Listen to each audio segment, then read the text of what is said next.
Good morning, ladies and gentlemen. May I have your attention, please? We are about to begin. We are requesting everyone to get ready. The program will start in 5 minutes. This is for those who are online. We are conducting a hybrid event. So for participants joining us virtually, we are requesting you to kindly identify yourselves properly by indicating your agency or company and your full name. Again, we are conducting a hybrid event. For those participants who are joining us virtually, we request to kindly identify yourselves properly by indicating your agency or company name and your full name. Okay, we are going live also through the Facebook pages of Picard and FFTC.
Good morning, ladies and gentlemen, and welcome to day two of our seminar on harnessing the economic and socio-cultural opportunities of rural and farm tourism. I'm Ronald Mangubat, the Information Officer of FFTC, and I will be again your Master of Ceremonies for the entire day. Today we have 6 speakers from 5 countries who will be sharing their experiences again on farm tourism. And before that, I just like to make a brief recap. Yesterday, Dr. Noel Katibog already made uh, quite a detailed recap of all the speakers. Now I'm just going to highlight some of the learnings that were flashed or mentioned by our speakers yesterday, our six speakers. So one is according to all the speakers yesterday, the local government support is a crucial key to the success of rural tourism. And they also mentioned the local people's participation uh, as a very crucial factor to the expansion of leisure agriculture. And they also mentioned capacitating human resources or the conduct of training. In the conduct of training, it needs needs analysis, and it is also important to provide activities that will make people come back. A lot of speakers mentioned that we have to know what the visitors want and tailor fit those to your local villages. And involving the young generation in agritourism businesses is also very important. In the case of Mr. Iihoshi's presentation, he involved his daughter and son-in-law in the business. So this is also very crucial. Okay, so those are just some of the learnings. We will summarize it more orderly as we go along. But anyway, as we proceed to a new session for today, our I'd like to call on our moderator again, Dr. Noel Cotibog, as he begins the new session 3, which is issues and key challenges of farm tourism in the Asian Pacific region. This is a presentation of country case studies. Okay, let's give a big hand again to Dr. Noel Cotibog.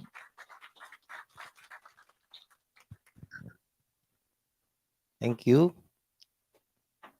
And good morning, everyone.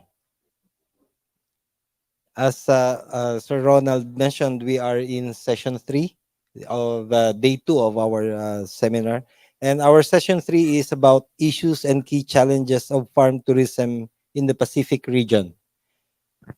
And to start off, our first speaker will be discussing the best practices of farm tourism in Mardi Agro Technology Park. Uh, Our speaker is from Mardi, and she is Miss Norziana binti Muhammad Uzair. And Miss Ziana is a senior administrative officer at the Malaysian Agricultural Research and Development Institute, or MARDI, in Malaysia. She studied management information systems at the International Islamic University, Malaysia, then further her MBA at the University Tinaga Nasional.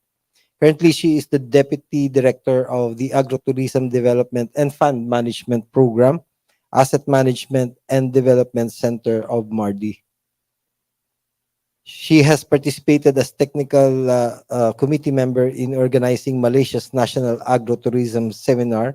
She is also one of the editors of AgroTour Proceeding, and she was appointed as focal point for Agrotourism Pavilion during the Malaysia Agriculture, Horticulture, and Agrotourism Show event. Ladies and gentlemen, let's welcome our speaker for today, Miss Yana of Malaysia.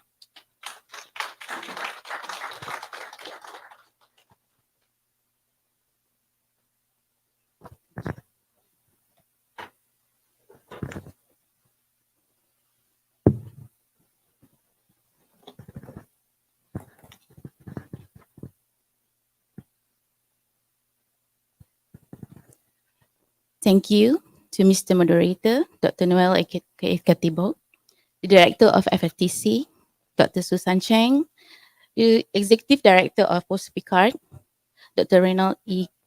Ibora. I hope I pronounced it well. Our resources speakers, ladies and gentlemen, good morning, selamat pagi, or should I say magandang umaga sa inyong lahat. Did I pronounce it well? So it's a great opportunity, and thank you for the invitation from PICAT and also from FFTC. As the first presenter, I would like to present some of best practices of and challenges of farm tourism in Malaysia specifically in Mardi. As mentioned by our moderator, I was one of deputy director in charge for the development of agritourism in Mardi, Agrotourism Park, and also we will reach to other farmers to be involved. Also, we give technical advice on how to run their farm tourism or agrotourism park together with the agriculture technology. So my content of presentation consists of farm tourism in Malaysian contracts, Malaysian government policies related to farm tourism, establishment of Madi Agrotechnology Park, best practices and challenges of Madi Agrotechnology Park, and also some conclusions on way forward on how we're going to sustain the operating business in Madi Agrotechnology Park. In general, in Asian, we have similar contexts or activities in farm tourism, but in Malaysian context, farm tourism is also defined as agrotourism is a tourist activity to visit a working farm or agro-entrepreneur area for learning and experience farm's life. The farm tourism is a catalyst for initiation of sustainable tourism activities and diversifying rural activities. But specifically, agrotourism is one of tourism sectors based on four main branches, which is agriculture, fisheries, livestock, and also agro-based industries, which can be developed and leveraged in the context of tourism directly or indirectly, which can, we believe, have a multiplier effect in agricultural community and also the general or a country's agro product chain, thus to improve our national's GDP in general. So what is existing in Malaysia? There are more than 100 agrotourism park, farm tourism park in Malaysia, but one of most registered or famous in the Ministry of Agriculture contains of this location, which is UK Farm. This is some of the examples of farm tourism across the country with their specifically or theme of their location. Okay, let me touch about national's government policy related to farm tourism. First, we have a national agro-food policy, whether one to focus on to the maximize income. But before, from 2011 to 2020, we could focus on to promoting agrotourism product, which is to upgrade basic facilities, accommodation and transportation in agrotourism centers. That from the graph to your right, we expected to receive tourist arrivals until 2020 for numbers of 6 million tourist arrivals in 2020.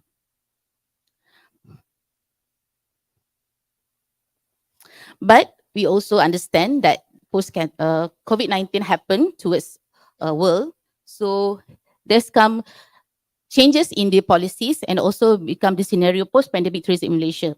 So the government have decided to put some national recovery plan, which is transition to the endemic phase effective from the 1st April 2022.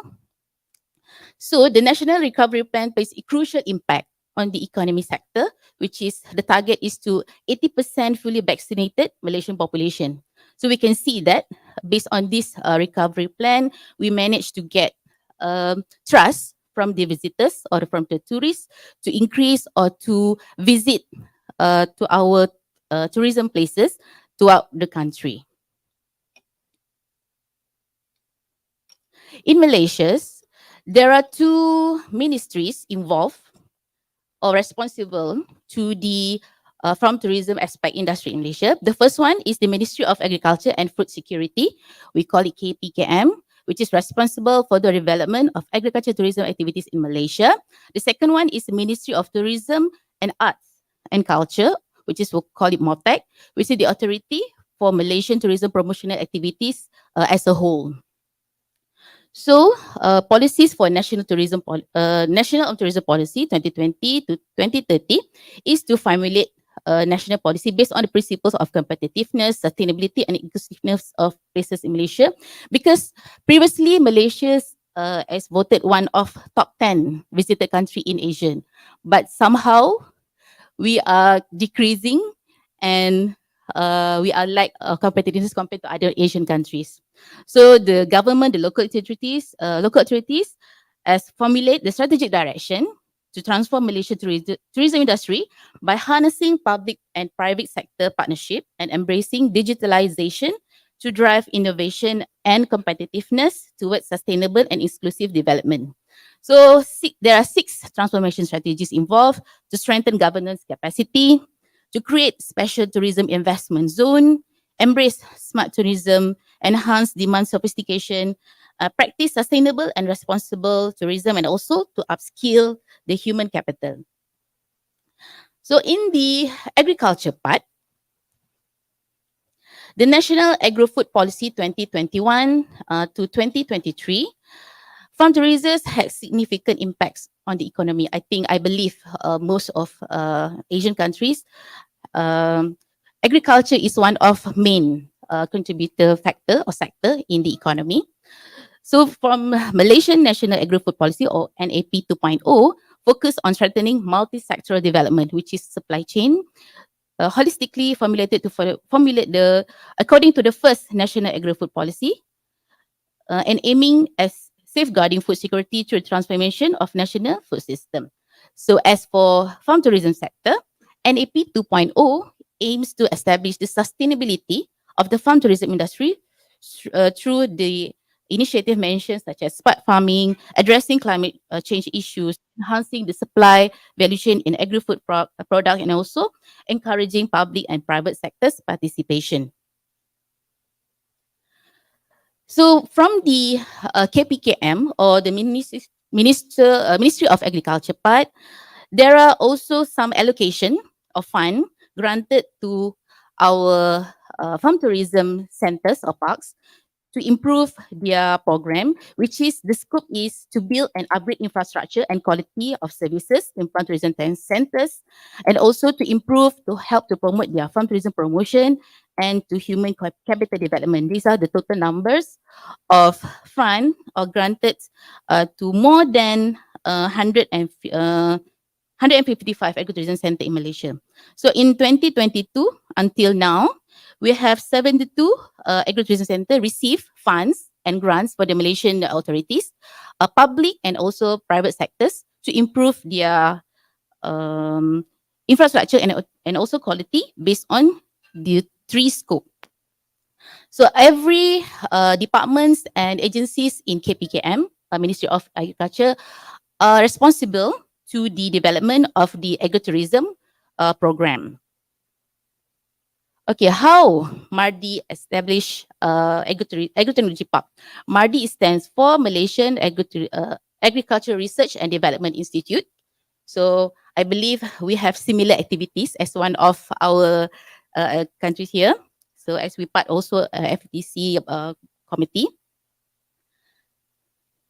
So Malaysia, MARDI is a statutory body which has been mandated to conduct research and in agriculture, food, and agro-based industries. MARDI was established to main objective in generating and promoting new, appropriate, and efficient technology towards the advancement of food, agriculture, and food and agro-based industries. So MARDI research adventures more than 50 years now to generate new crop varieties and clones, animal breeds, and its management practices. And I believe maybe some of our researchers have collaborated with our MARDI researchers. And we also involved in research and innovation in food processing and post-harvesting handling, as well as for horticulture and livestock products. There are also RCT technologies involved in farm management, such as precision farming technology for rich rice estate and yield estimation using the image technology. But they also focus on development of environment management and optimum utilization of agricultural resources, particularly in soil, water, and also genetic resources.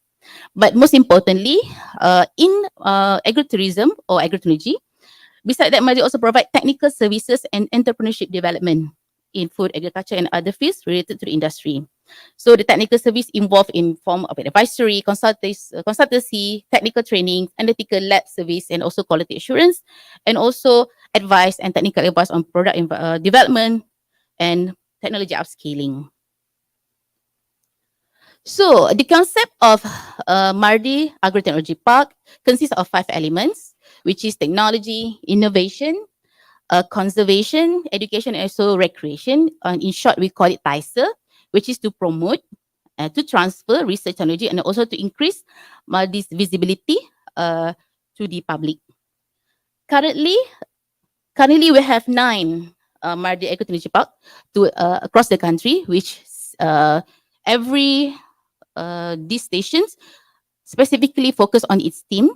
So for today, I would like to focus on 2 only, which is Mardi Cameron Highlands Agrotechnology Park in Pahang and also Mardi Langkawi Agrotechnology Park in Kedah. Little bit introduction for these 2 agrotechnology park. Or we call it TATM, Taman Agro Technology Mardi in Malay. Okay. For Cameron Highlands, we focus on highland agricultural technology and innovation, and the activities includes temperate flowers, highland vegetables, subtropical flowers, livestock, English cottage, inn, and apartment, courses, meetings, school holiday season sales, tea factory and tea plantation, soil science, organic farm research, and also integrated pest and control researches. So these are one of pictures from our visitors with these activities at the park, educational visit to plant technologies plot, and some other activities especially during the school holidays. As for Mardi Langkawi Agrotechnology Park, the activities or the theme is more to tropical agriculture technology and innovation based on fruit farms.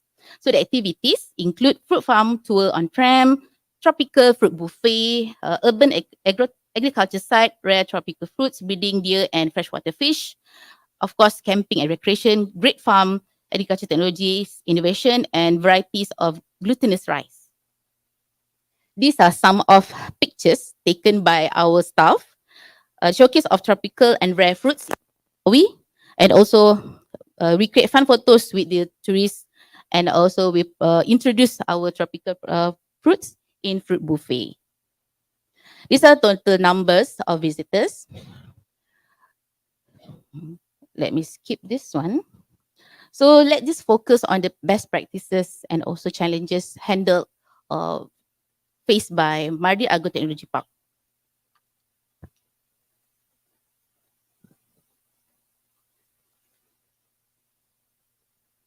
But first, let me tell you or share the reason why people to choose to visit this two location. First, for Cameron Highlands, it is known for its climate vegetation, fauna, and portraying beautiful landscape as the temperature ranges between 18 to 35 degrees Celsius. Because normally, or average in Malaysia, the temperature is around 27 to 32 degrees Celsius. So when we want as this kind of climate, we want to have more like cool temperature, then we go to Cameron Highlands. And also, it's also popular for its English village charms because back to the history, Cameron Highlands is influenced by British surveyor, which his name is William Cameron, who also developed the Highland basically to rest during the World War II. So he developed this area, a highland for tea plantation to rest and also to hide from the World War II. And now, if you come to Cameron Highlands, you will know many of or more English influence or British influence in this tourist area.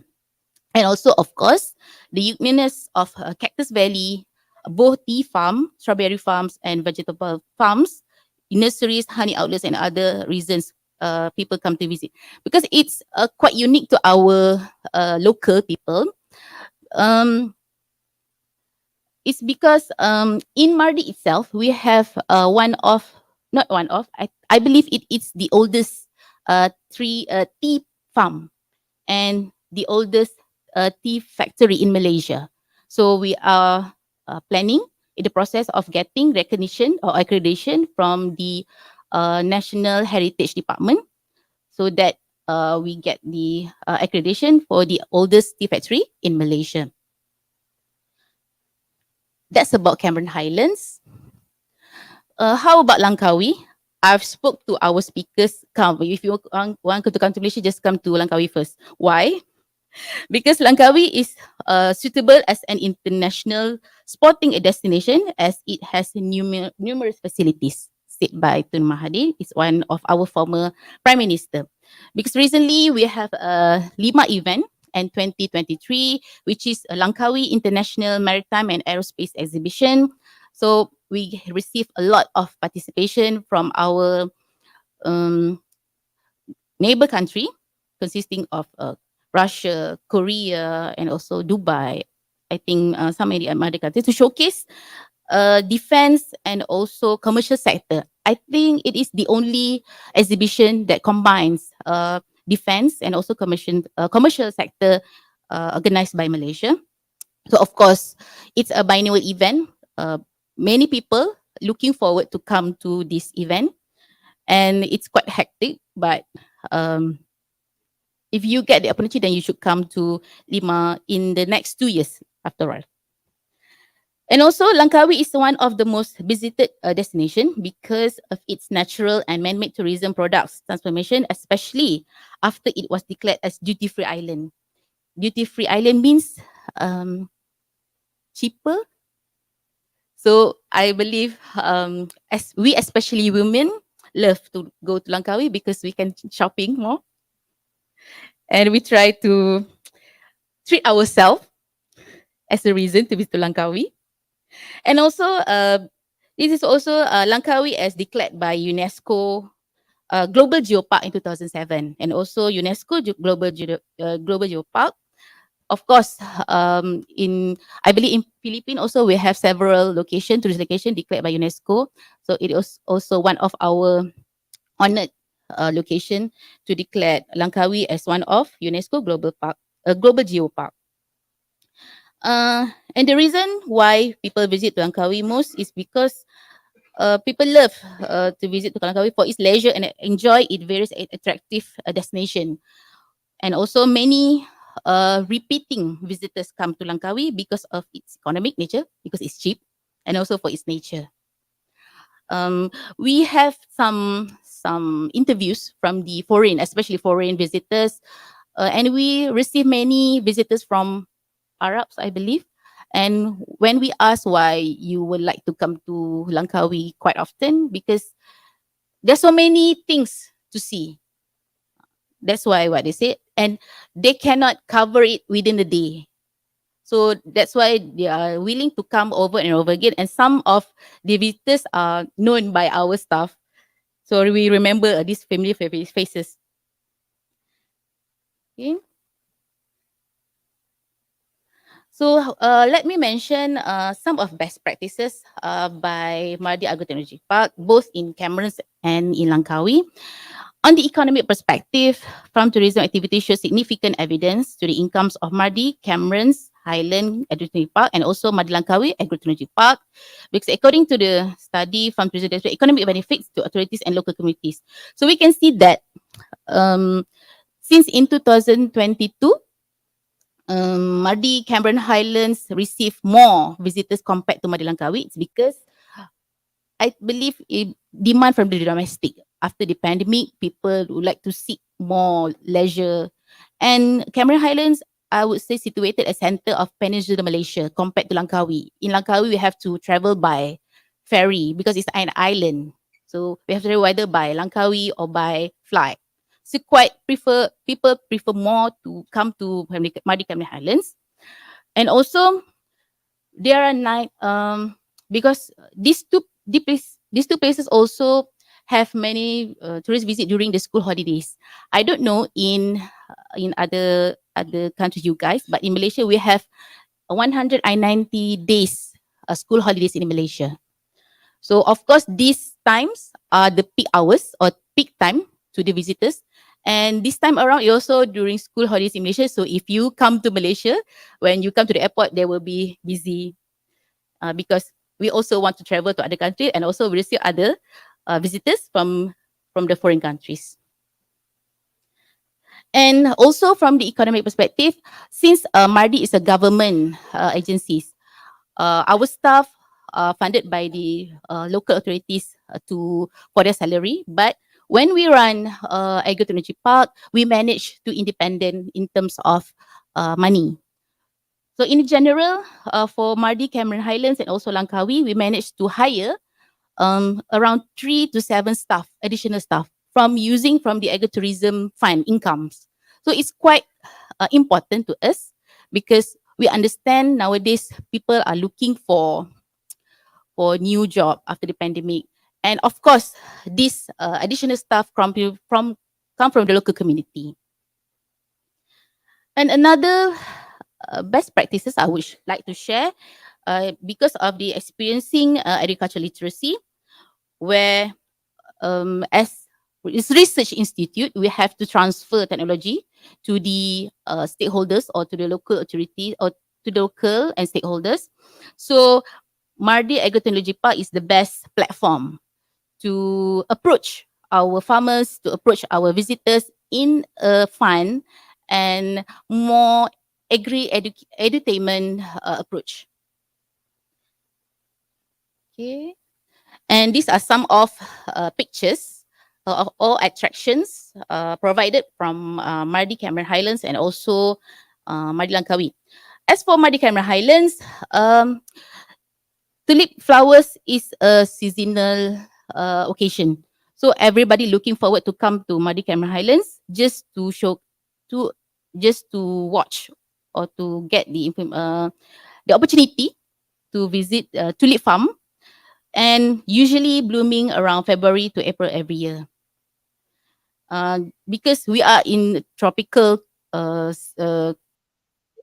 so having to see tulips is quite interesting and very attractive compared to like Japan or any four climates country. And also, as I mentioned earlier, in Mardi Cameron Highlands, we have commercial plot using fertigation techniques to plant vegetable showcase. This is important to our farmers. If they would like to apply our agricultural technologies, then we have the showcase and we have the role model to let them explain experience, and they also can have trainings to the plot. And for Mardi Langkawi, we have model of urban farming concept, consists of people nowadays are looking for urban farming. So we have model for urban farming concept, and farm tour using tram is one of the main attractions in Mardi Langkawi. These are some of awards and recognitions. Although we are from the government agency, we have to also fulfill the accreditation of the criteria provided from the Ministry of Tourism. So we also have to register, and that's why we have to ensure that our quality meet with the requirement of the tourism industry. These are some of recognition or awards received by both Mardi Cameron Highlands and also and also Mardi Langkawi. And these are some of our promotion or books based on these two National Agri-Technology Park. Okay. I would like to highlight some of the challenges in tourism industry as a whole. I believe sustainability is the main issue in tourism industry because of this climate change, and also everything's happened with what happened right now. So in general, most farm tourism activity in Malaysia face similar challenges based on our speakers, yesterday's speakers. We also have environmental issues, facilities development issues, suitability for all ages ranges, lack of information and publicity, social impacts, and also financial and technical human resource. Because I don't know in other countries, but in youngsters nowadays, they want to go places for viral places, OOTD places. And social media plays important role for them. So my time is almost up. To wrap up, okay, Mardi Agri-Technology Park should contribute on the execution of government initiative to harness the national farms, tourism and agriculture culture.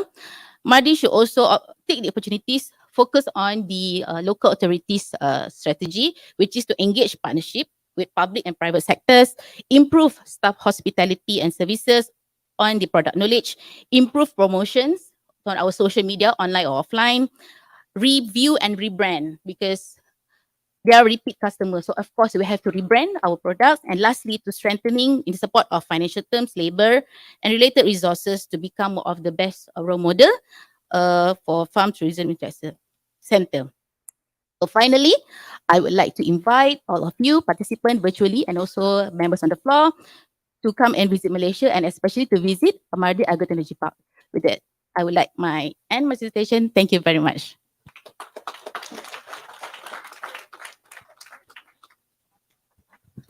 Thank you very much. Uh, we will join you on your plane ride back to Malaysia to visit the Agro-Technology Park. There are already two questions from our viewers online, but we will please hold on to your questions. We will have a panel discussion after the three presentations this morning, and then our speakers will be entertaining questions and clarifications for 30 minutes. That would be sufficient time to come. So, uh, thank you very much again.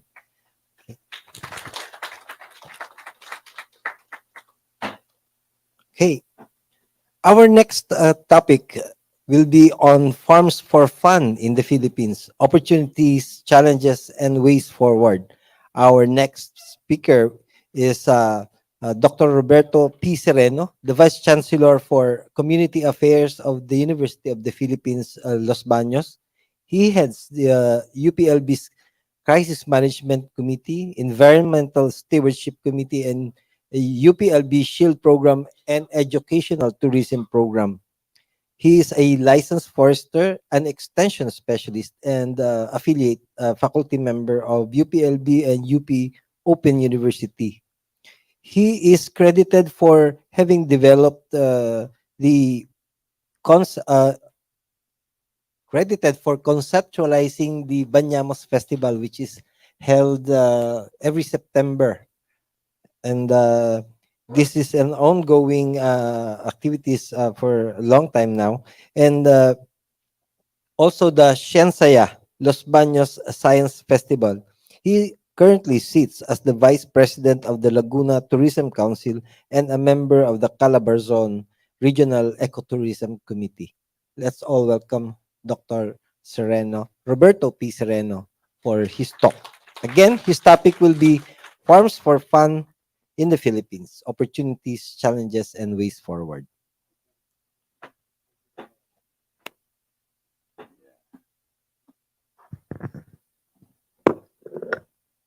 Well, good morning, everyone. But the government is particularly the Department of Tourism is encouraging every Filipinos to greet using our mabuhay greeting. Can everyone do this? Put your right hand on your left chest and say mabuhay. Okay. Alim. All right. Um, yeah, okay. All right. Yeah. Yes. Allow me to discuss in 20 minutes, Mr. Timer. Farms for Fun, malupit si timer. Farms for Fun in the Philippines, opportunities, challenges, and way forward. And I'll be doing this using this outline. Allow me to introduce what farm tourism in the Philippine context is and the policies, particularly the 9593 and the Republic Act 10816 and the current government's tourism development plan from 2016 to 2022, and then the 2023. We are currently in the 2023-2028 planning cycle. And the efforts to market and promote tourism in general in the Philippines, and particularly farm tourism. And second is my personal experience, having been commissioned by DOT Region 4A to lead the preparation of a regional farm tourism strategic action plan for Calabarzon region. And we'll focus presentation on this. And then the situational analysis I did with the market analysis using a framework that I shared with the DOT Calabar Zone. And of course, the ways forward, lessons and on to be learned and sustainable farm tourism destinations in terms of sustainability. Now, agritourism or farm tourism in the Philippine context used to be a synonym. No? We started actually farm tourism as an agritourism, defining that as a catalyst of promoting sustainable farm practices while generating additional sources of income for farmers and local communities. It was a crossroad of tourism and agriculture. I just wonder why not tourism agri. It's agri-tourism, you know, and the business that connects farming and tourism to entertain, educate visitors while generating income for agricultural businesses. In the Philippine context, we are heavy on agricultural education. That's why the Department of Agriculture, particularly the Agricultural Training Institute, is heavily involved in this, including another department, another government agency called TESDA, the Technical Education and Skills Development Authority. And it started in 1999 with a joint agri-tourism program of the Department of Agriculture and Department of Tourism. The objectives then were to familiarize tourism stakeholders on the potentials of farm tourism and agri-tourism, to assist existing farms in providing tourism-related trainings necessary for the farm workers, and then later on with students and the general public, and of course to develop a network of agri-tourism sites in the country. This agri-tourism program has evolved into um, several sites, particularly in Cavite. I believe you will be visiting one of the pioneers in the Philippines tomorrow. Gourmet Farm, the Mushroom Country, the Sonia's Secret Garden in Cavite, in Guimaras, the Oro Verde, and in Bukidnon, the Del Monte and Mensi Farms, and in Bohol, the Ubay Agri Park. Those are the original participants in the agri-tourism program between 2021 to 2004.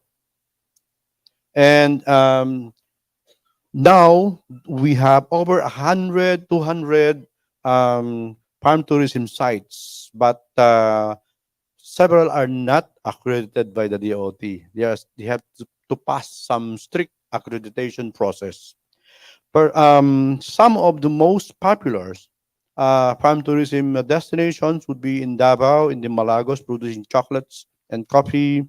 Agria in Panabo.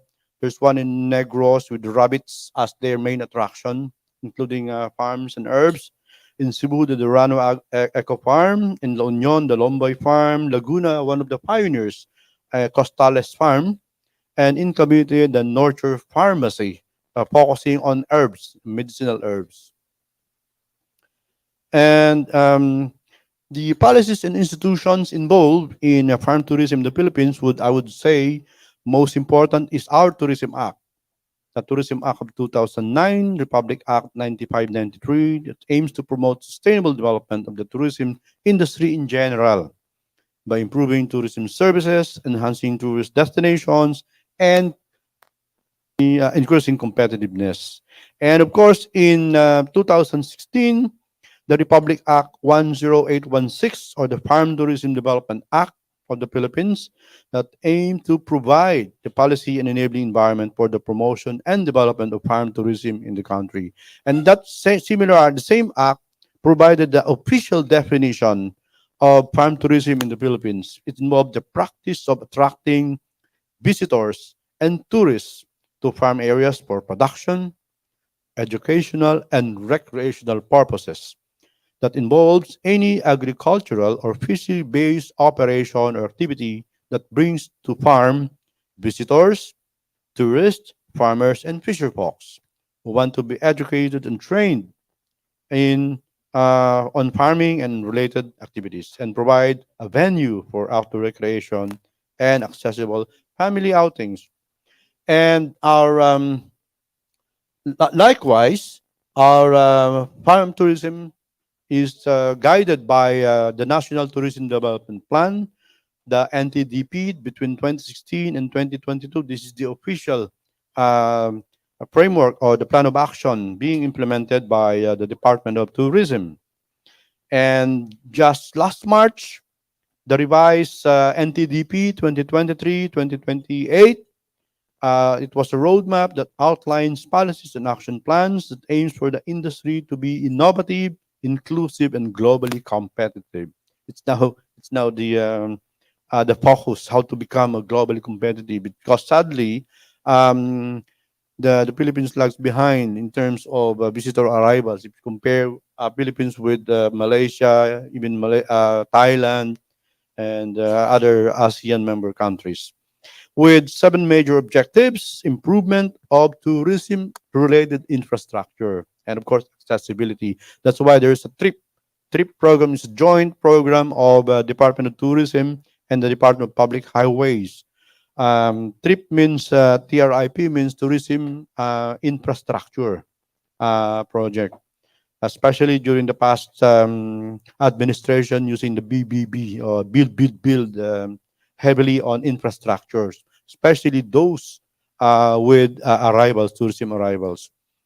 And in fact, visitor arrivals is now one of the criteria in order for a local government unit to be assisted by the Department of Public Works and Highways.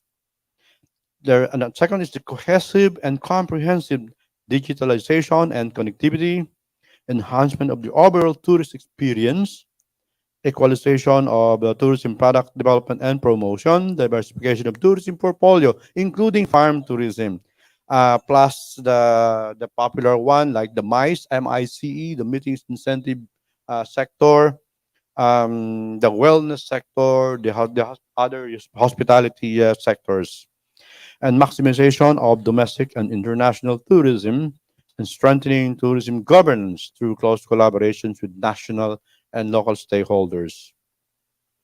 And since 2010, the Philippines is heavily based on this promotion campaign.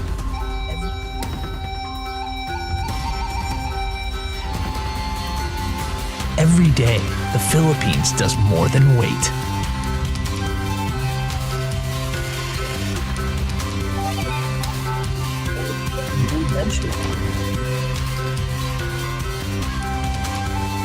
Putting together new adventures.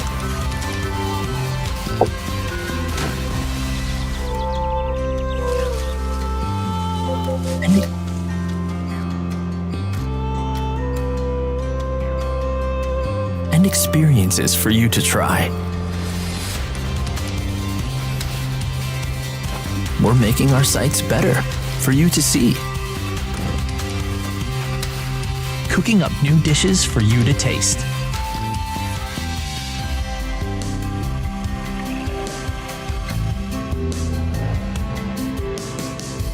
And preparing cultural discoveries for you to feel. And we're not stopping.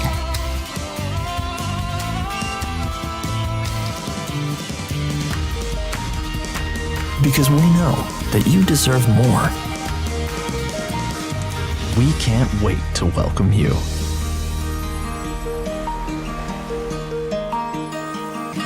Campaign, More Fun Awaits campaign, succeeded the It's More Fun in the Philippines campaign, started in early 2000. The objective then was to promote the country's tourism industry by highlighting the country's culture, natural beauty, people, and to showcase a variety of unique. Post-pandemic, it's now on recovery of tourism sector. We are really affected by the COVID-19 pandemic. We are about to to start recovering. 2022 now we are actually the first quarter, the Philippines received more than 2 million visitors already, up by one from the 1.7 million data last year, the same period. And to develop tourism products and seek out new types of destinations, and activities for travelers in the new normal, given those lessons we learned from the pandemic. And this is a bright spot for farm tourism because post pandemic, more people are opting for more outdoor type of recreation, less of the mass tourism type, more family oriented. So there's a bright spot for farm tourism in this regard. And of course, our marketing, the Philippine marketing and promotions campaign are focused on how to become, for Filipinos ourselves, to become more effective agents. Because according to the DOT, we are supposed to be the ambassadors. Each and every one of us should be the ambassadors of the tourism in the country, and revolving around this more fun in the Philippines campaign. So comparing in 2012, between 2012 and 2009, 2019, there was an increase in growth by 27.54% for per latest DOT 2019. And oh yeah, okay, that's the campaign. Now allow me to go to the main focus of my presentation. It's about my experience as commissioned by the DOT Region 4A to lead the preparation of the regional farm tourism. DOT 4A, by the way, was the first region in the country to respond to the request of the Department of Tourism to prepare your own farm tourism strategic action plan. And the stakeholder-based approach was aimed at facilitating the development of farm tourism in Calabarzon. Calabarzon, by the way, is this region, including this region, to identify stakeholders' issues relevant to infrastructure and product development, manpower promotion, manpower trainings, and quality standards, and of course, to promote farm tourism destinations and suitable farming practices in the region. And we are in Calabarzon. Calabarzon stands for the five provinces: Cavite, Laguna, Batangas, Rizal, and Quezon provinces. This is the most populous region in the country with more than 16 million people. And this is also the same region with the most land conversion, more farms, rice fields being converted into cities, factories, even tourism sites. Okay. And in 2019, when just before the pandemic, when I did the survey, there were uh, 29. Oh, sorry. 29 uh, farm tourism destinations accredited, okay, by the DOT. There would be more than 40 operating that year, but because of issues in accreditation, the DOT was so strict in the implementation of criteria, like that they should pass attractions, they should pass the accommodation criterion, etc., etc. Now, how I did this, I would like to share to you a framework that I utilize in the assessment. I call this the 5 A's of tourism. It was a framework to analyze the key components of farm tourism development. That's the 5 A's. The 5 A's include attractions, activities, accommodation, amenities, and access. Using this framework, so I look into what are the attractions in the region and the current activities and the type of accommodation, especially preferred by visitors, and available amenities, and of course how they are being accessed by visitors. And oh, okay, the products, um, 15% are involving herbs and vegetables. Okay, that's actually the dominant product among our farm tourism sites. And next is the fruits and season, 6.7%, and 5% the day two related activities that include swimming, hiking, little of fishing, and petting. And number four would be as a venue for seminars and field tours or even corporate outings.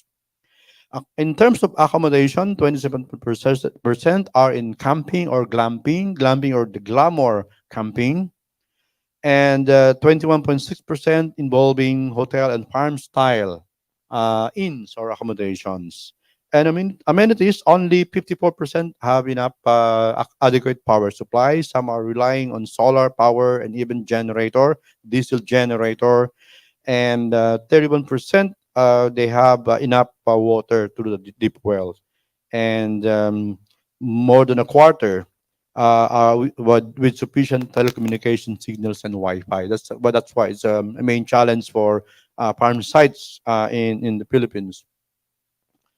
And yeah, I mentioned the 29 accredited involving 58 million. Um, we have more of domestic tourism than international tourism in the region. And we are fortunate that Calabarzon is next to Metro Manila because globally, um, most of successful farm destinations are close to main urban areas. Okay, they are revolving. Even what I observe in Japan, in Taiwan, and even in Indonesia, Malaysia, they are mostly evolving or around the major destinations, especially capitals. So we are fortunate that Calabarzon is near or around Metro Manila because they are most of the visitors. And the top 10 motivations among the tourists, um, they want to have memorable and lifetime experience. This is important, when packaging your product because this is the um, most tourists go to destinations for such memorable and lifetime experience, especially nowadays of Instagrammable. Your site must be Instagrammable, to be recorded in their memories. Rest and relaxation, learn about nature, build and strengthen relationships. That's why we have those banding. We used to have anniversary. Now we have monthsary, weeksary. What else? Okay, and experience adventure, improve health and well-being, intellectually enrich themselves, have a hassle-free, peaceful, pollution-free environment. Yeah, mark special occasion, reminisce, and save money or time by traveling locally. So these are the top 10 motivations provided by the survey participants. And in terms of the target market, almost equal between the adult, the young, the college student, the high school students, elementary students, seniors, and others. I thought before this survey that the seniors will occupy the majority, but no, the survey results said that's almost equivalent, equal. And sources of information, that's Facebook.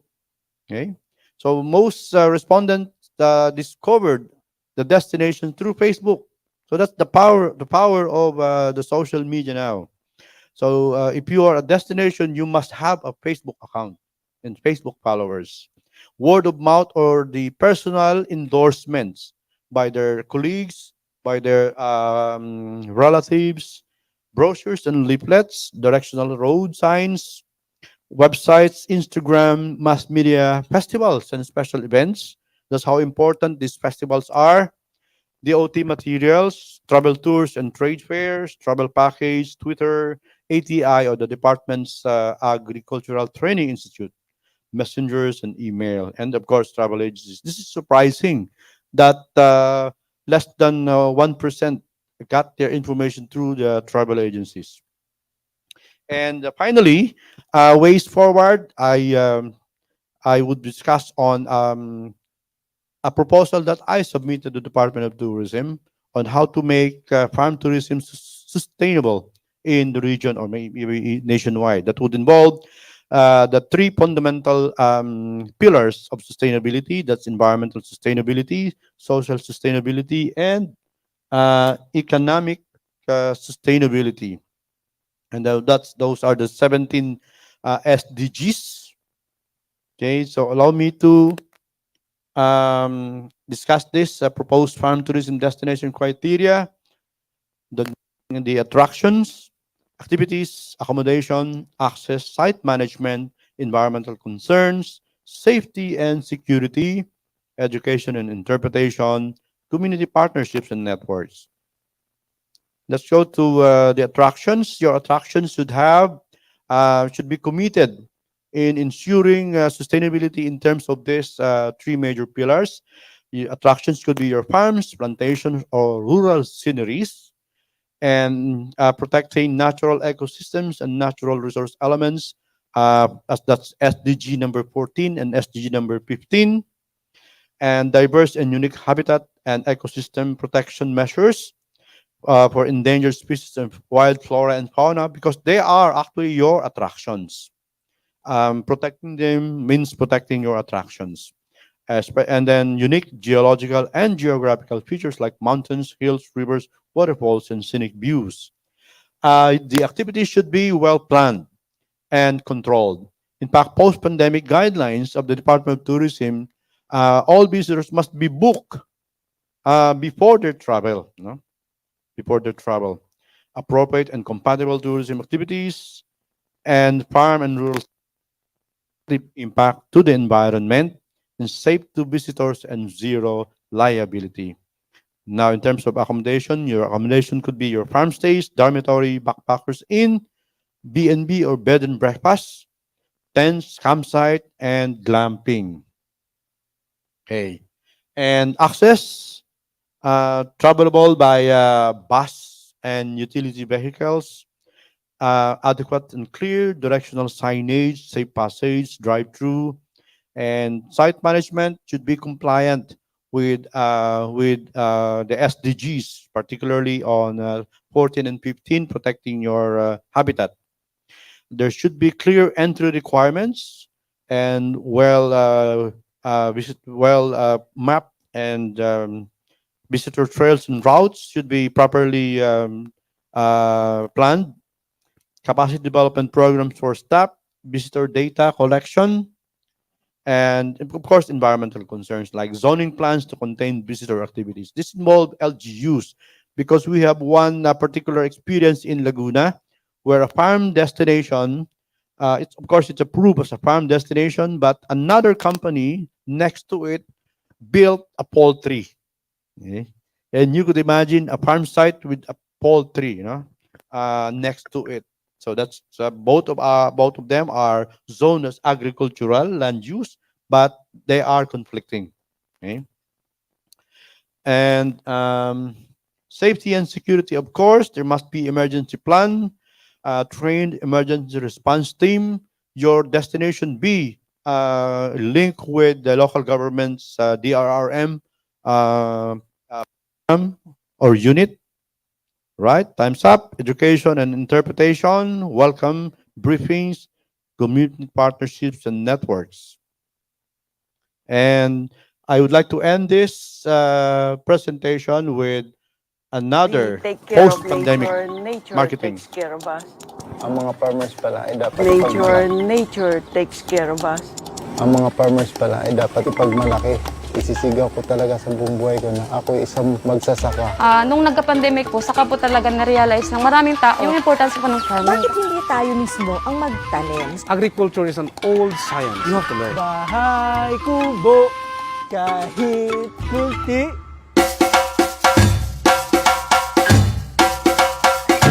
More fun awaits in the Philippines as we awaken the plantitos, plantitas, animal lovers, and farmers in you.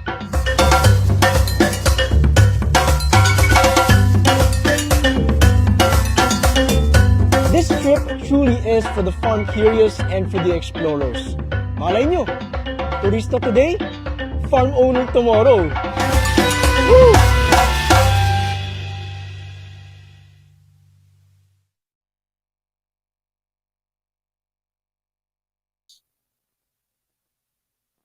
Yeah, thank you everyone for your attention.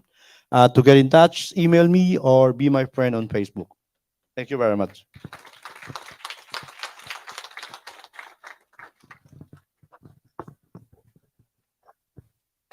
Okay, thank you very much, Dr. Sereno. Let's have a 15-minute break. Okay? Our merienda or snacks are ready. 15-minute break.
The agriculture, aquatic, and natural resources, or AANR sector, are foreseen as major growth drivers to boost the Philippine economy. That is why funding for research and development in the AANR sector has steadily increased, paving the way to generate more inventions and innovations to boost productivity in the country's agri-aqua enterprises and industries. Unfortunately, these new technologies have not been fully transferred, utilized, and commercialized by their intended users. Filipinos, particularly farmers, fisher folks, and potential investors are largely unaware of these breakthroughs that could result to sustainable and inclusive development in the country. Strengthening partnership with the private sector as well as intellectual property protection and better coordination among concerned and allied agencies are also considered as important factors in achieving exponential growth in the AANR sector. With this, the Department of Science and Technology, through the Philippine Council for Agriculture, Aquatic, and Natural Resources Research and Development, established the DOST-PCAARRD Innovation and Technology Center, or DPITC. DPITC serves as a platform for technology transfer and commercialization. It is a one-stop shop convergence hub for investors and technology users in the AANR sector in the Philippines. Strategically located in the Los Baños Special Science and Nature City in Laguna, DPITC serves as a link for different stakeholders from the academe, private sector, NGOs, and international partner institutions to strengthen and forge new public-private partnerships for technology commercialization. DPITC's main thrust is to enhance the transfer and commercialization of AANR technologies. It has 4 service hubs. The Technology Business and Partnership Hub provides networking, strategic partnership, and technology business services. The Knowledge Management Hub houses the Internet Cafe and digital library services. The Science and Technology Promotion Hub showcases the technologies and innovations generated by R&D projects in the AANR sector.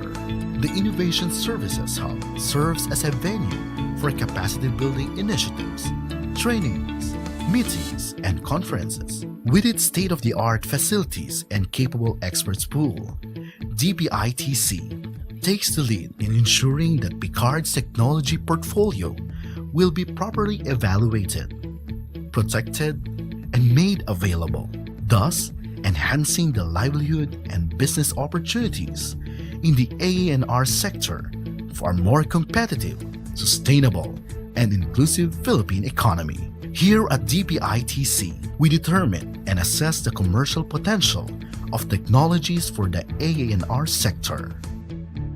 We protect intellectual properties of R&D technologies.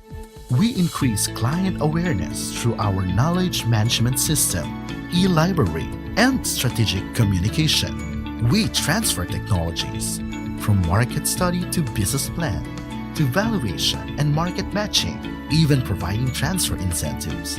DPITC will be of assistance and support to various stakeholders in the AANR sector. And we capacitate stakeholders by conducting training and strengthening partnerships with different institutions, both in the public and private sectors, as well as international organizations. This is what we do in DPITC. We develop, we protect, we inform, we transfer, we facilitate commercialization. DPITC, bridging inventions to innovations.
Good morning again.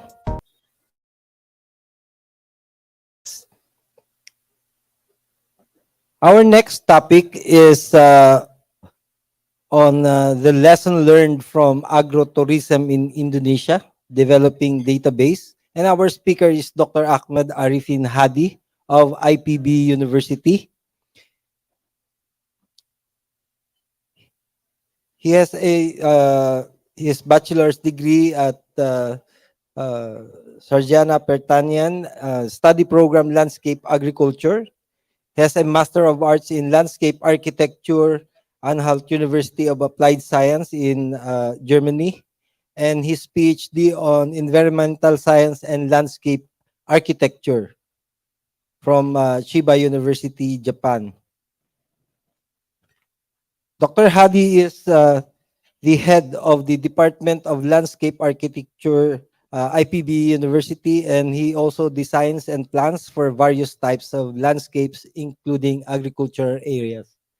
Dr. Hadi was not able to join us in this venue, but he recorded a video presentation for us. He will be joining us online during the panel discussion. Let's show the video, please.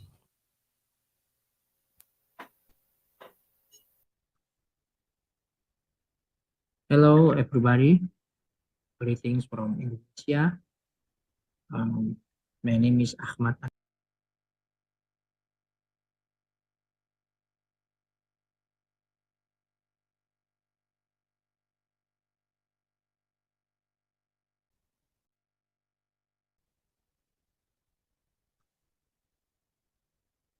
Hello, everybody. Greetings from Indonesia. My name is Ahmad Arifin Hadi. I'm from IPB University, Bogor, Indonesia. And first of all, I would like to ask for apologize that I cannot attend the conference in Los Baños, Philippines due to my passport problem. So now I would like to share with you about the lesson learned from agrotourism in Indonesia that we are now in developing database. And my presentation is about the reduction, definition of farm tourism in Indonesia, methodology, number and types of tourism in Indonesia, and conclusion also biblical. And I will start with the introduction. So in Indonesia, we are agriculture country, and we have a wide area of agriculture from Sumatra Island to Papua Island. Almost in each islands we have agriculture, and we also have a rapid development in Indonesia, and triggers the dichotomy between urban and rural areas, where the development mostly happen in the urban areas and agriculture mostly in rural areas. It overcome a trend in the urban communities that people who live in urban, in the cities, they try to look for tourism attraction outside of the city area, that the attractions will be in rural area, and educative, also have education, and they also can feeling back to nature. They also can have for example adventure, and they also want to experience in the farm, obtain agricultural products directly from the source, from and it's mean from the fields. And this type of tourism can be found in farm tourism or agrotourism. In Indonesia, it's agrotourism. And this is the images of apple agrotourism in Malang City in East Java Province. And this is many people say this is the beginning of agrotourism in Indonesia. Can in the 1990s. Actually, the apple field is already established since the colonial Dutch era, and also they have, for example, houses and so on. But the agritourism itself, that people can visit and pick the apples from the trees, is began since 1990s. And in Indonesia, the word of farm tourism, we call it as agrowisata. And agrowisata means agro is agriculture and wisata is tourism. So even though it is, for example, about the fisheries or about the cattle and so on, but we call it as agrowisata. So according to joint decree between Ministry of Tourism and Postal Communication and also Ministry of Agriculture, the agrotourism is a form of tourism activity that utilizes agrobusiness as a tourism object, intending to expand knowledge, experience, recreation, and business relation in agriculture. And based on the fields, agrotourism in Indonesia is divided into agricultural agrotourism, plantation agrotourism, livestock tourism, fishery agrotourism, and forestry agrotourism. But now the question, how many agrotourism is, what types of the agrotourism, and where are they distributed? How connection between each? So it's still not provided. So I already tried to check from the website of the ministry, and also, but I asked about data about agrotourism. It's not provided. It is provided only the data of tourism village. And tourism village, not all of tourism village is agrotourism. So for agrotourism, I have to contact each city government. So it is impossible for me to get the data. So that's the problem in Indonesia, that the data is the lack of data, very limited. So that's why we try to record agrotourism data through internet sources, repositories, and also Google Maps. And that's why we try in here the methodologies, internet browsing with the keyword agrotourism, and we identify them and categorize them into agricultural tourism, plantation, livestock, fisheries, or forestry activities. And we also try to find the geolocation of each agrotourism, and also we do interview with the selected. According our identification by internet browsing online, so we found 729 agrotourism of 38 provinces in Indonesia. Only one province doesn't have information about agrotourism.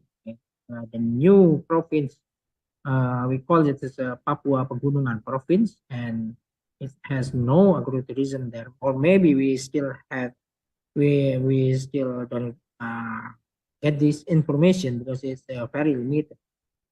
And maybe it's available, but in the internet we try to find it, but we can find it. And the highest number of agrotourism is in the East Java province. 96 agrotourism is mostly in East Java. And from the 729 agrotourism, we try to categorize them, and mostly is agriculture agrotourism. For example, agrotourism of paddy fields, vegetable fields, on fruits is 412 agrotourism. And we also have a plantation, which The plantation agritourism has the commodities of trees and the trees of and uh, for example producing the durians, mangoes, apples, and so on. 997 agritourism, and also livestock agritourism, for example cows and sheep and so on. 32 agritourism. Fisheries is 45 agritourism, and forestry is 62 agritourism. But we have 78 of agritourism have no data what products they have, because we search by the keywords of agritourism. But whenever we try to find it by visiting the website or the blog and so on, they only explain about there are restaurants and so on, but didn't mention the products. So that's why it's difficult for us to identify, and we put it in not available data. So yeah, this is the weakness of informal data collected by the internet, because the people can upload anything, they can claim anything agritourism. So there are some of agritourism data on the internet that we cannot search further.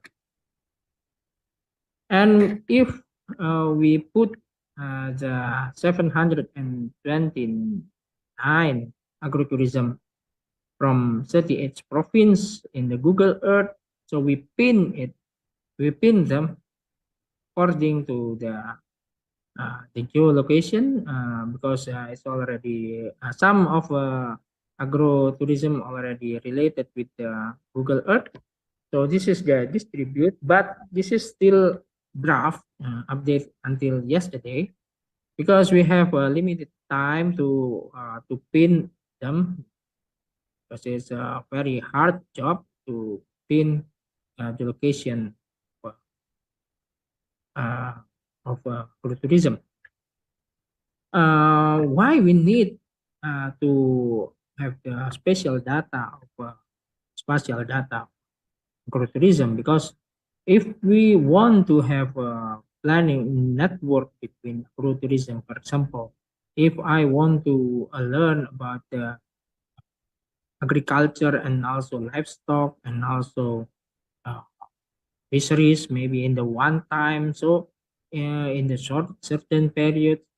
So we need the information about this network, so people can have choice, and they can plan to do the agrotourism better.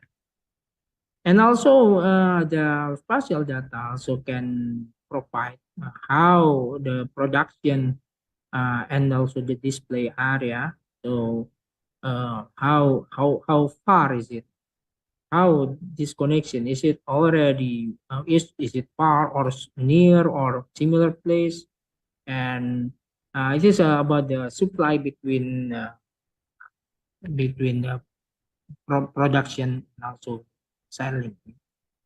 And we need also the spatial data, because it is very important for the government to plan the facilities and infrastructure, because this network must be supported by facilities and infrastructure, and many more of a benefit if we have a special data for the tourism.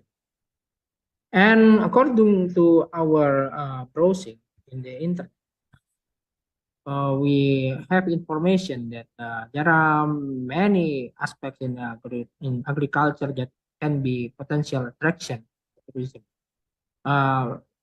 The first is about the agricultural production. That agricultural production we categorize into directly can be consumed by the visitors. For example, they can get the dragon fruits in these pictures, and then they can eat on the side.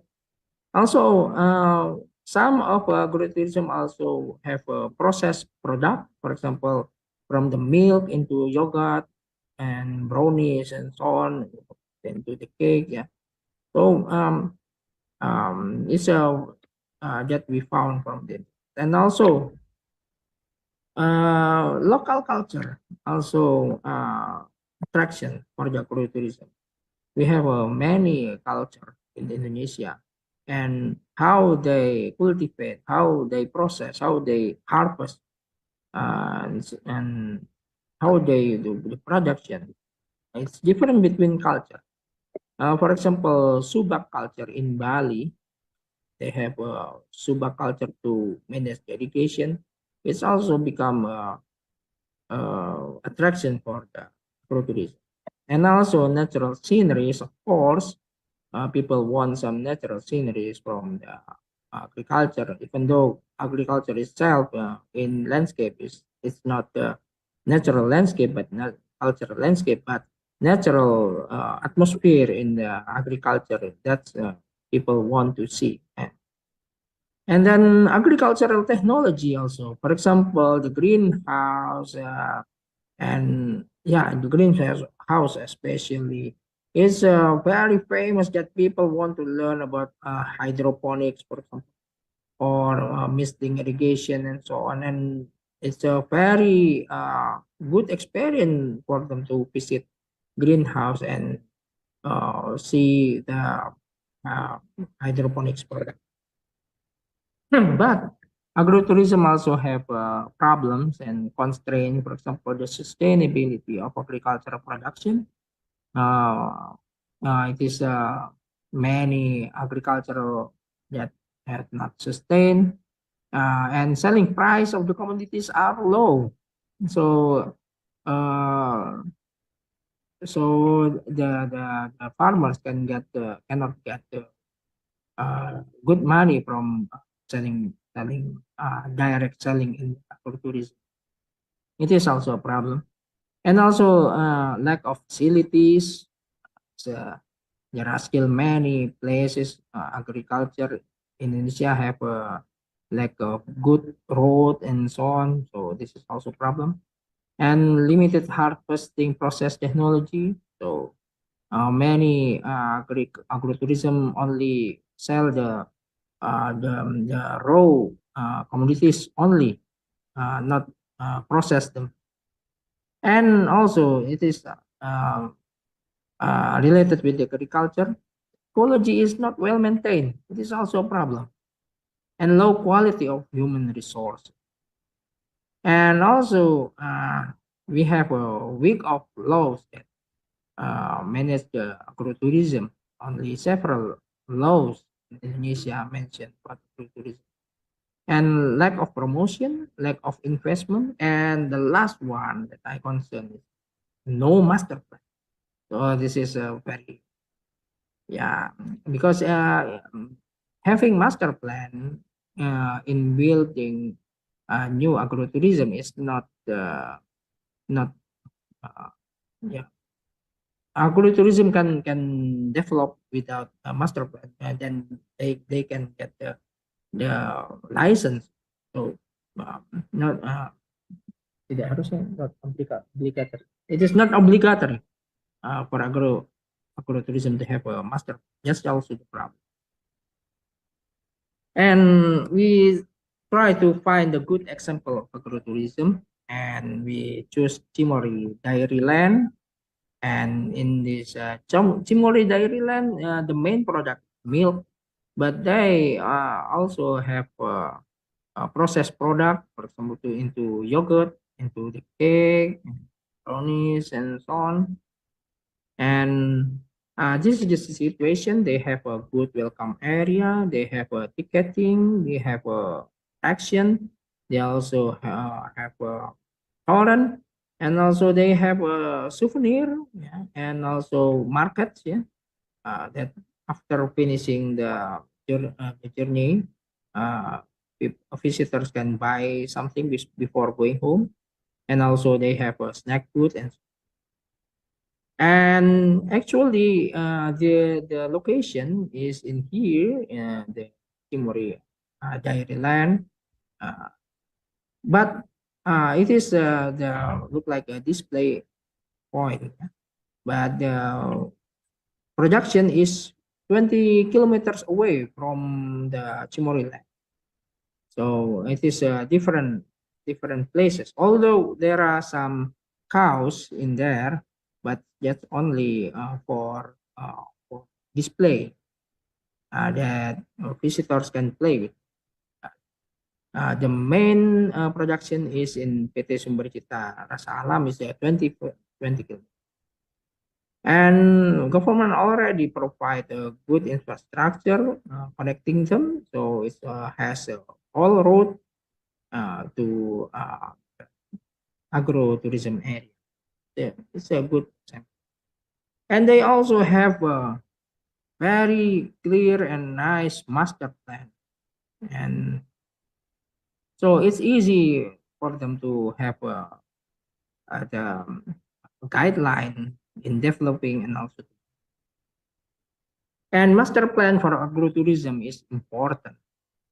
So whenever we have a new agrotourism area, maybe we have to think about the space that need to be planned. And I mentioned here as a landscape architect, I'm a landscape architect in Asia. So according to my experience, if we build a new agrotourism, we need a welcome area, service area, attraction where people can play with agriculture, and restaurant and kiosks, display market and souvenirs, amenities, agricultural production areas, and also we have to manage the circulation. And as a conclusion, the spatial agrotourism analysis is important for agro management. For example, to build tourism networks and connection between tourism and agricultural production supply. And to establish the such data, or the spatial data, public participation is necessary. The internet data is an option because it is actually and uploaded by public through social media. But however, this such data is need to be validated because not all of data can be used directly. So we have to validate them first. In agritourism management, the management party should have a good relationship with the local community and the farmers. And I'm sorry, when also with the government also. And because the surrounding people will help the management uh, to uh, yeah to help the management to manage the agro-tourism. And master plan is needed as a guideline for agro-tourism. So beside the internet, also we are trying to find the source from the Google Scholars also, and this is our the reference that. So thank you very much. I'm sorry for presenting this online, and I hope someday we can meet in other conference. Thank you very much. See you. Bye bye. The secretary to arrange the chairs on stage for our two participants.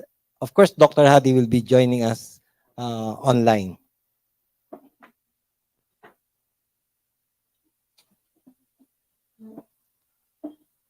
May I request our two speakers, Dr. Sereno and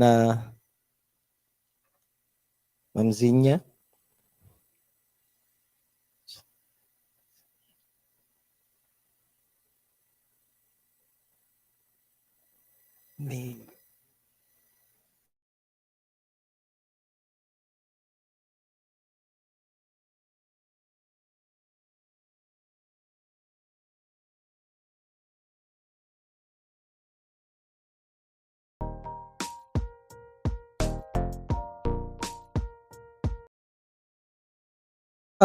Let us go first to the questions for specific speakers. For Ms. Siana, does MARDI or any other agency in Malaysia register agri-tourism, farm tourism farms or enterprises? The trends in number of registered farms is one way of monitoring progress of agri-tourism or farm tourism. The question came from Sir Joselito Bernardo through FB Live. Thank you, sir. Thank you. Actually, there are some registered farm tourism centers in Malaysia, but it is not promoted by the Ministry of Agriculture itself. And based on Dr. Hadi presentation, we also, I think, have similar problems because we cannot identify which farm tourism center is most active or have reason activities that visitors can come. So the answer is yes, there are some, but not all, especially in the private ones, because some of these farmers are self-finance, and they are not private, or they have not commercialize their activities. So I think they don't know how to approach or how to register and make their place known for public visit. Okay, thank you. In that case, then maybe the certification process that was discussed by Dr. Chen yesterday would be a good reference. And also the approach done by our speaker, Dr. Hadi, in spatial analysis of agrotourism, that would be another step for Mardi to look into. Now, let's go to Dr. Sereno. The question came from Dr. Robert Acosta. Thank you for sharing to us the proposed agrotourism strategic plan for the Calabarzon region. Can you also share to us the agrotourism plan for the whole UP Los Baños campus? UPLB. I think we will go to that with SICAT funding. In that case, Dr. Iborra should answer the question.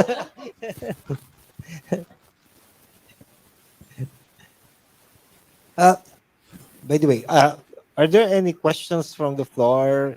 Any participants on site that would like to ask questions? Dr. Chen?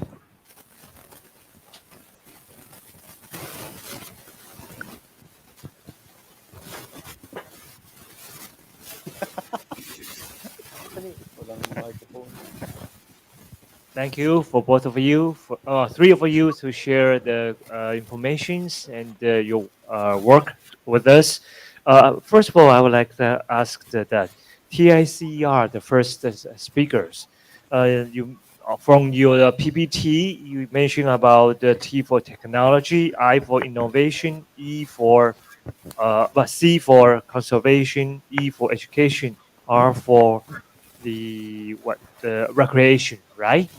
As announced, in Taiwan, we do have something that related to, but most of it is a small scales.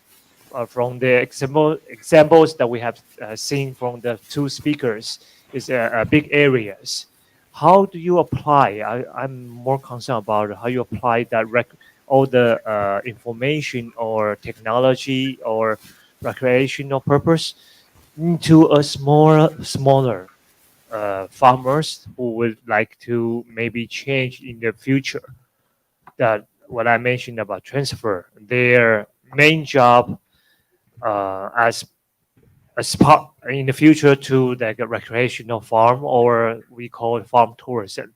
This is something for both of you that if you can share that how you going to how you share to the small farmers or small scale of farms. Thank you.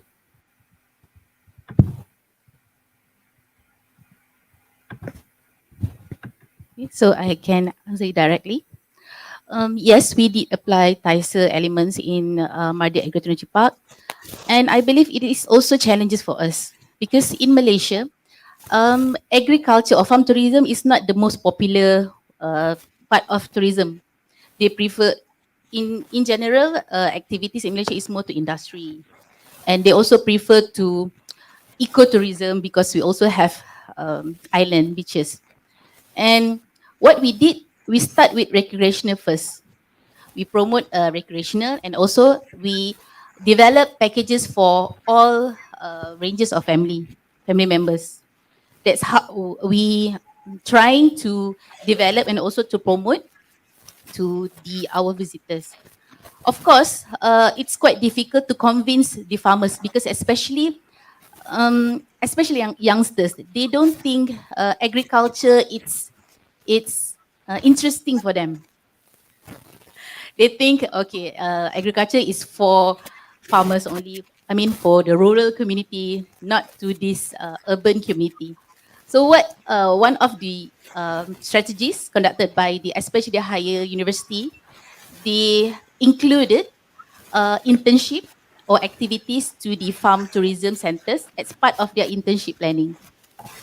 So I think that will be also one of the approaches to to introduce to our youngsters, and they will find other location or any location nearby to their houses to seek for the internship. And also, we approach, especially in kindergarten and primary schools, we offer packages for them to visit to one of our Mardi Agritechnology Park.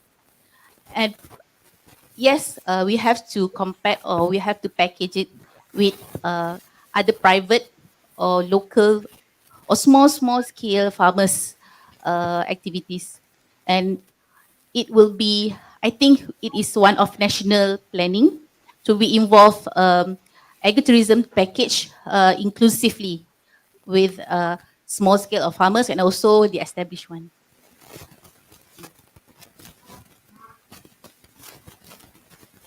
Okay. I would like to ask Dr. Hadi, what is your plan after your spatial analysis? Where do you go from there? Would you complete it to a more robust data? Can you discuss it further, sir? Yes, sir. Now I'm still. I already unmute my microphone. Okay, can you hear me? Yes, sir. I would like to continue this research. Yeah, I have a team to continue the research to find the data, and I always promote to the government. I visit many um, city government in Indonesia, and I asked them about the data, but specific data, because in Indonesia it's similar data usually between each city government, and specific data about the agriculture or agrotourism or farm tourism, they still don't have it. And I, with my research team, we try to complete this data, and we want to promote to the government that Indonesia is very wide. We have many cities, many provinces, and if government work only by themselves, project by project, then the the data will not be complete. So government must now they must concern with the informal data. So now maybe the government is not who developing the data. We have geospatial agencies, yeah, and they cannot work um, alone. So they have to concern about the informal data uploaded by the public, and they just validate it, validate it. So yeah, that's what I do. Thank you. Thank you, Dr. Hadi. There's another question from our online viewer, Dr. Acosta. Can you comment? This is addressed to Ms. Siana.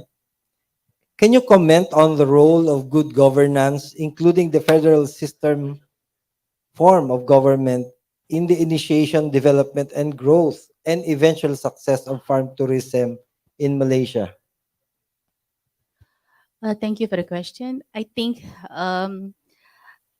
the government foresee, because as I mentioned earlier in my presentation, Malaysia is one of the top visited countries compared to other Asian in the world actually, uh, with the theme of Malaysia truly Asia. But now it's fading away, and maybe we are too comfortable with that. So when we see the decreasing number of visitors with this, you guys competing countries, I believe the government, the Malaysia government, try to focus, especially in tourism industry as a whole, to. But when I saw from what presented earlier, we have these similar strategies, I believe. The most important is to strengthen the public and private sectors. That is the most important, because like for commercial agritourism or farm tourism center, some of them are known to the towards Asian, especially the private one, but not similar or not familiar with the local or domestic to the domestic. And I think the most important, I don't know what happened in other countries, but most important, what we always receive comments or demands are more to the monetary terms. They want to be funded by the government or local authorities so that they manage to improve or develop more infrastructures. And that's, I believe, the Malaysian authorities are going to the direct direction. Of course, with the support of from the private and also public sectors as well. Thank you very much. This next question, also coming from online viewers, uh, uh, we welcome answers from our panelists. Uh, has there been a study conducted ranking the different Southeast Asian and East Asian countries according to the level of development of agrotourism, according to a certain set of criteria that can be applied cross-country? If yes, is there anyone who can share the result? If not, is there any plan to conduct such kind of study in the near future?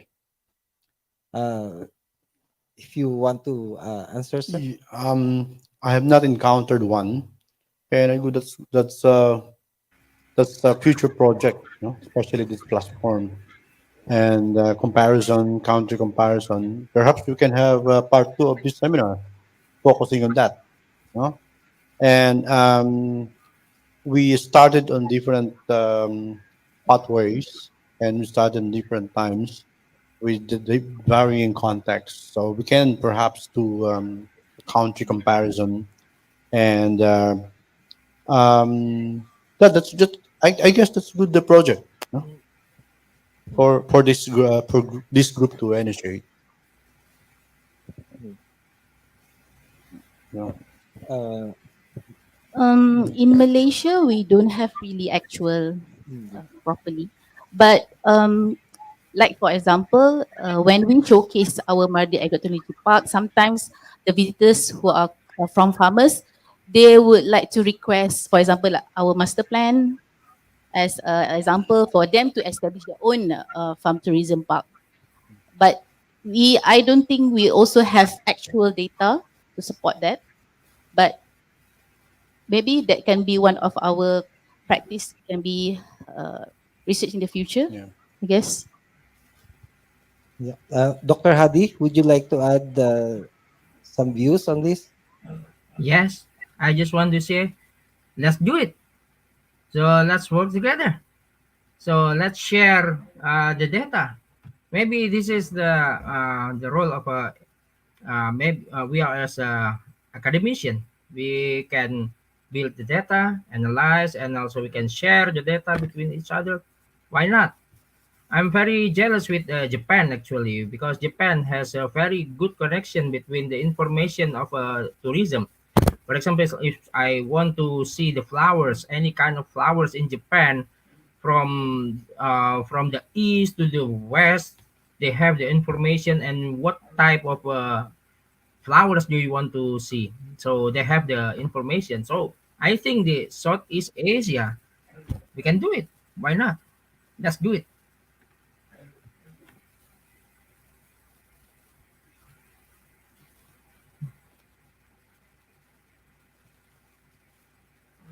That can be answered by all of our panelists. From the country case studies presented by the resource person so far, starting from yesterday, I have the impression that given the investment needed in establishing an agrotourism farm, only the resource-rich farmers can engage in agrotourism. Since one of the objectives of farm tourism is to provide additional source of income, how can we include smallholder farmers to be part of this initiative so that they will also benefit from this development? The question came from Dr. Robert Acosta. Well, based on my study, the Calabarzon survey, most of these owners or managers are actually a small scale, no? And they have an extra farm with, I think, five of those with retirement money and invested on farm tourism destination, and they are actually the 29 sites were accredited as farm schools by ATI, the Agricultural Training Institute, also TESDA. They welcome smallholder farmers to come to their place, study on the organic agriculture, biofertilizers, multiple cropping, and others. So most of the farm tourism sites I encountered are family owned, okay, and involving 2, 3, 4, or even 10 hectares. So and it requires some skills. Um, the farm tourism operations require some skills on primarily tourism, no? uh, particularly on how to organize a tourism business, make it operational, make it sustainable in terms of costs, some accounting or counting, and and especially on visitor reception. Okay, you have to be trained on how to receive visitors, how to speak the content, and what to speak about. Okay, so those are particular skills that a farm tourism owner must have. Okay? And this can be challenges for smallholder farmers. Okay? And in fact, most of the Calabar Zone owners are husband and wife, no? Team. It's family owned, really family owned. So I say that farm tourism would really require these skills in operating a hospitality business. Ms. Diana, would you like to add? Yes, I would like something. I believe because this potential entrepreneurs are farm-based families, as mentioned as our vice speaker. Sometimes if we want to award them some certain amount of money, they have to create or submit some proposals. And of course, they are farmers. They don't know how to do some paperwork. Some of them, I think majority of them, because they are actual farmers. They're not like us. They have to do some paperwork, introduction, objective, something like that. Maybe in terms of we have, maybe we can reduce the bureaucracy to ease the farmers for them to get more funded by the private or public sectors. Thank you. Thank you. Dr. Hadi, would you like to give your insights? Yes, yes. I several times visit small farmers groups. Usually in Indonesia, they have a kelompok tani. We call it kelompok is a group. Tani is farmer groups, and they have a plan to have agrotourism or farm tourism. But their problem usually in master plan, they don't have it. So I asked them, do you have any master plan? No, I don't have. I just have this, and I want to open my agriculture to the public, to the visitors, and they have yeah, they don't have something like. So that's what I promote. Maybe if we want to help the small farmers, maybe we can help them to build the master plan together with them. So in making master plan, I usually drawing on the side with the farmers, and what do you have, what do you want, what type do you want to add in your agricultural area, and I directly make a sketches there, and I give them, and yeah, they implement it. So that's a very cheap master plan, because yes, of course master plan have a money, yes, but for me that's a look like a public service that we can help them. Yeah, that's my experience with small farmers. Thank you, Dr. Hadi. We have a question from our one of our on-site participants who has voice problems because maybe of the singing last night. So let me read. Oh, you Dr. have singing. Oh, Yes. I'm a singer. That's the disadvantage of not being present at the venue. But next time, Dr. Hadi, after this panel discussion, you can join the singing. The question I is have YouTube channel. for Miss Ziana. You mentioned about the 6 strategies, wherein the 5th strategy is practicing sustainable and responsible tourism. Can you share your programs, projects, and maybe policies that might be replicated in the Philippine setting? Um, I don't know, but I don't think based on our presentation by our speakers right now, I think Filipinos are quite ahead compared to Malaysia. Maybe Malaysia should learn from the Philippines instead. But maybe one of the strategies can I can share in terms of promotions, I guess, because nowadays the Ministry of Tourism and Arts Culture plays important roles in promoting our farm tourism centers in many occasions. Can we when we call it the one exhibition, and also we uh, introduce or promote. I don't know, maybe some of you are aware of the Mata Fest. That is one of the strategies handled by the Ministry of Tourism. Maybe that one can be applied, or maybe you can take the initial strategies and improvise it to suit what have strategies or planned by the Philippines. Thank you very much. We have a question from FB Live, Sir Joselito Bernardo. This is addressed to you, Dr. Sereno. Thank you, Dr. Sereno, for the excellent presentation, sharing the survey results and the proposed master plan for Calabarzon. I wish to ask if there is an initiative in the Philippines to do a special map of agritourism similar to the efforts in Indonesia, where agritourism are geotagged. Relatedly, since DOT is registering, accrediting agritourism operators in the Philippines, do they also monitor performance of these operators after they are accredited? Yeah, the farm tourism program of DOT was launched in 2019, just before the pandemic. Imagine pandemic struck in 2020, and suddenly all the program efforts um, paused for a while. And good thing is, as I mentioned, the DOT realized that farm tourism is actually a viable, one of the emerging, fast growing sector of the tourism sector in the Philippines. I guess we can do that, because the 2019 study I did was the first and only in the Philippines so far.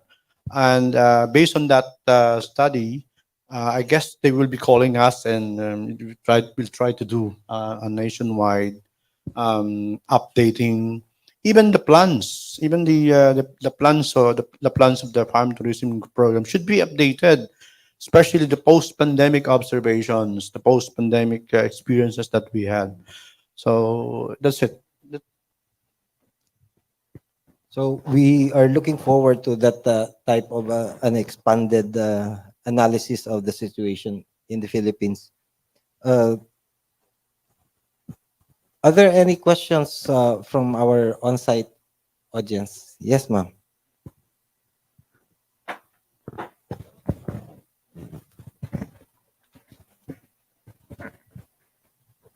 Thank you very much. And my questions probably go to Diana. I know that Cameron Highlands is very well known as the traditional tourism site, and I just want to ask you what really make difference of the Mati agrotech park and the roles of the small farmer in that park. So could you please explain more? For example, how many smallholders or what kind of activities that smallholder can be involved? Thank you so much. Thank you, Miss Ma'am. I think what makes Madi Agriculture Park in Cameron Highlands differ from other commercial farm tourism park is that we offer or we display or showcase our agri-technology, agricultural technology products, and they can look, feel, touch, and experience how to use technologies as compared to other competitors. And as government agencies, of course, the price, we are cheaper than other commercial, the commercial centers or the commercial tourism or competitors back in Cameron Highlands. And still, I think one of what farmers look out for is the agro-based product itself.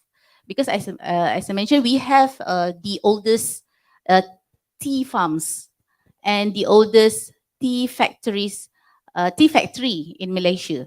So that would be attraction for the visitors to come to Mardi Agro Technology Park as compared to the commercial centers in other side of Cameron Highlands. Thank you. Thank you. Any other questions from the floor? Okay, I have one for the three speakers. What changes do you foresee in your institution or in your country in the next 5 years on agrotourism? Or do you have any proposed changes on agrotourism? Maybe we can start with Dr. Sereno, sir. Okay, for Picard's neighbor, we have now, and you are all invited. We have started, the universities have launched early this year. It's ORDEC, OARDC, the Organic Agriculture Research and Development Center with an agri-farm. The university used to have an agri-farm, but it was damaged in 2014 by a super typhoon. And we will try to revive that. And it's now operational, the Organic Agriculture Center, to become the core of a future agri-park again in the university. And in the Philippines, I can see that more and more, since 2019, at the moment, additional 2 accredited sites applied and became accredited by DOT. More and more, I suppose all the other remaining dozen of farms will be accredited finally upon their submission of completion of all the requirements.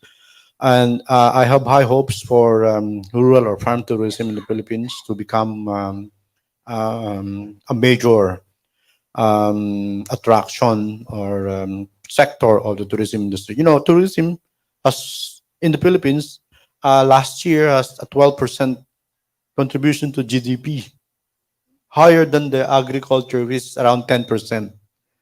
And so I can see that we can deliver agricultural education, innovation in biotechnology, in agricultural technology through farm tourism. That's my high hopes.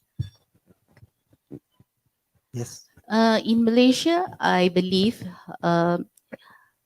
maybe in 5 years' time, and currently the local authorities focus on the youngsters, and we also do have a young agripreneurs program, which we encourage entrepreneurship.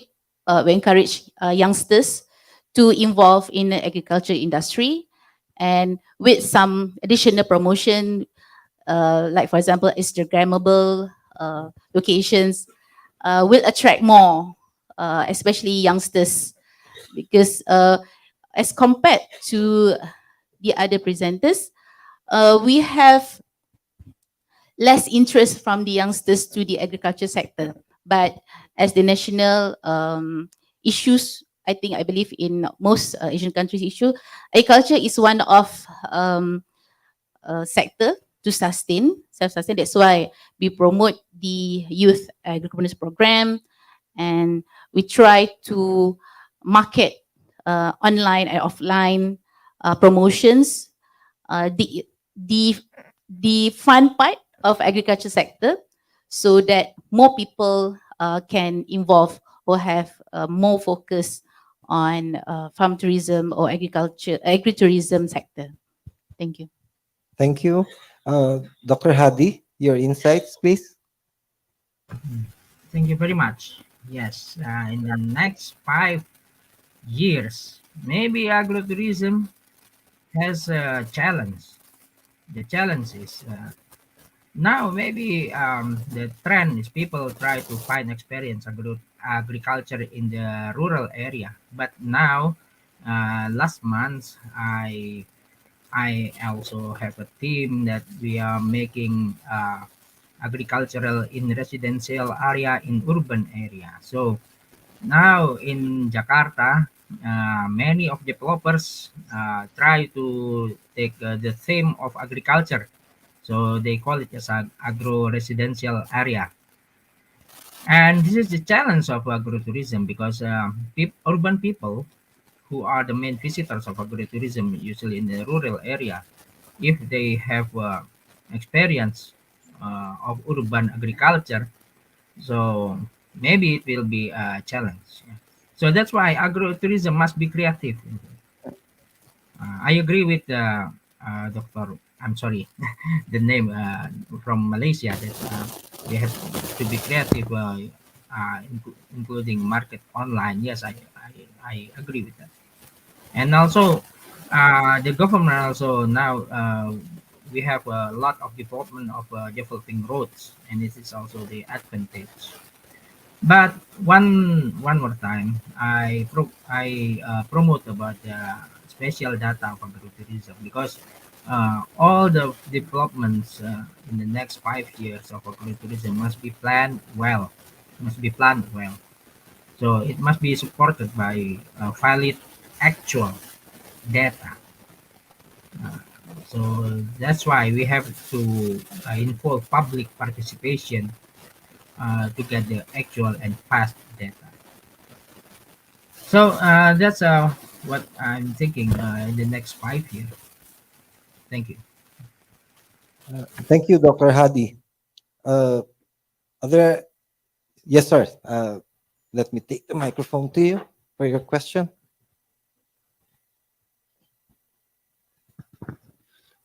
Thank you very much for introducing us various initiatives that were conducted in new countries. I just wanted to know whether you have had any kind of impact assessment particularly to the increase of the maybe the livelihood level of the local people.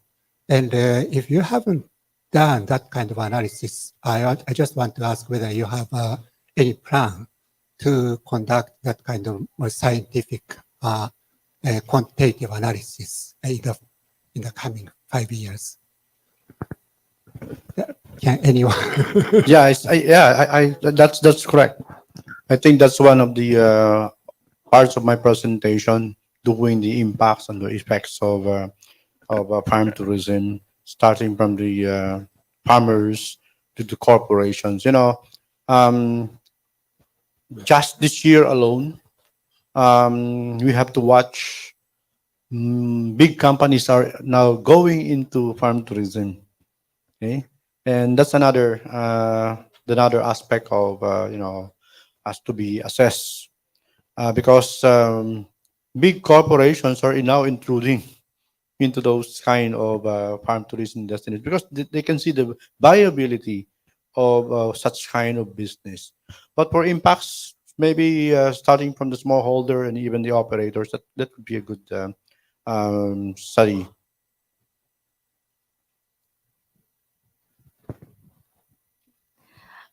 As for Malaysia, we don't have specific data of analysis on that, but I believe the experts are planning to apply what we call augmentation or administrative strategy, that is to combine from multiple disciplinary sectors from tourism sectors, so that every sector can be benefited from what unpopular farm tourism in Malaysia and compared to the existing one. So that would be one of we can start from that, I believe. So then we can collect the data from that. Thank you. Dr. Hadi, would you have your insights, please? Yes, for the big farm tourism or agrotourism, for example, that I mentioned in my presentation, the Chimori Dairy Land, they have environmental impact assessment. Yes, because the agrotourism activities have impact to the environment. For example, the traffic jam and also the pollution. So for the big agrotourism, if they want to have a license to build, not to build the system, but to build the buildings of agrotourism, they must have the environmental impact assessment to get the license. But how about the small agrotourism? Because in Indonesia, the agrotourism is not always managed by the big company, but also with the local farmers or farmers group, and they don't have like that. And that's why we try to that I always promote about the special data. And this data that I and my team develop this data actually is not stop only in the pin in the Google Earth. Not only stop. We have to import to the ArcGIS, and then we can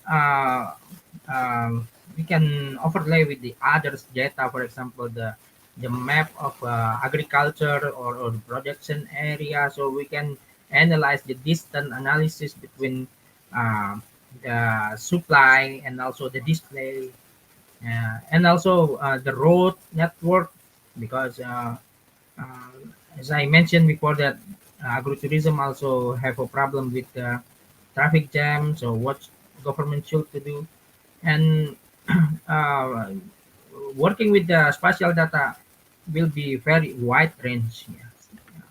So that's my answer. Thank you.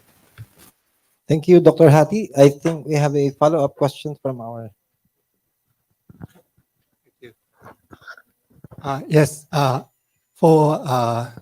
a agriculture researcher, and for any kind of agriculture technology, like let's say new variety or the use of the new fertilizer, usually we are requested to give a kind of a impact analysis. And the ideal case is that just we compare the before and after. Or if it's not possible because it's already done, then we can compare the, compare the local people who are near to the, for example, the technological park, and for for some distance, then we can estimate how much this new initiative will increase the, let's say, the income of the people.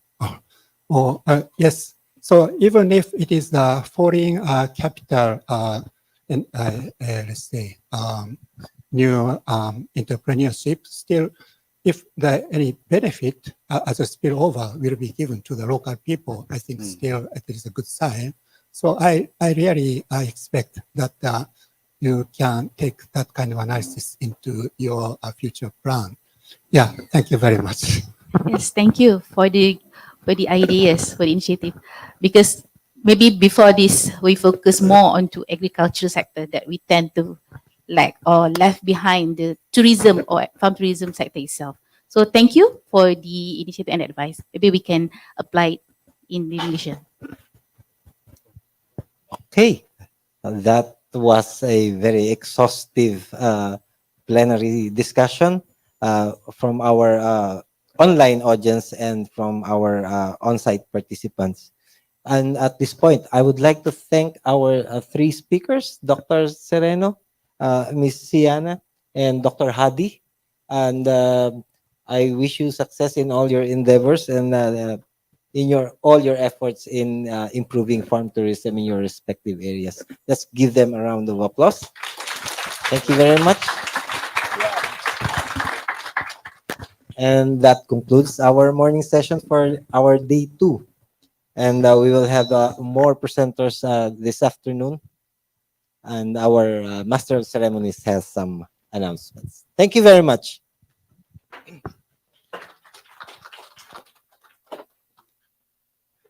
Oh, hand to our moderator, Dr. Noel Katibog. And that brings to a close session 3. We will resume session 4, our last session this afternoon. We still have speakers from Vietnam and Taiwan and the Philippines also. So, and this will be moderated by Dr. Sereno. So we will have our lunch break in a while, and let's first relax.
The late 1960s.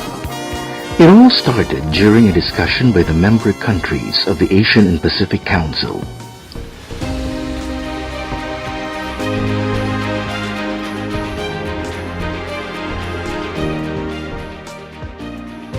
The 1970s. Shortages of both food and fertilizers. FFTC was established.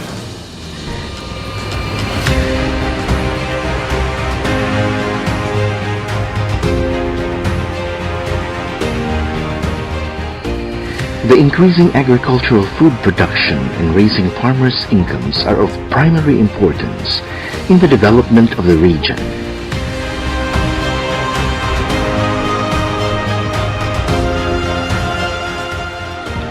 As an international agricultural technology and policy information center, FFTC collects policy and technology information, builds up experts networking and sharing of experiences by conducting seminars and workshops, soliciting agricultural policy articles and information, and engaging in international activities and others. The center conducts consultations with agricultural experts in the region. FFTC packages the collected information and disseminates this through annual reports, newsletters, e-publications, the center's website, Facebook, and other forms of social media.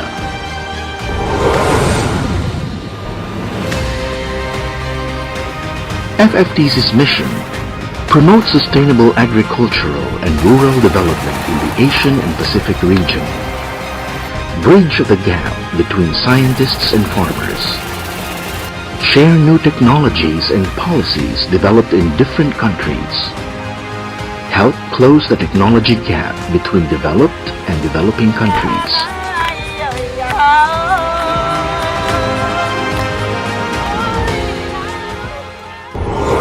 Five decades of FFTC. 1970s. Focus on food production. The height of the Green Revolution. FFTC held numerous workshops and training courses on multiple cropping. Most Asian countries became food self-sufficient because of initiatives in research technology transfer.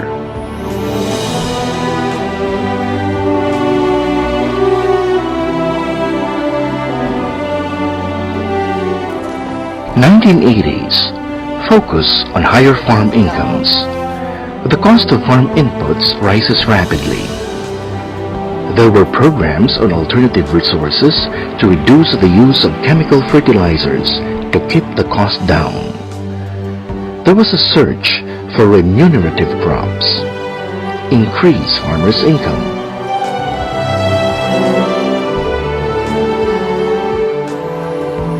'90s. Focus on sustainable agriculture. FFTC sought to address the issue of environmental degradation. Develop sustainable agriculture. Promote systems of agriculture that are sustainable in the long term. Regeneration of environment. Restore soil fertility.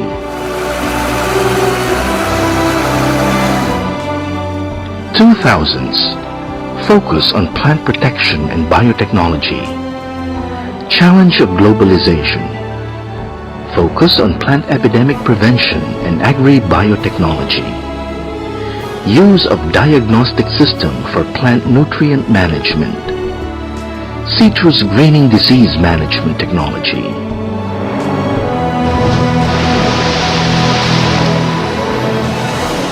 '2010s. Focus on climate change and ICTs. Threats of global warming. Inclusion of climate change in the rolling 5-year strategic plan. Focus on ICTs, smart agriculture, and use of drones. Start project on dragon fruit. FFTC's recent performance and achievements. Agricultural policy. FFTC set up an agricultural policy platform in 2013 for sharing and exchanging agricultural policy in the Asia-Pacific region. Crop production. A series of training workshops on agricultural biotechnology, which attracted more than 100 participants from 8 Southeast Asian countries. The effort has equipped the agri-biotech manpower in the region to meet the challenges arising from climate change and food security. Control the disease damage to crops. Use of breeding to combat banana fusarium wilt. Find out that the dragon fruit is the most remunerative tropical fruit in Southeast Asia. Soils and fertilizers. Organic fertilizers or biofertilizers have been recommended to meet plant nutrient requirements while protecting the agro-environment. The 2014 workshop on heavy metals and radioactive materials appeared to address the remediation of rural soils damaged by the giant earthquake and tsunami that occurred in Japan on March 11, 2011. Animal production. Symposium on improving swine breeding and dairy herd improvement with reproductive biotechnologies. Complementary partnerships between technology advanced countries and technology disadvantaged states. Focus on sustainable fishery resource management for over-exploration.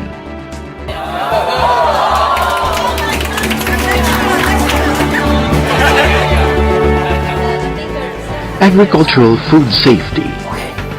Promote gap, hassle, and traceability from farm to table. The outstanding outcome on the adoption and institutionalization of Taiwan-developed rapid bioassay for pesticide residues, or RBPR, for organophosphates and carbamate insecticide by NARS in Korea, the Philippines, Thailand, and Vietnam for their respective fruit and vegetable marketing systems. Climate change. In response to climate change, FFTC helps farmers adapt farming methods and mitigate greenhouse gas emissions in the workshops. Smart agriculture for small-scale farmers.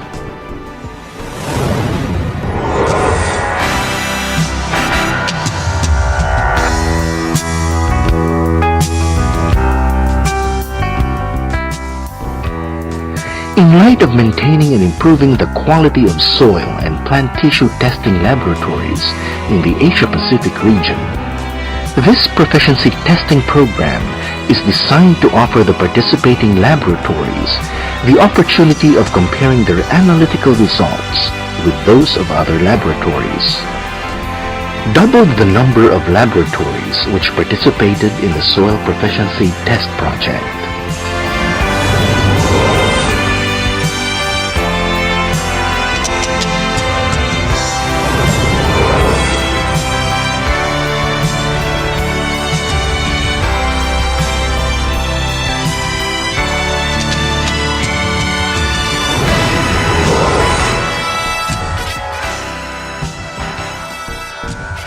Paid courtesy calls to various representative offices in Taiwan to extend and strengthen relationships and explore the opportunities for cooperation.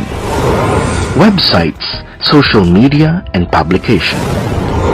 Improve the quality of FFTC publications, websites, and Facebook page, thereby improving the visibility and impacts of FFTC. Renewed the look of the Center's 3 websites: FFTC English and Chinese websites, FFTC AP platform and Dragon Fruit websites, and made them more friendly, accessible, and efficient. FFTC's future challenges. Strengthening and expanding partnerships and linkages. Improving the quality of workshops and seminars. Maximizing the use of social media and ICTs. Increasing visibility and impacts. FFTC's vision. Move towards sustainable agriculture and rural development.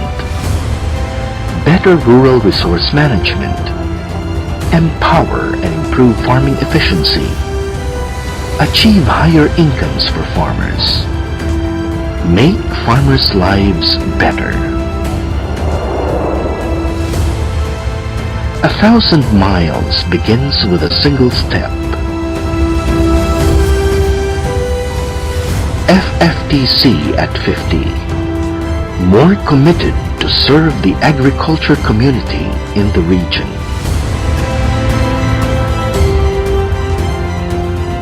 FFTC, empowering people in agriculture through science and information.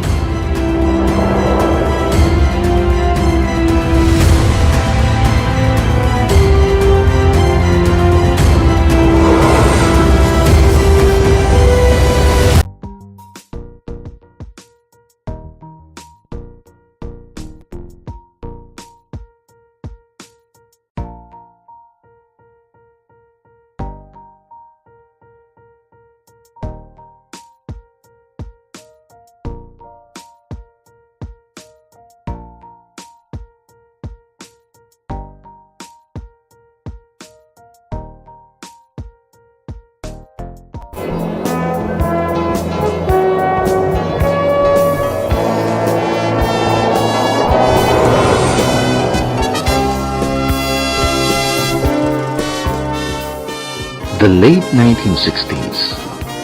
It all started during a discussion by the member countries of the Asian and Pacific Council.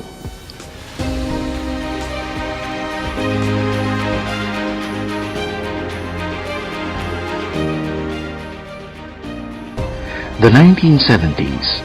Shortages of both food and fertilizers. FFTC was established.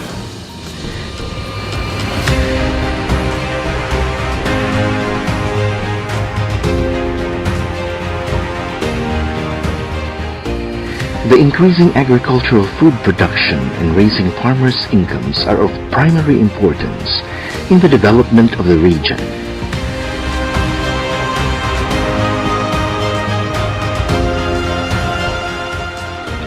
As an international agricultural technology and policy information center, FFTC collects policy and technology information, builds up experts' networking and sharing of experiences by conducting seminars and workshops, soliciting agricultural policy articles and information, and engaging in international activities and others.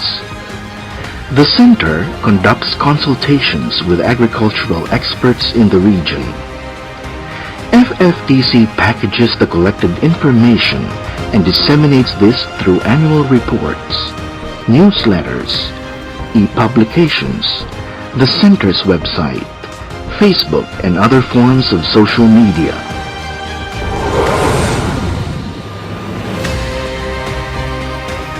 FFTC's mission: promote sustainable agricultural and rural development in the Asian and Pacific region, bridge the gap between scientists and farmers, share new technologies and policies developed in different countries, help close the technology gap between developed and developing countries.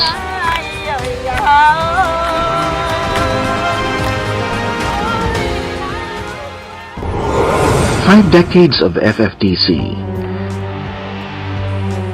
1970s, focus on food production, the height of the Green Revolution. FFTC held numerous workshops and training courses on multiple cropping.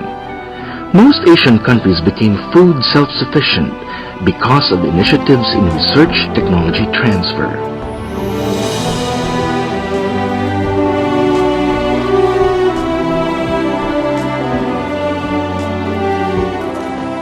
'80s, focus on higher farm incomes. The cost of farm inputs rises rapidly. There were programs on alternative resources to reduce the use of chemical fertilizers to keep the cost down. There was a search for remunerative crops, increase farmers' income.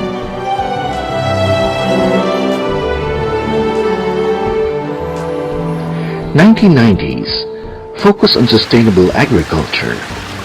FFTC sought to address the issue of environmental degradation, develop sustainable agriculture, promote systems of agriculture that are sustainable in the long term, regeneration of environment, restore soil fertility.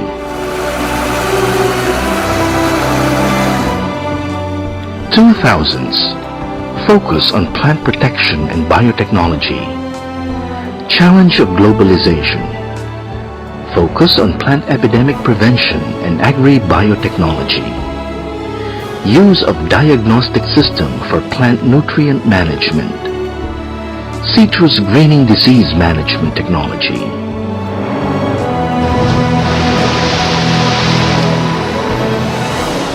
2010s, focus on climate change and ICTs, threats of global warming, inclusion of climate change in the rolling 5-year strategic plan, focus on ICTs, smart agriculture and use of drones, start project on dragon fruit.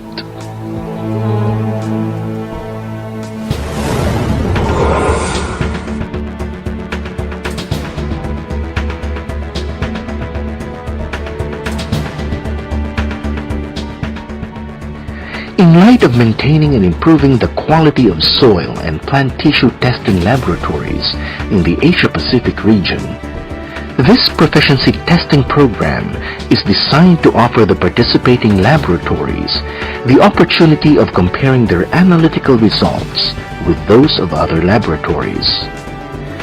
Doubled the number of laboratories which participated in the soil proficiency test project.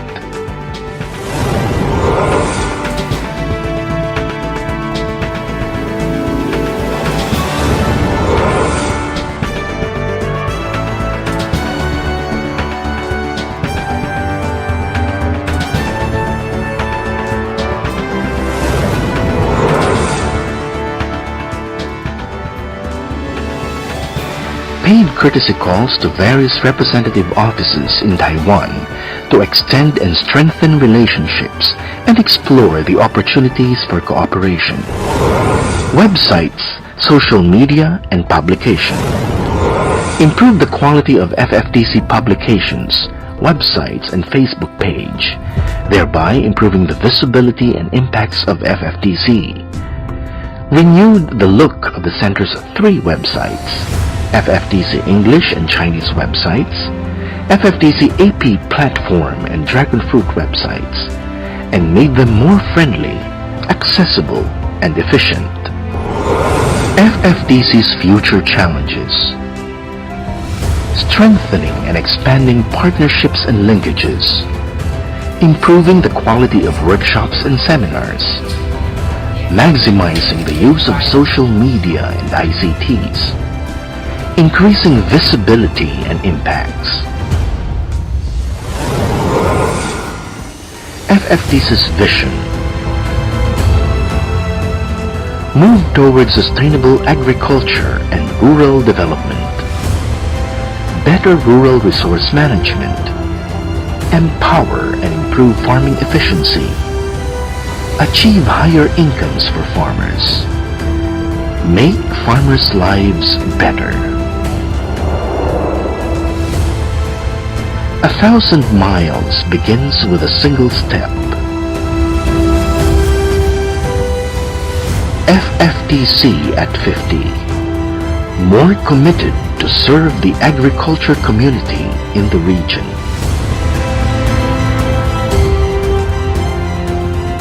FFTC, empowering people in agriculture through science and information.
late 1960s.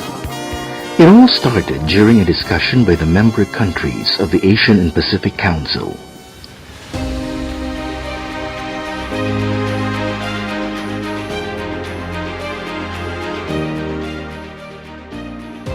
The 1970s, shortages of both food and fertilizers. FFTC was established.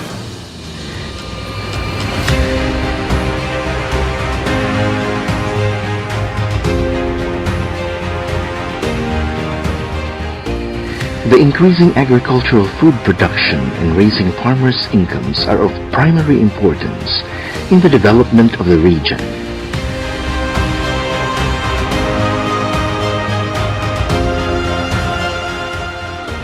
As an international agricultural technology and policy information center, FFTC collects policy and technology information, builds up experts' networking and sharing of experiences by conducting seminars and workshops, soliciting agricultural policy articles and information, and engaging in international activities and others. The center conducts consultations with agricultural experts in the region. FFTC packages the collected information and disseminates this through annual reports, newsletters, e-publications, the center's website, Facebook, and other forms of social media.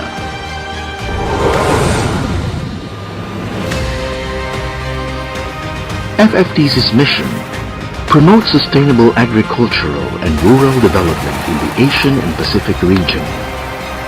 Bridge the gap between scientists and farmers. Share new technologies and policies developed in different countries. Help close the technology gap between developed and developing countries.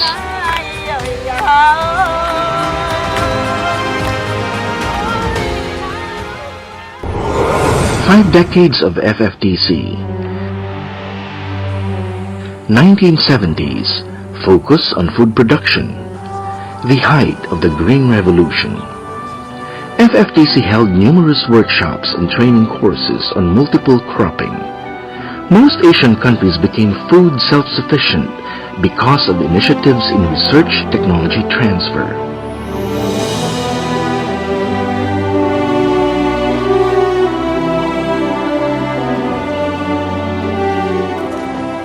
'80s, focus on higher farm incomes. The cost of farm inputs rises rapidly. There were programs on alternative resources to reduce the use of chemical fertilizers to keep the cost down. There was a search for remunerative crops, increase farmers' income.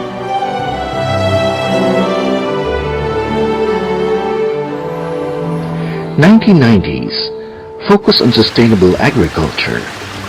FFTC sought to address the issue of environmental degradation, develop sustainable agriculture, promote systems of agriculture that are sustainable in the long term, regeneration of environment, restore soil fertility.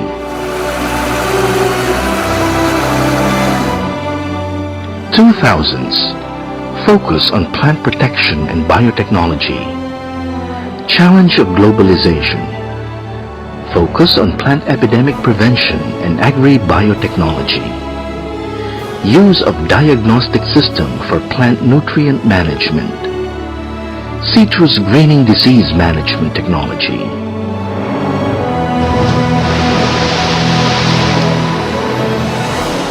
(2010s) Focus on climate change and ICTs.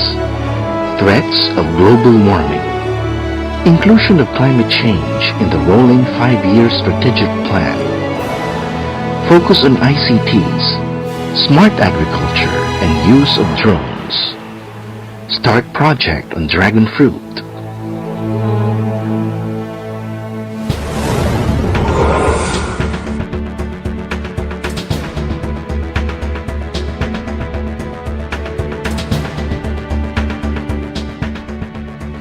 In light of maintaining and improving the quality of soil and plant tissue testing laboratories in the Asia-Pacific region, this proficiency testing program is designed to offer the participating laboratories the opportunity of comparing their analytical results with those of other laboratories.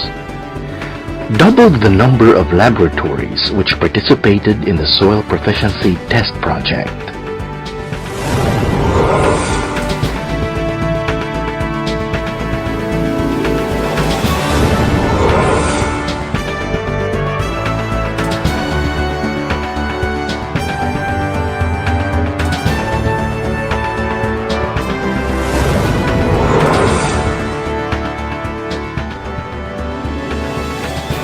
Paid courtesy calls to various representative offices in Taiwan to extend and strengthen relationships and explore the opportunities for cooperation.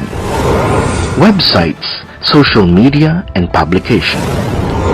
Improve the quality of FFTC publications, websites, and Facebook page, thereby improving the visibility and impacts of FFTC.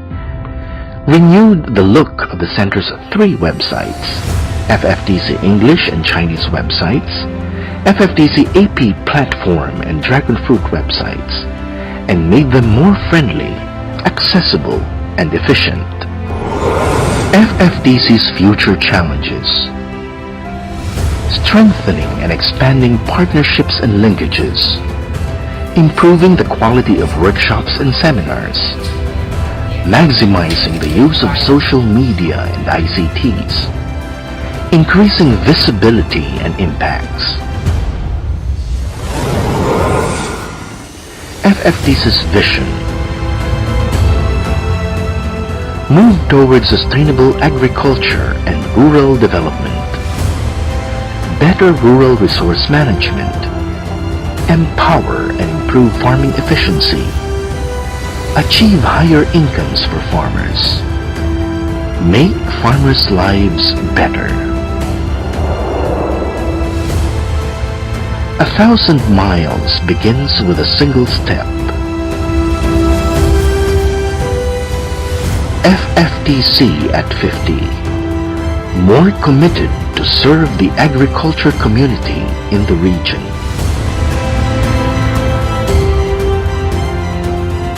FFTC, empowering people in agriculture through science and information.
Good afternoon.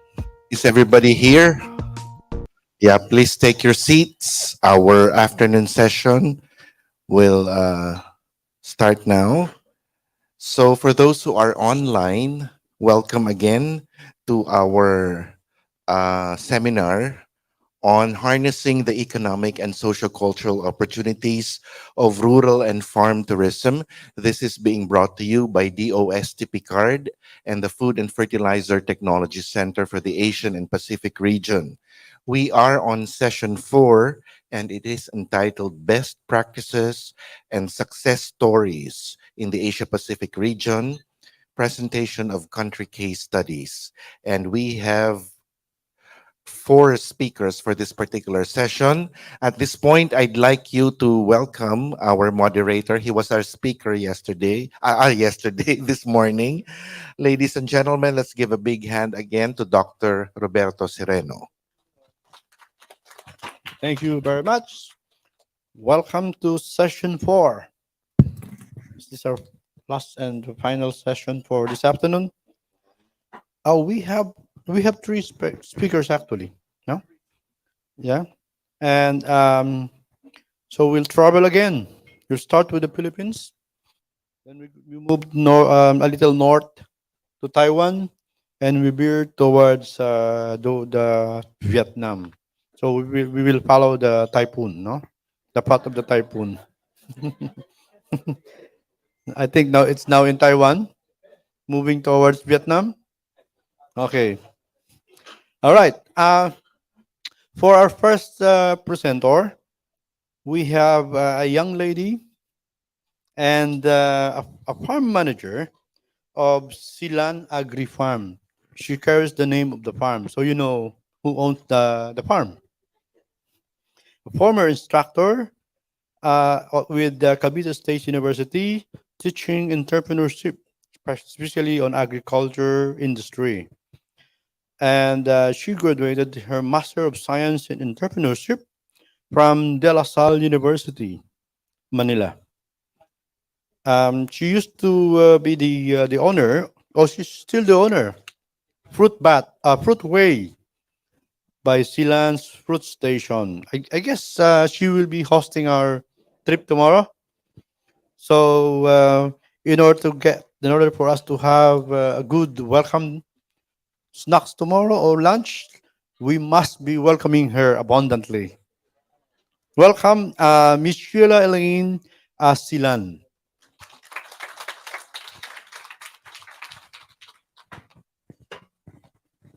You were gonna play. Thank you so much, Sir Ronald, Dr. Ronald, Dr. Roberto. Yeah, sorry. Okay, so I thought there was a video about that was about to play first, and then okay.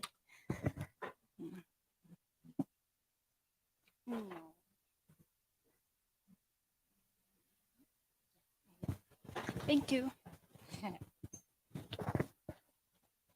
Okay, Dr. Reynaldo Ibora, our Executive Director, Dr. Susan Chang, our FFTC Director, and Dr. Watanabe, our Deputy Director of FFTC, our dear speakers, and ladies and gentlemen, good afternoon. Okay, okay, so. Let me share with you the pathway that leads to the discovery of the beauty of agritourism, the Silan Agri-Farm Cycle Journey. Are you all excited? Are you all full from our continuous eating here? I guess we'll be getting a lot of weight, gaining a lot of weight after this seminar, yes. Okay. Okay. So Silan Agri Farm is a family farm owned by my parents, Mr. and Mrs. Shirley and Eddie Silan. So my mom is here as well, and my dad was here last night. Yeah. Mr. Silan has been recognized as a farmer scientist for Lakatan Banana since 2005 and has been adopting several technologies since then. Okay, so it was when I started working in our farm after I graduated college. So since then, I have been helping my dad managing the farm.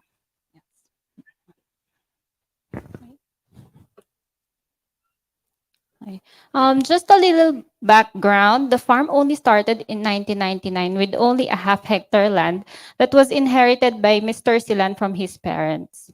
He and my mom only focused on expanding the farm year by year. So currently, the farm is now 21 hectares composed mainly of dragon fruits, papaya, pineapples, bananas, coconuts, and other vegetables using nutrition farming technology. Okay, so the farm is also an accredited learning site by the Department of Agriculture Agricultural Training Institute. Yeah. Yeah. So um, as this have you seen this before? Of course. Mainly in Vietnam and Thailand. Yeah, so these are dragon fruits or pitayas in your country. And then these are the other flowers of the dragon fruits. Yeah. So since then, our primary goal was purely production of high quality crops. Okay, so these are our red hot chili farm and tomatoes, harvested tomatoes. And this is my dad. Of course, he's always so proud of our produce. And then these are papayas, and those are bitter gourds. Okay, a lot more photos. Our pineapple is the variety came from our pineapples came from Mindanao. These are MD2 varieties, same as with Dole and Del Monte varieties. And then these are the Lakatan bananas. Yes, of course we still have them at the farm. So yeah, that's me.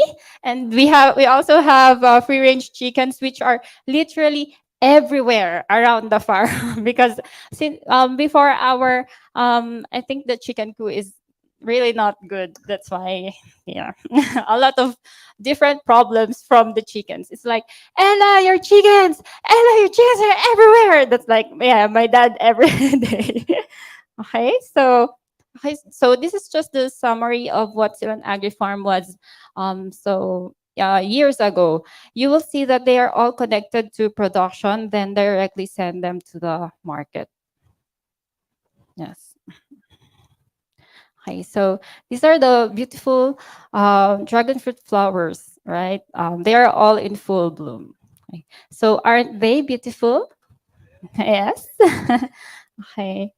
But what we didn't see there were the problems that we have encountered, like calamities, land area limitations, and off-season production of dragon fruits, which make the farm have losses and lesser shopping money for my mommy. Yeah.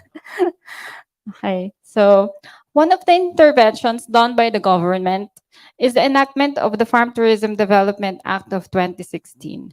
In support to this, the DOST-PCAARRD established a Science for the Convergence of Agriculture and Tourism, or SICAT programs for farms. Silan Agri-Farm has been blessed to be chosen as one of the beneficiaries of the SICAT program. Okay, so this figure shows the transformation pathway of Silan Agri-Farm from a production farm to now a SICAT farm. Okay, then eventually our goal is to become an agritourism destination and of course to see the results and then for us to give more opportunities like more laborers and livelihood sources and opportunities like that. Okay, so the transformation process started with the technology and training needs assessment, feasibility studies, farm enterprise planning, and up to initial DOT accreditation. Okay, so prior to the transfer of package of technologies or POTs, capability enhancements and skills development trainings, webinars, seminars, workshops, were conducted for the Silan Agri-Farm owners and workers and other interested stakeholders Technical experts were invited from the Department of Science and Technology, the Department of Agriculture, agricultural training institutes, other local government units, and state and universities and colleges. Yes. Okay, so these are some of our seminars. We had farm management, bookkeeping, banana production, beekeeping, drip irrigation technology, native goat production. We have papaya processing. And then due to the pandemic, we had some webinars like the nursery management and asexual propagation, native chicken production, dragon fruit processing, vermicomposting, tissue culture, orchids propagation, solar power technology, stingless beekeeping, itik pinas production or duck production, improved native pig production, aeroponics technology, drip irrigation technologies, and artificial lighting for off-season dragon fruit production. Okay, so as a result of the needs assessment, we have identified the package of technologies or the POTs. Okay, so we were also trained to produce pickled papaya to add value to our harvested papaya that did not pass the quality control. Okay, of course, that's my dad again, because he always wants the photos with big papayas. Yeah. Then the banana production. We also have a POT on stingless beekeeping, native goat production, and we also, these goats, the manure of these goats, we use them in our vermicomposting area. Yeah, as seen in the photos, they are the students of Indang National High School who recently had their work immersion for 240 hours at the farm. Waste from fresh produce are processed to come up with value-added products, serve as feeds to farm animals, or utilized for vermicomposting. Animal manure are mixed with banana stems and other materials for vermicompost production. The use of chemical fertilizers and pesticides is reduced by utilizing vermicompost and other organic materials. Yeah, so we have the POT on nursery management, papaya seedlings and dragon fruit cuttings inside. Asexual propagation, native chicken production. Okay, so now, as you can see, the chickens are now inside the beautiful coop. Yeah. They are no longer everywhere around the farm. Okay, thanks to, yes, of course, this project.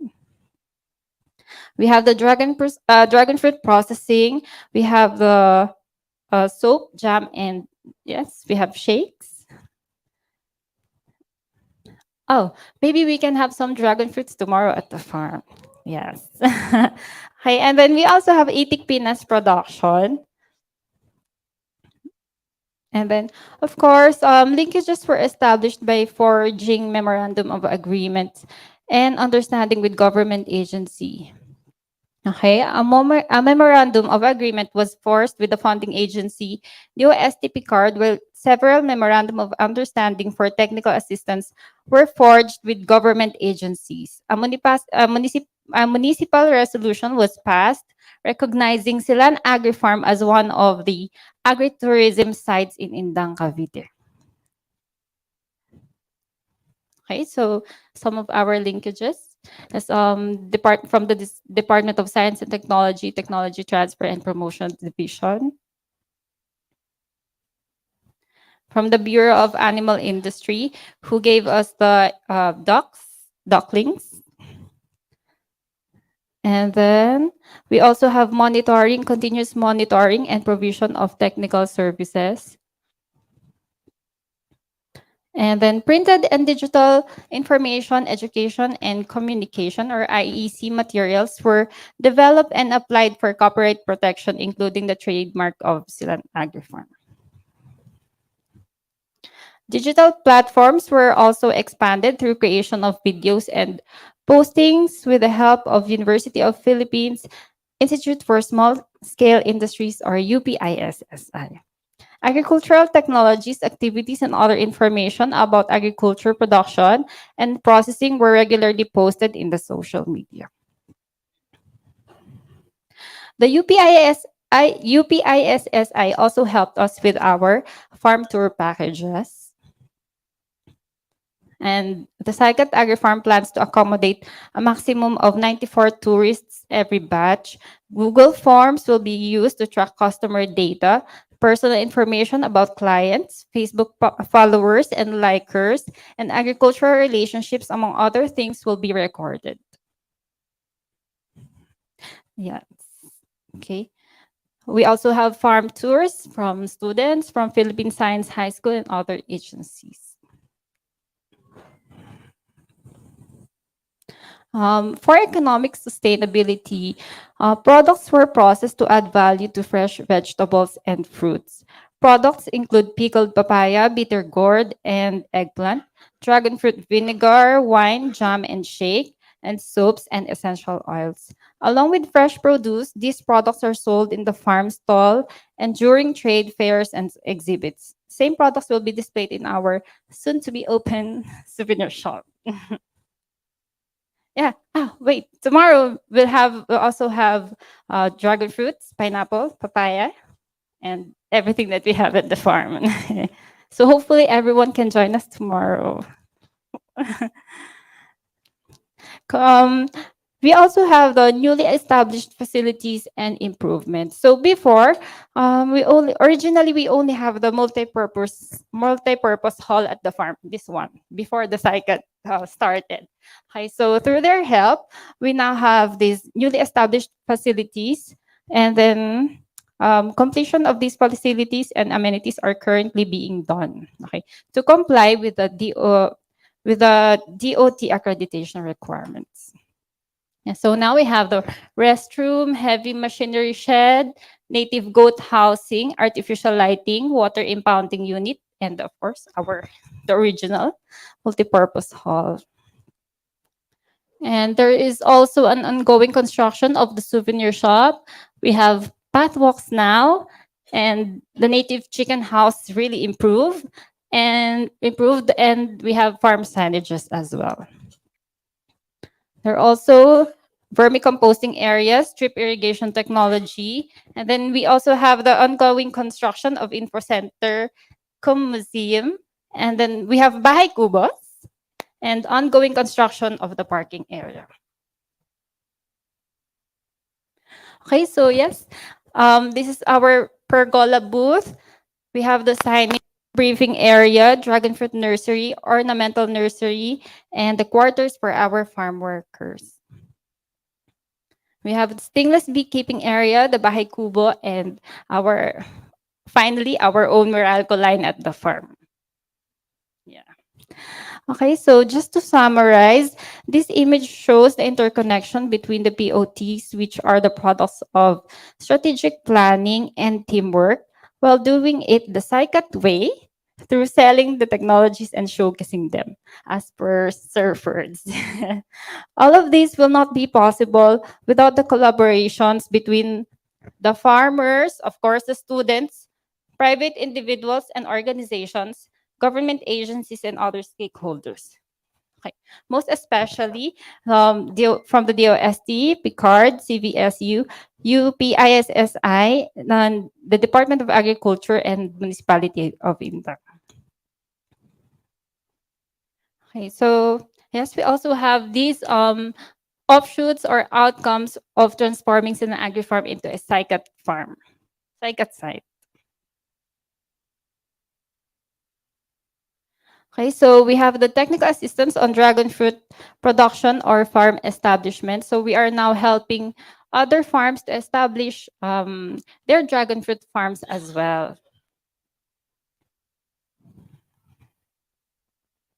There are also researches on lakatan production with UPLB's technical staff.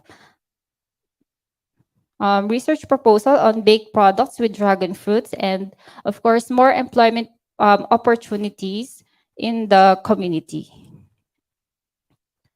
Okay, so this is the actual site inspection of DOT 4A, Department of Tourism Region 4A. So hopefully next time we will be part of Dr. Roberto's presentation.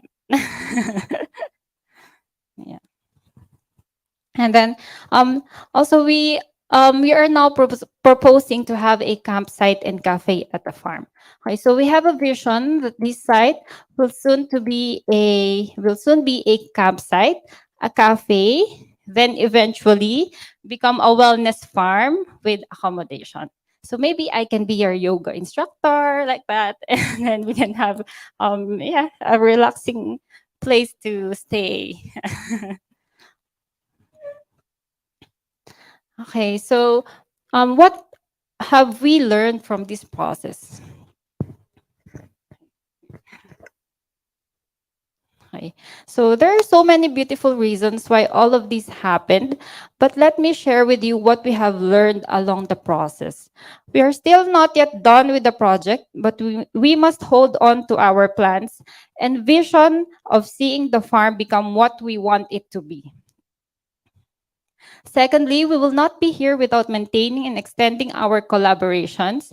My father became a farmer scientist about 2 decades ago, and I can say there must be something good and meaningful with their established relationships for us to be here 2 decades later.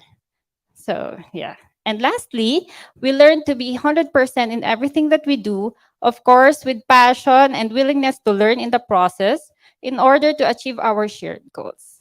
Okay? That's all. Thank you very much.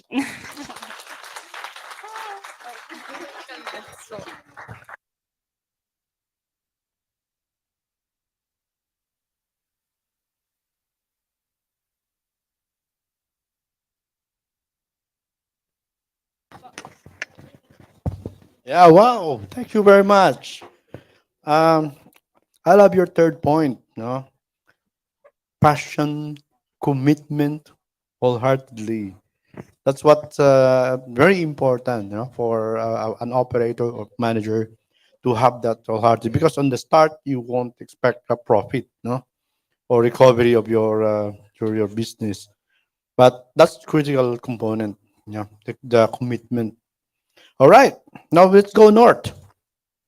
We'll cross the Batano Strait and we'll go to Taiwan by asking an associate researcher of Agricultural Extension Section, Hualien District Agricultural Research and Extension Station in Taiwan.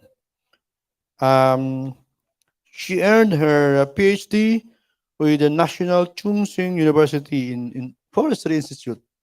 You're also a forester. All right. Now let's call on Chen Wang Sun. Please. Round of applause, everyone.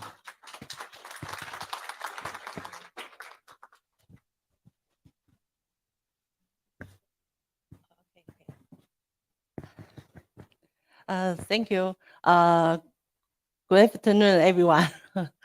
I'm very glad to have the opportunity to share you my case, the study of the agritourism in the Taiwan. I'm come from the Hualien, it's the east of Taiwan. Our station is the agricultural research and extension. So I face many people, many farmers, and we can maybe the training and the teaching and cooperate every agriculture tourism.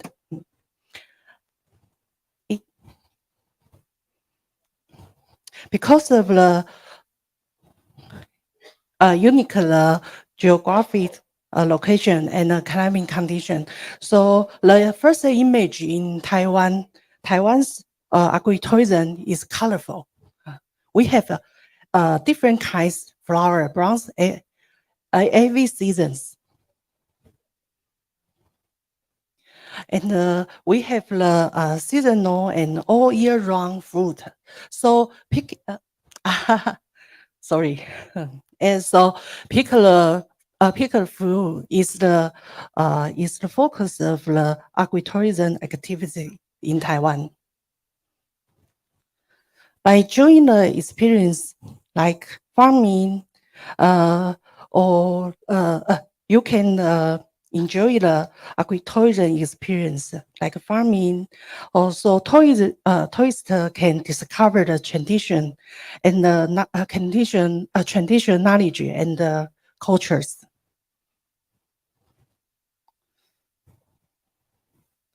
So in the rural area, there are rich cultures, products, and nature beauty. So you can feel the fun of the agritourism in the different seasons.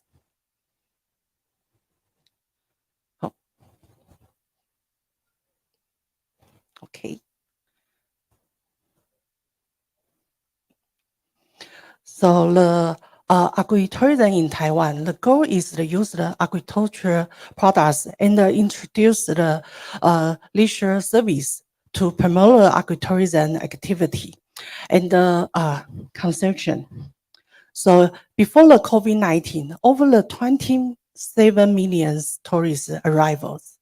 But you know, the COVID-19 is coming impact our agritourism industry. So after the COVID-19, the number is decline about 20%, but it's better than the other tourist industry because our agritourism international visitor is maybe just 2%. And in the COVID-19, people like outside activities. So our agritourism in Taiwan is not, it's better than the other tourist industry.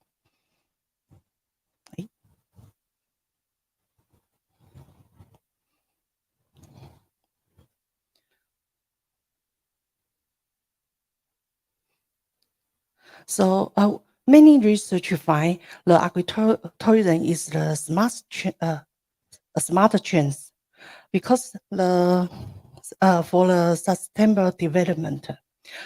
Many research find that agritourism and the local activities can preserve the economy, environment, social community, and the local culture. Today, we were talking about the species diversity conservation and the traditional culture preservation. Staying in the farm, visitor can enjoy the agricultural life, where the farmer can promote the conservation of the nature, rural context, and the traditions. So rural area have a different local food system. Dining is the major dimension of the tourism. So through the food culture experience can receive the local food system. And today our study we are talking about this. This is my case study of the indigenous agritourism business in Hualien. In this case, we explore the indigenous agriculture in Hualien and how local food and the traditional food culture can develop agritourism in the area. By engaging in the agritourism, indigenous community can devise their income and retain the young people to come to their community and enjoy the contribution their traditional farming and dining culture.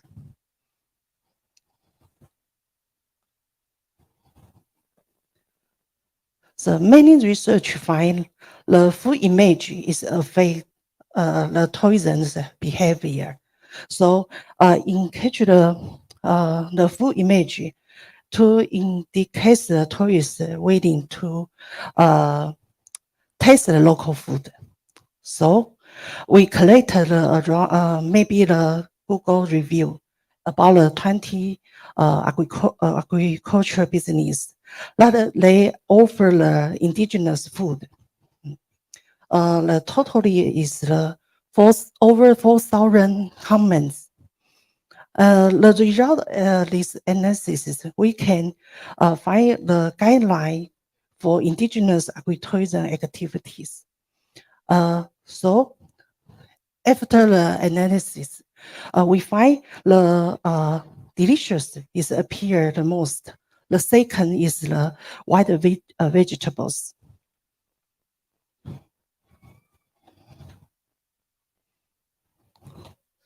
Sorting the thousands comment. So we get the 7 principal dimension. The first, the important is indigenous culture feeders, like white vegetable and traditional fish dish like this. And the price must be reasonably. And the dining style may be like a family outing and tri-friendly, all group getting. The healthiness is the fresh, health, local. And the flavor must be the delicious always. A dining mood like happy. And the price service is attentive. So after this analysis, we have the guideline to talk to the farmers. Farmers share how to design the indigenous. Okay. The analysis indicates that the indigenous farmer should integrate the white vegetable culture and the traditional dish, so they can combine and develop the local activities.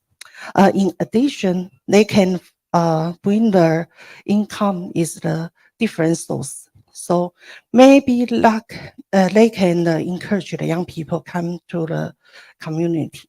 So this case, we have the 8 business join us. And then I will show how our guidance plan, we combine the 3 dimensions. First, we will set up white vegetable gardens for experience. So we can use the white vegetable to develop the local dish, and use to design the its principal activities.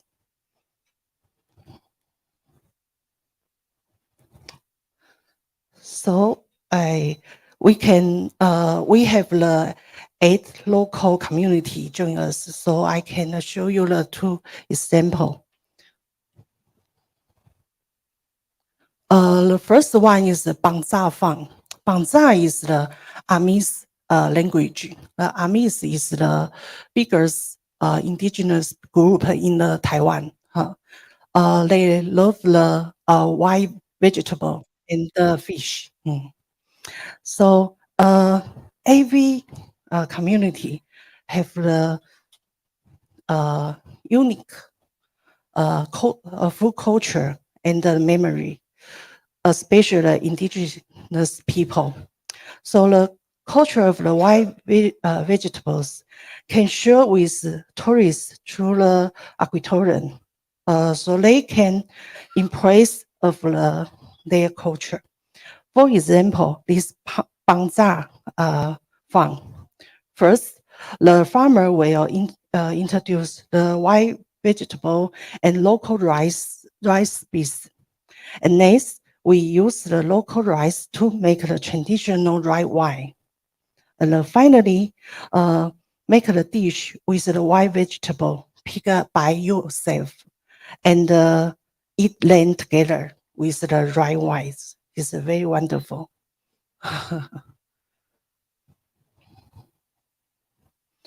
Okay, the next sample is a rice activity center.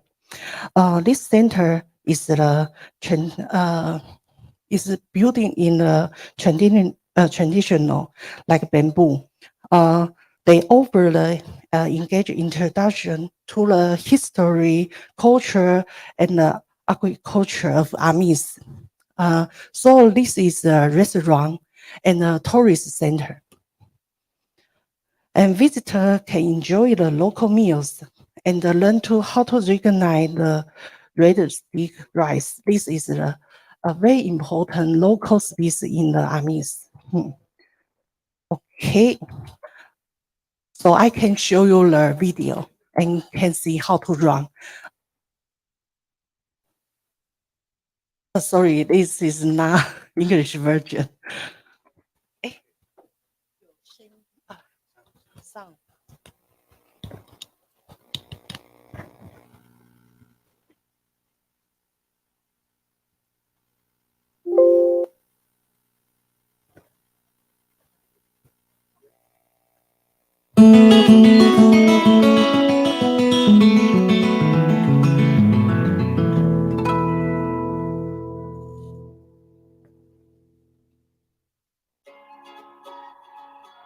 The first is the organic farmer. 这里是嘉丰有机农场哦，从事有机已经有22年了哦。那我们种的有叶菜类，还有根茎类、瓜果类，还有最主要是高经济的食用百合。来到我们嘉丰农场，可以体验到整个农场的我们的介绍，然后可以体验我们所种的根茎瓜果类，借此可以推广我们的有机蔬菜。 用友善农耕的概念，也可以让小朋友更加珍惜我们的土地。欢迎来到花莲的游客，来体验我们最正统的农村生活。The next is a rice stick rice center. 我们这里是有协会经营的一个开发了红糯米生活馆，经营了 有6年的时间，然后除了享用我们这里的红糯米的餐桌之外呢，还有体验到我们的酒酿 DIY。So you can learn how to make the traditional rice 文化。再就是我们的红糯米手卷，就是包括了野菜，然后包括了米食，然后让大家更能够认识我们太巴郎的一些文化故事。另外在这里可以购买我们的红糯米，还有酒酿辣椒。 另外就是在这季节性的话，可以购买我们新鲜的农特产品。欢迎有机会来到花莲的旅客，希望你们来到太巴郎红糯米生活馆来走走。This is 新绿 ，This is the restaurant. 经营将近20几年，他希望推展的一个就是结合在地的农业、在地的一个生态，还有在地的文化，推展出一个复合式多元的一个休闲农场。来到新力农园，第一个这边的生态环境非常的丰富，还有就是我们这边用友善耕作、有机的耕作，所以可以品尝到很多跟农民用契作合作理念转化成一个特色美食的一个地方。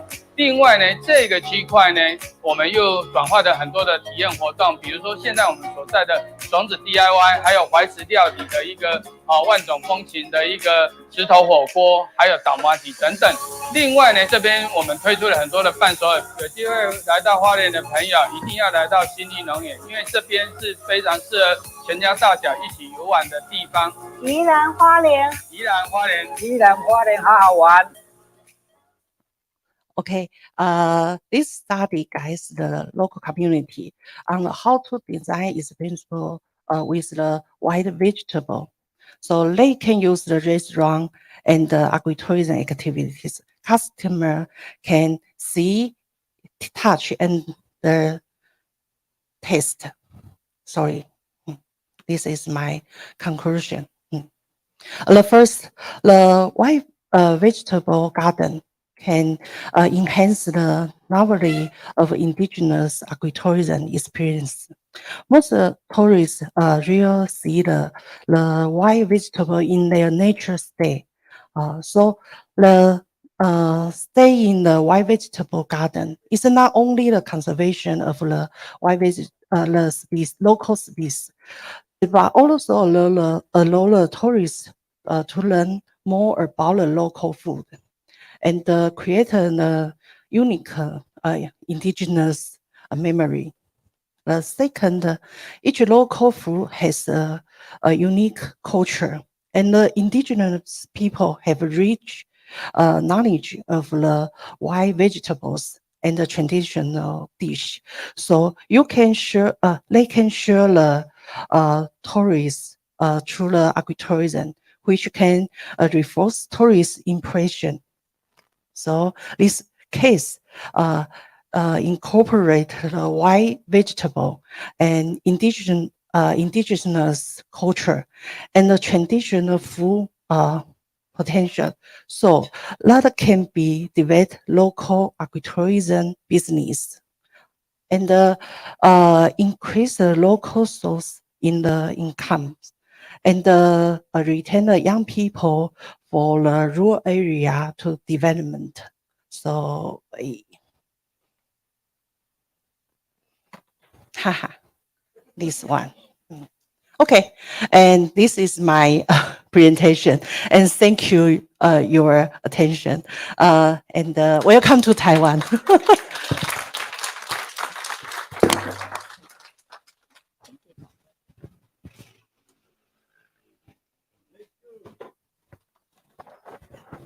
Thank you very much.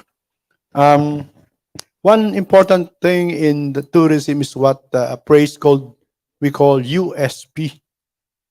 You know that unique selling point. And in that case, they made food and indigenous culture as their unique selling points. And there's a phrase that happiness is made through your tummy. When your visitors are happy with your food, then of course you'll get. That's like our seminar. We've been eating a lot, no? Non-stop eating. Okay. For our third leg of our trip, we move towards west and cross South China Sea. Sometimes we call the West Philippine Sea. And we will call on a colleague from the Center for Agrarian Systems Research and Development in Hanoi, Vietnam. She is a specialist in the development sector, focusing on the value chain research and agricultural development. She is keen on finding pathways that help the rural community to innovate their production and marketing. So let's hear from her, from Miss Po, Miss Pam Tihan Po To. Round of applause, gentlemen and ladies. Agritourism, a pathway to rural development and sustainable food systems. Food again.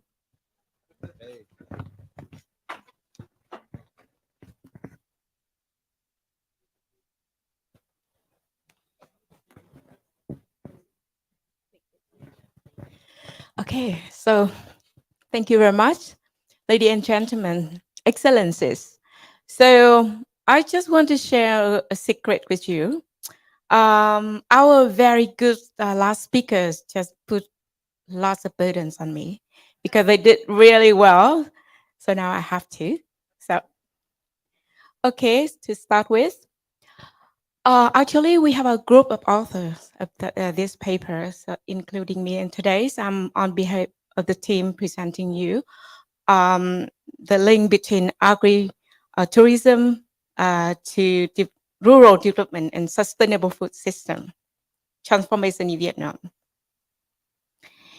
I'm going to talk about an overview of agri-tourism and also something about our Vietnamese policy context, practical example, challenges, recommendation, and conclusion. Okay, talking about our rural tourism first. Actually, in Vietnam, we don't use the term farm tourism because when we translate into Vietnamese, probably it's misunderstanding because our definition of farm is like a farm tourism or farm activities that should be more or less medium or large scale. We have a household farm and and like a commercial farm. So I use the term rural tourism and agri-tourism in our paper. So I just want to share with you that we just started to legalize agri-tourism in Vietnam. Quite recently, the government have approved the national target program on building new rural areas from a plan to develop the rural economic development, replacing the mindset that we just focus on production. And rural tourism development is a pathway that we can have a very clear dimension that we have to consider the sustainability, inclusiveness, and especially we have to consider multi-values of agriculture in rural development. Not only products, not only foods, but also other value, especially the sustainable development goals that we heard a lot. We have heard a lot from our presentations since yesterday that we was implementing agri-tourism with indigenous people, with indigenous products, with ethnic groups, and we consider about the food safety production the condition of the soil and police. And I heard a very good example from Thailand that we have a CO2 credit, that carbon credits, and then that makes lots of sense that agriculture is the foundation for every comprehensive value. So that means Vietnam is going to convert our traditional tourism into alternative agri-tourism, because from our figure, not officially, that we got like 70% of the tourism side of the country is in the rural area. So we can see lots of opportunity that we can promote agri-tourism in the country. And especially Vietnam is ranked the most diverse in biodiversity, but we are losing that value. And so we have one very big program on how to link agroecology, link biodiversity insurance with the agri-tourism. And our center is going to do to conduct a survey. So basically, our presentation today is not based on the primary data, but in the future, probably we add more further data. And agroecology actually is the pathway that we clearly identify in our sustainable food system transition in Vietnam recently. And the Nation Action Plan was just approved by the Prime Minister in March this year. I'm not going to tell you the definition because you are here brothers, big brother and sister and mother and father of agri-tourism. I just want to underline the definition and term from the Western world that can have a similarities to our Asian context. And you can see from the screen that actually they gave us a definition in terms of agri-tourism based on how the tourists can contact with the agricultural activities, direct or indirect, and their roles in the working farm, whether they have a direct contact, whether they involved in practical production, or tomorrow I can be the one who pick the dragon fruits, or probably I can process the fruits in the farm. So we have 5 types of agri-tourism. So as I said before, if we just have areas of farm, and actually it's not the working farm, just the areas that they fill, and then that just we have a kind of accommodation providing to the guests. it can be classified as a agri-tourism based on Philip and his colleagues in 2010. So you can see different types that the guests can be enjoying activity in working farm, from accommodation in farmhouse or in farm producer, so served by the farmers, and with the tourist milk, or actually the guests can work on farm and participate in farm tasks. Okay, it's just a theories, and we can relate it. Our speakers can relate it different types of agri-tourism in our cases, and I would like to relate to Vietnamese case as well, but be patient. Before talking about the practical examples, just want to underline the policy context that the Vietnamese government now has been approved. The plan just freshly approved last year, by the end of the last year, for agri-tourism and rural, new rural development strategic plan. Probably many of you heard about the new rural target program in Vietnam. That's the biggest target program now that the government tried to link or to shorten the gap between the rural areas and urban area, so that we turn farmers from producers, agro product producer, into entrepreneurs, and with their activities on farm and off farm activity, including agri tourism. That's why in that plan we have so many tasks to do that I can find the similarity that the Philippine tourism agri-tourism plan can achieve in the future. And we may learn a lot from you, because we just start to issue the policy. You can see lots of things to do, from upgrading and investing in development of rural tourism sites, and to build the unique characteristic of each region. And we need to build up the human resources, and also we need to have a strategic solution and focusing on some typical sites that we already put in the plan.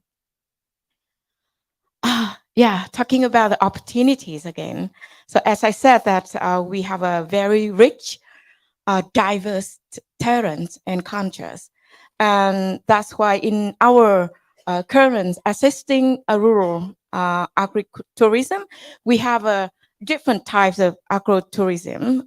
We have different terms as well. We call community-based tourism models, but most of them will be based on agricultural activities. So tourism business model that the entrepreneur from outside the community can come to the rural areas and work with the farmers. And sometimes they just go there and build a resort farm, so that they can earn money from the tourism side.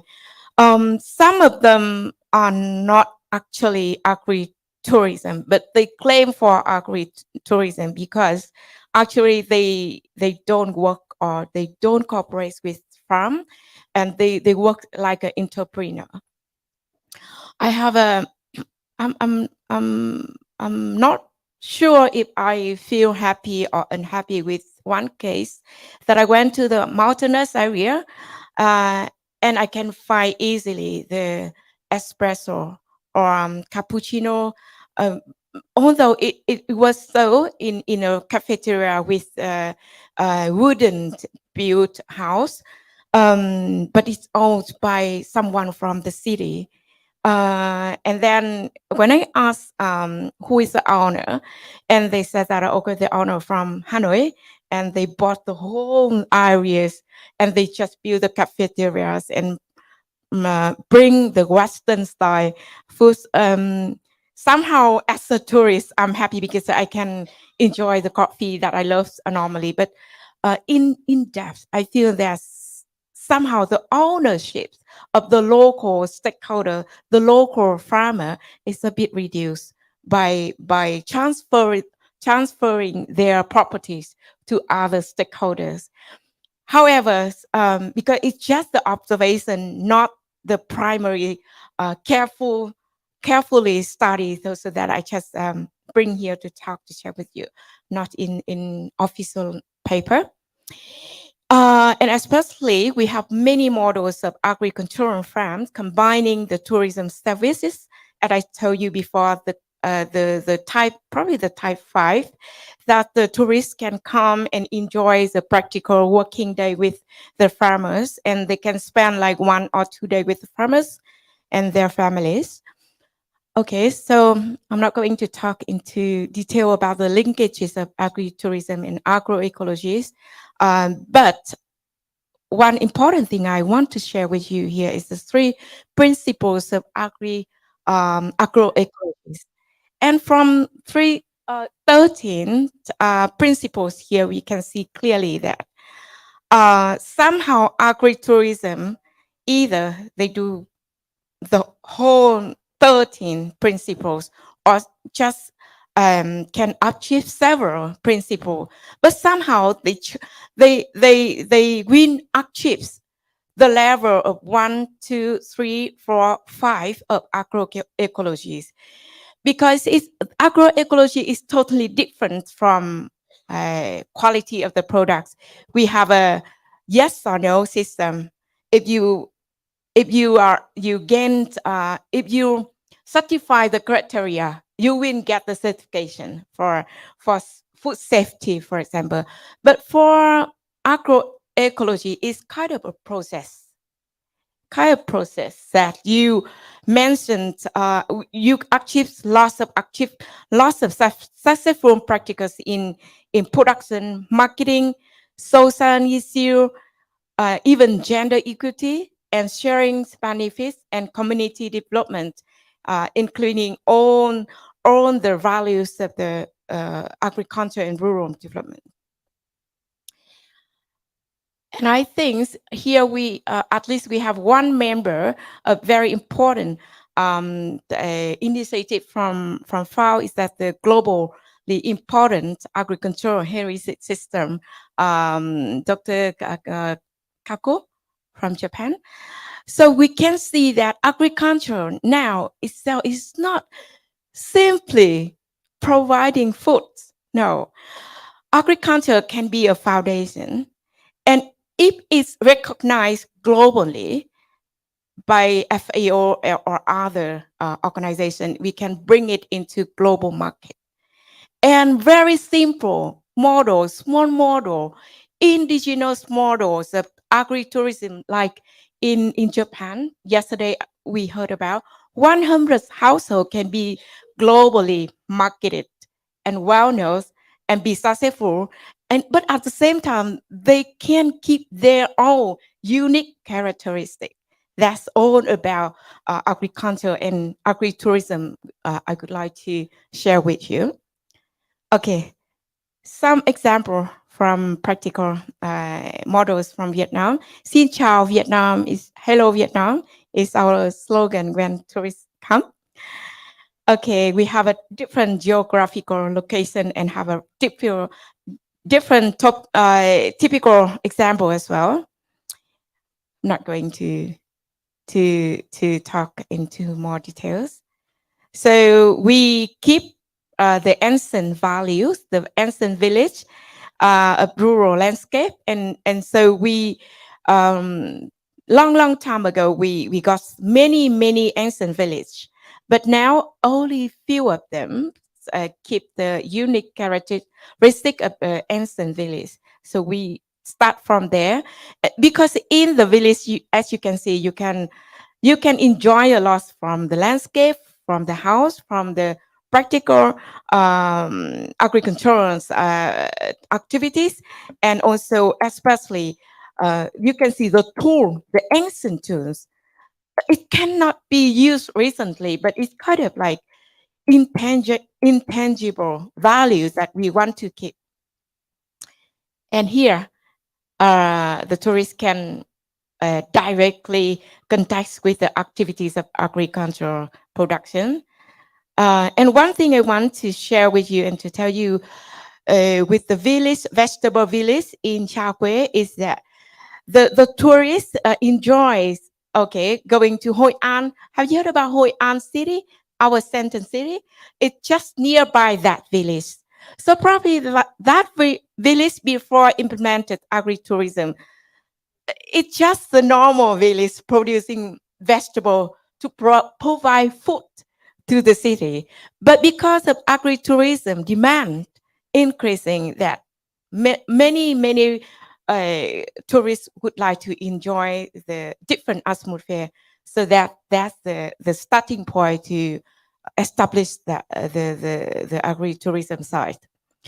And some of the very good model in Vietnam, they are not only selling the product, but they build a story to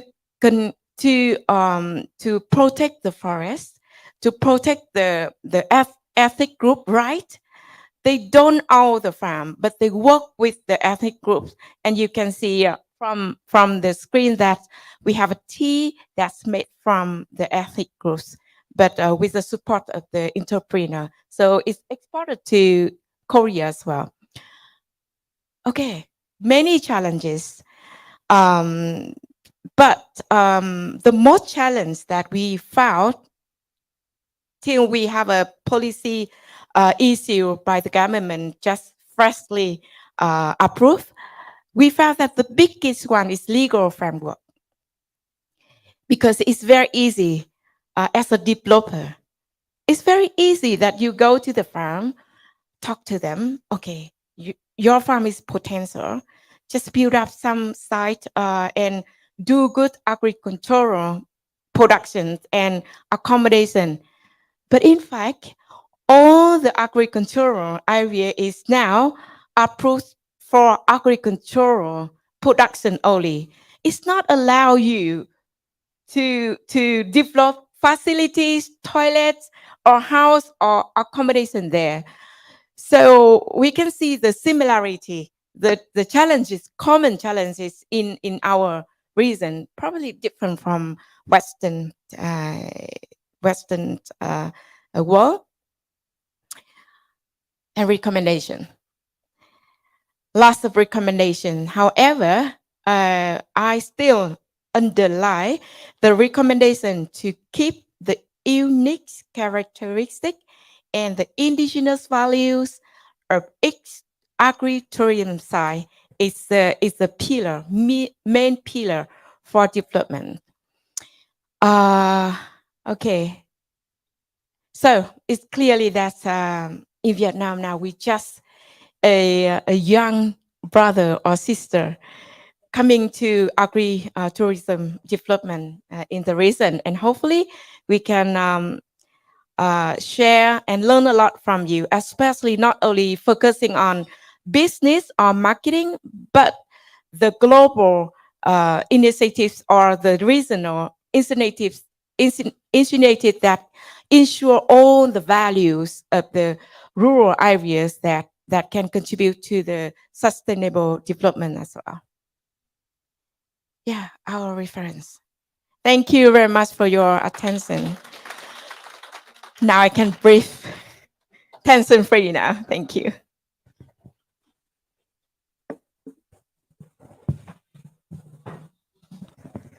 Gentlemen, ladies, applause for our three speakers, please. Now time for our panel discussion. Again, may we request our speakers to come forward. Ms. To, Dr. Cheng, and Ms. Sheila.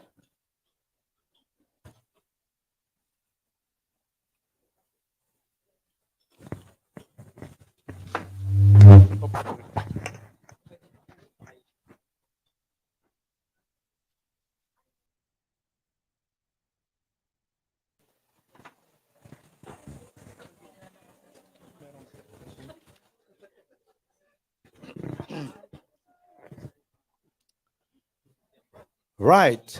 We can perhaps start with our in-person audience inside this hall for comments? Anyone? Start the ball rolling. Oh.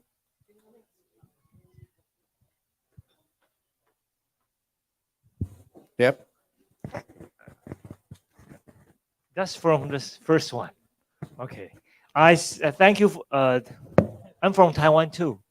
So, as a first day speakers, I see the growth of from 1 acre to 21 acres.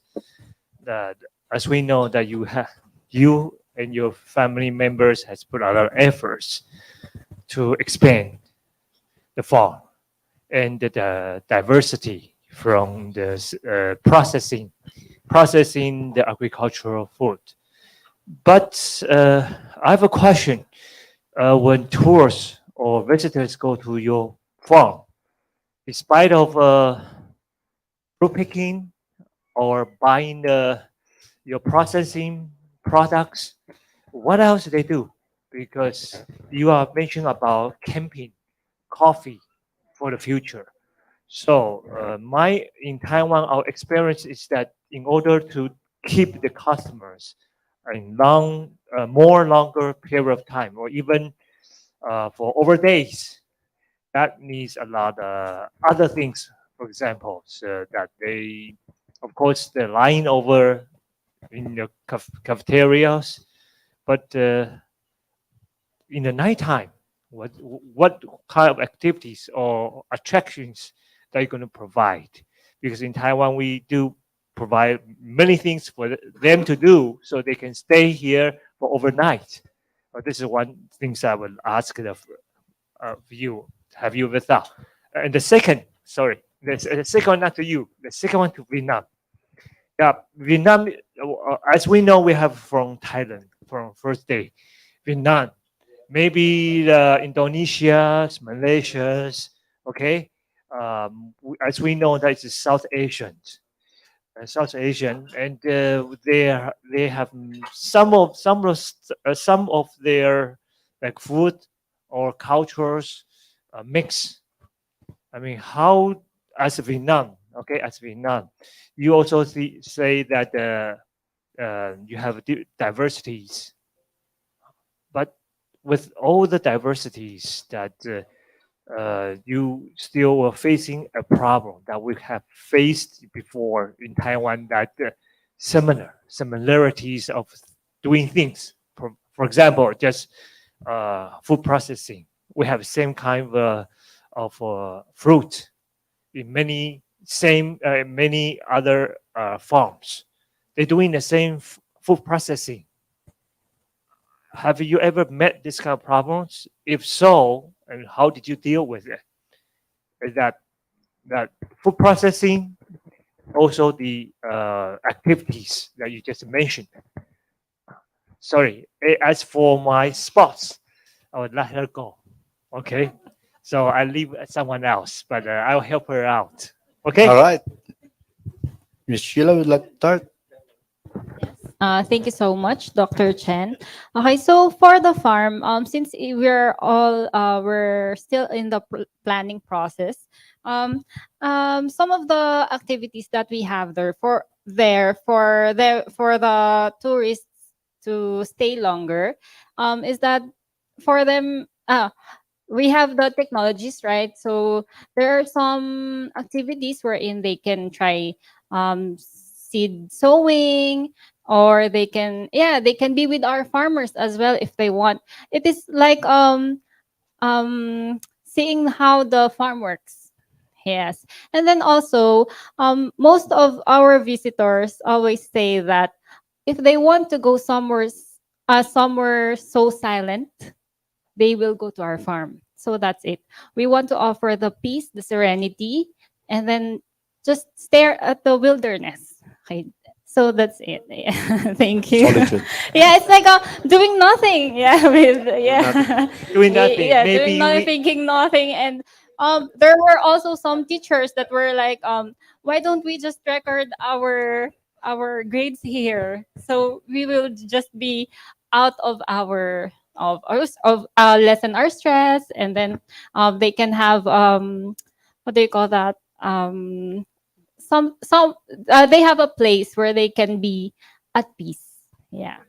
Yeah, because the farm is 21 hectares, but the tour is only for the first 2 hectares. Yeah, so the other parts of the farm will be just very silent, very quiet. You will just see the birds, and then you will just see our workers working around. Yeah. Can I also Thank share you. the reason Yeah. I ask is that Yes. that the activities, of course, that you mentioned that your target market is for someone who wants to go over there just doing nothing, right? Yeah. That's doing nothing, right? But I don't know about in Philippines, in Taiwan, that usually weekends, Saturday or Sunday, that people go over to tourist farms, maybe doing nothing or whatever. But from Monday to Friday, weekdays, that our target market is mostly in students, because we found that I mentioned that education is very essential, and also with this larger scale of farm, you need a worker too. So the workers, age by age, like me, almost 60s, I know no longer that can work anymore.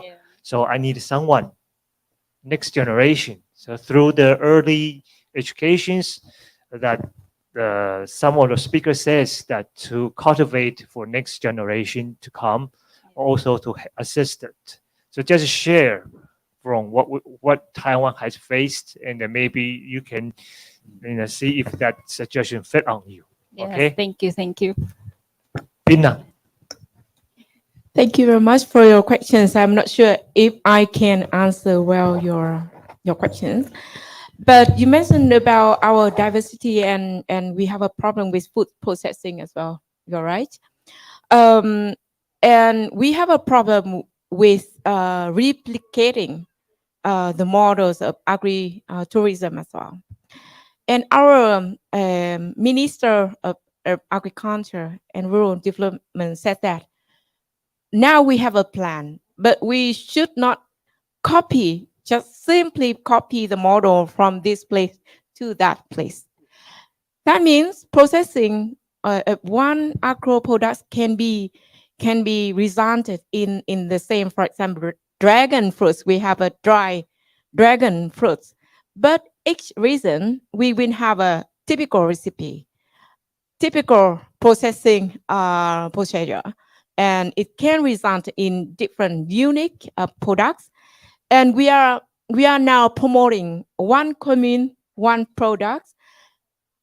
So it's out in Thailand, it's over in Japan, and it's the starting point from the products we can serve the customer. We can bring to the tourists. For the tourists like me, not doing nothing, just go there shopping, that it can attract me. So I mean, like I underline again the uniqueness of the tourism side, including processing technology as well. And we appreciate the indigenous processing procedure. Thank you.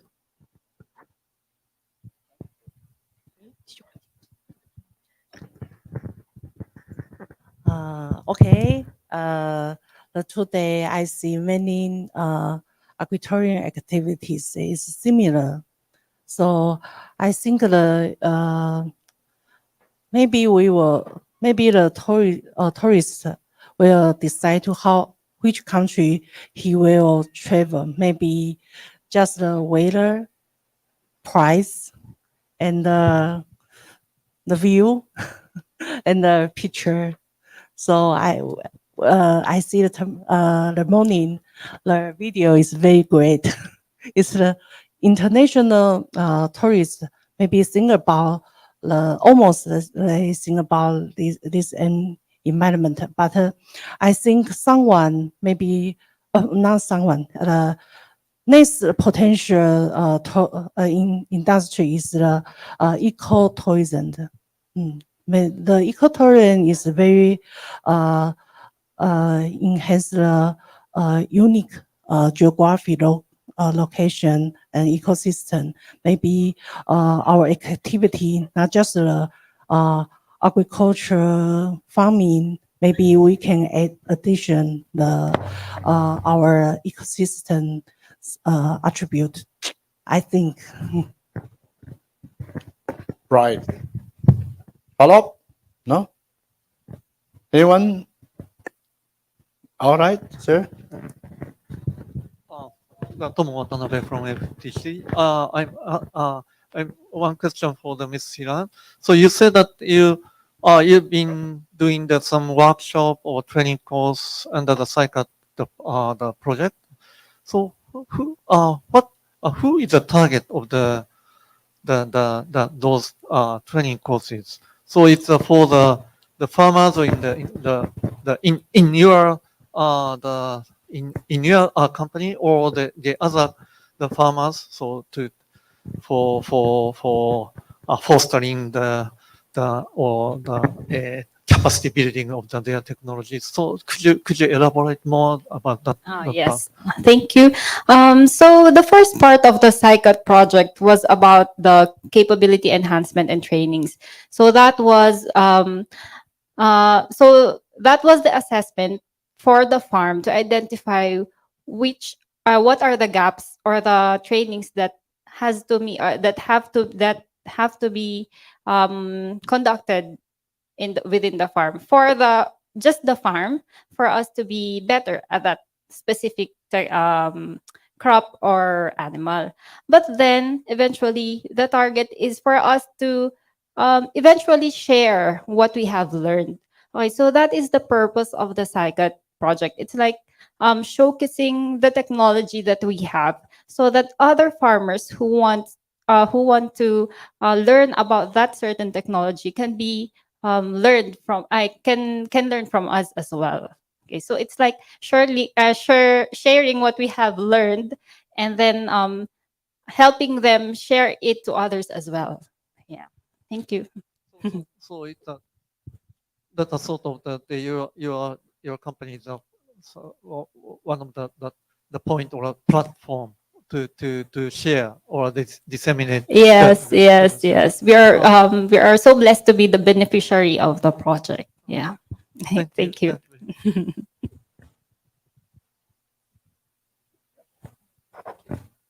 Now let's try to open the FB Live comment. This is addressed to Mrs. To. Just curious, ma'am, if venturing agritourism activities in Vietnam is attractive or encouraging to youngsters. What is your way in encouraging the youth? And another one, also from FB, from Joe Bernardo. In Vietnam, which agency of government accredits farm as agritourism sites? Thank you so much. Could you please repeat the first one because I'm not really clear about that question. Sir? Yeah. The first one, the first question, please. The first one is about what is your way of encouraging the youth to join, the young people? Okay. And the second one is about which agency in the government accredits the farm sites or agritourism sites. Okay, thank you. So for the first questions, that's the question I asked Mr. From Japan as well, like the young, because of aging and because young people living rural area to urban area, and we face the same problem. And now the government in Vietnam, we had different program of startup support program that we can encourage the young generation. They can graduate from the city, but they come back to the rural area to dedicate or to start up. And we have many support programs on startup, the implementation for different fields, not only for agritourism, but other fields as well. Because in rural area, we not only have a agriculture, but we have a craft, handicraft. We have a different kind of industry that we would like to work. But of course, agriculture is still the main pillar. And recently, we have a programs that rural tourism, and we put there the human resources development. That means the programs, the government program, will allocate adequate. I hope so. Adequate budgets and to to improve the human resources and in environment for young generation coming back. Even in Vietnam, we have we love song, we love singing as well, and we have a song like a going far to coming back. That's the whole society support to the ideas of going far to learn and coming back. Yeah. So the second question about the agency in trust in agriculture, in rural agri-tourism, actually in the plan we put lots of ministries. We have a Ministry of Agriculture and Development. We have a ministries of culture and sports. We have a ministry, even ministries of internal affair and lots of agency. And in policy in general in Vietnam, we have a very general policy of PPP, that private public partnerships. So that in many agencies will be involved in agri tourism. However, in the futures, we are thinking about one agency can be very important is certification body. That now in legal framework we don't have a very clear criteria or certification for agri-tourism. So probably private sector can be taking part in supporting function agency as well. Thank you. All right. I think that answered another question through FB Live, which what's the process of accreditation or registration of agritourism? I think this is for the other countries. Is there a national or regional committee that evaluates application for registration or accreditation? Is it for perpetual operation, or there is validity period for the accreditation, and upon expiration of the period, operators have to apply for renewal of registration or accreditation? Dr. Cheng, also that for the three countries, you may wish to respond to this. Yeah, I can. Yeah, so actually we, as I said before, like we just approve for traditional tourism. We have a really clear legal framework for recognize or to certificate for tourism side. We have a criteria service like either household service or private entrepreneur services. However, as I said, like agri-tourism, it just approve and issue the plan for supporting this area. So myself, I'm not really sure about the direction, but I guess that the dot points that I put in our presentation clearly identify different focuses of the government, and certification human resources is all about to include to the system. Thank you. Dr. Cheng?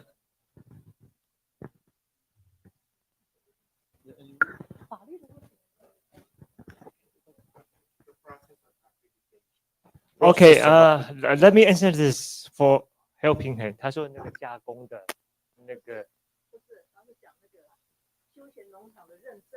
Okay. Okay. Okay, I'm the one that okay, how to certify.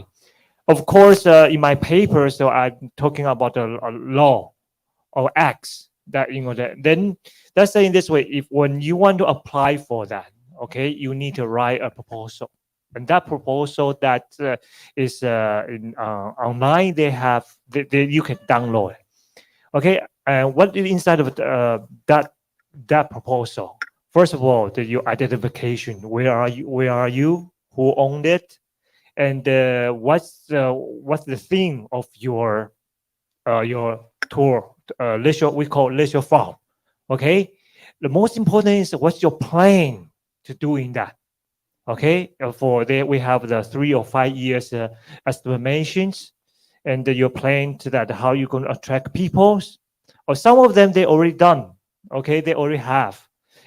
Those who do not have a tourist that plan to do so, you need to prove that in the land or areas that you have agricultural production. Okay, productions. Then after that, you go to your local. You apply. You go to your local or local government, and your local government will gathering some of expertise. Then they will examine whether it is okay or not. Some of them needs, for example, toilet, some or what I said, infrastructures, okay, parking lot, all this. We have a very strict on the percentage of using that. Okay, 60% must be related to agricultural production.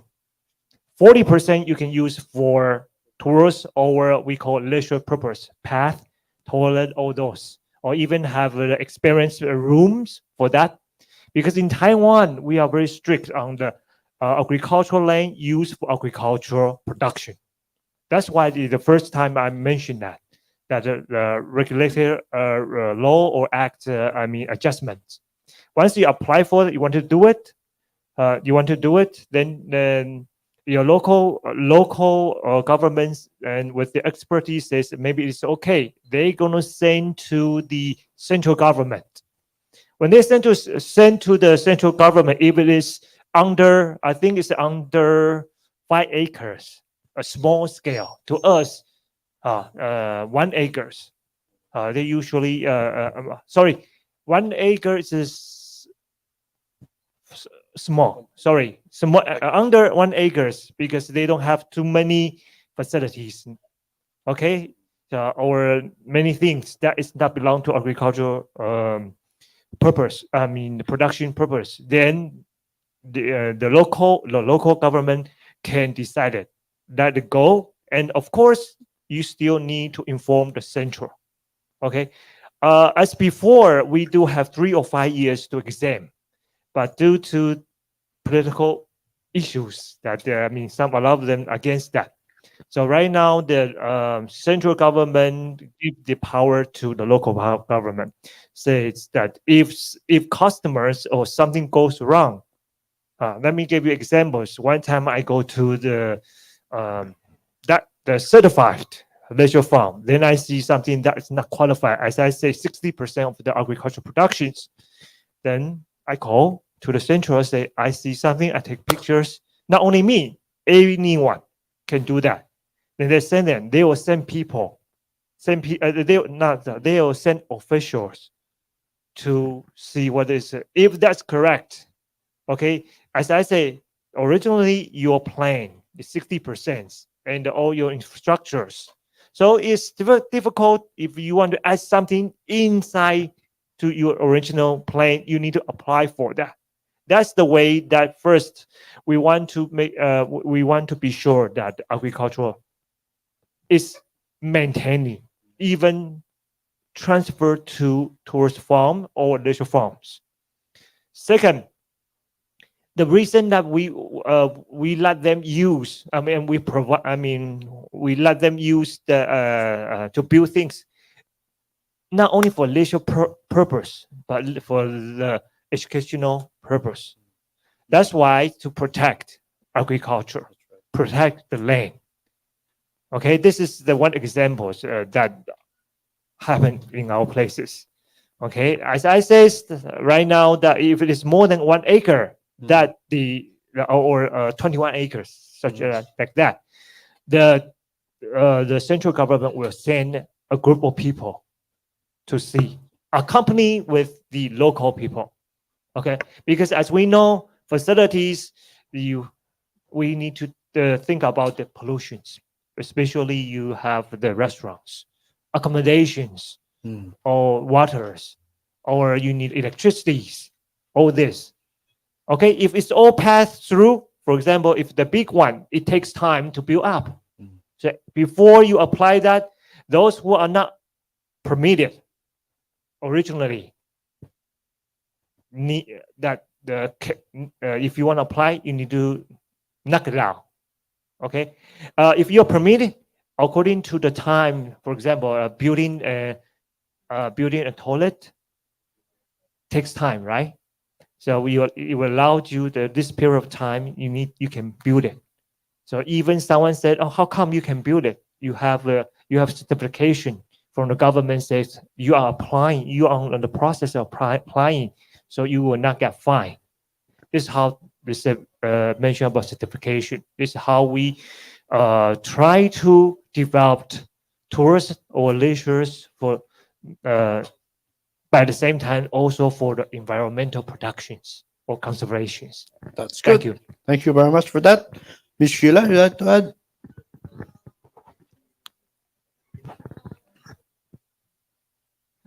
Well, I think just in our farm, we just have to continue what we have been doing, like the technology that we have been using, the nutrition farming. Just to add to Dr. Chen said a while ago that to conserve. So that is what we are doing. We just continue. We continue to use the soil, right? But then we have to preserve it by using the nutrition farming technology. So that is how we can preserve the elements that are in the soil and then use the microbes to just to keep them healthy so the plants will be healthy as well. Yeah. Thank you. Oh, thank you much. To add a comment to that from Joe Bernardo, in the Philippines, accreditation of farm tourism sites are done by the Department of Tourism, okay, as agri or farm tourism site. But the Department of Agricultural Training Institute can accredit, okay, as a farm school or a learning site. So that's another one. That's different.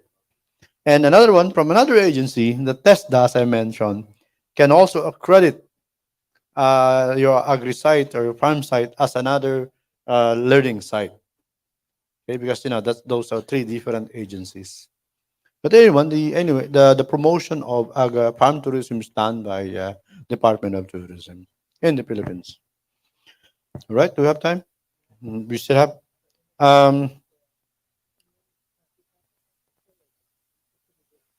Okay, I think that's the last one.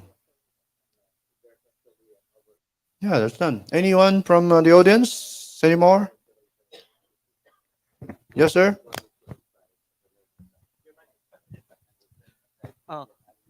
So I have a question of Dr. Son. So today, so you mentioned about the very uniqueness of your area of the indigenous people and also the very unique cuisine for those peoples. But I know that your place has very much wide biodiversity and also the very unique geographic features. So, are there any plan to integrate those whole things to promote your area, or are there any connections between the indigenous peoples groups? So I think the making a good community is much better than the promote the Hualien area or Taiwan. Thank you for your question. Yes, because this study case is just the indigenous dish and culture. So I just talk about a little part. Yes, because our unique geography location, so we have many like the nature beauty and the ecosystem is very unique. So the agritourism is just like I say, our industry in ecotourism is very potential. So our experience activity will think about this, but not every farmer can, or every industry community can buy everything. So we this time we just talk about this. And I have a comment with the next question. Because in the Taiwan, the land use is a very serious issue. So our law is very perceive the agricultural land. So many people think about the economic development. So they will use the not very well land use. So when we have the law to promote the agritourism, leisure farming, but we think many detail the farmer be obey. So we need a associate like the Dr. Chen. She's the Taiwan leisure farming association, the second director, third. Yes. So maybe the everyone is think about, well, agritourism is a very smart chance. It's a good thing. While the Taiwan is so difficult. Yes, but I will say just like because we just like Japan, we through the time to economic development time. So we now think about the land use, about the agriculture ecosystem. Okay, this is Okay. All right. Here's Yeah, I just want to add one thing, similarities in Vietnam. As far as I know that the government is soon, as a promise of the Minister of Agriculture and Rural Development, that we will revise the decree, or we issue the new decrees that we call it farm economics. So in farm economics, we don't consider like agricultural land or production. We will add flexibilities that can allow, hopefully, the stakeholders could like to be involved in agritourism, can have a flexibilities and the right to revise their land ownerships and purposes, so that they can either build the infrastructures or facilities. And recently, as regarding the processing challenges, we have a challenges that building the facility for processing on farm, because the farm typically is just for production, not for processing. And you know that processing in rural area is better, that you process rice on the farm, but it's not allowed you to have a such kind of transformation, because it's related to the properties on land, not and other purposes outside the production. So I will share with you guys when our decrees of farm economics of Vietnam will, I hope that will be approved, and with the promise of revising articles for land use. Thank you. right. There's a follow-up question here from FB Live from Mr. Ed Canuto for Mrs. To. I think that's in addition to what you mentioned. I have visited Dalat City, where you transform mountains into smart greenhouse producing high-value vegetables and cut flowers. That attracted me as a tourist. Should farm owners subsidized by the government in that way? It's a very general question. Yeah, if you ask typical case of the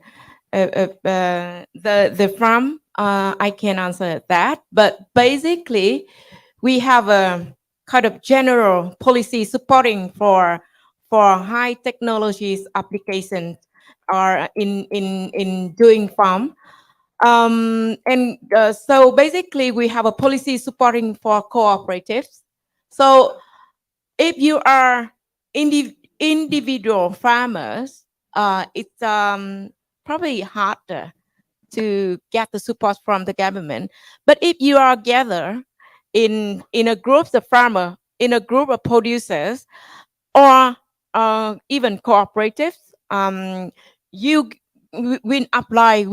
You will be very easily apply for the support or subsidies of the government. However, depending on your activity, the subsidy can be very varies.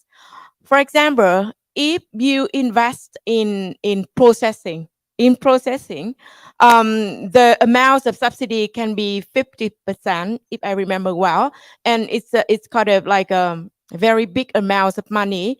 Let's say $200,000, like five billion Vietnam dong can be subsidized to the cooperatives or farm who has the linkages between the farm, the groups of farmer, the entrepreneurs, and the group of the farmer in the community to do the production and processing together. So it's very depending on what kind of the model, even with vegetables in the central highlands of Dallas. So they will get the subsidy in terms of inputs and training courses. Yes. Thank you so much for your question.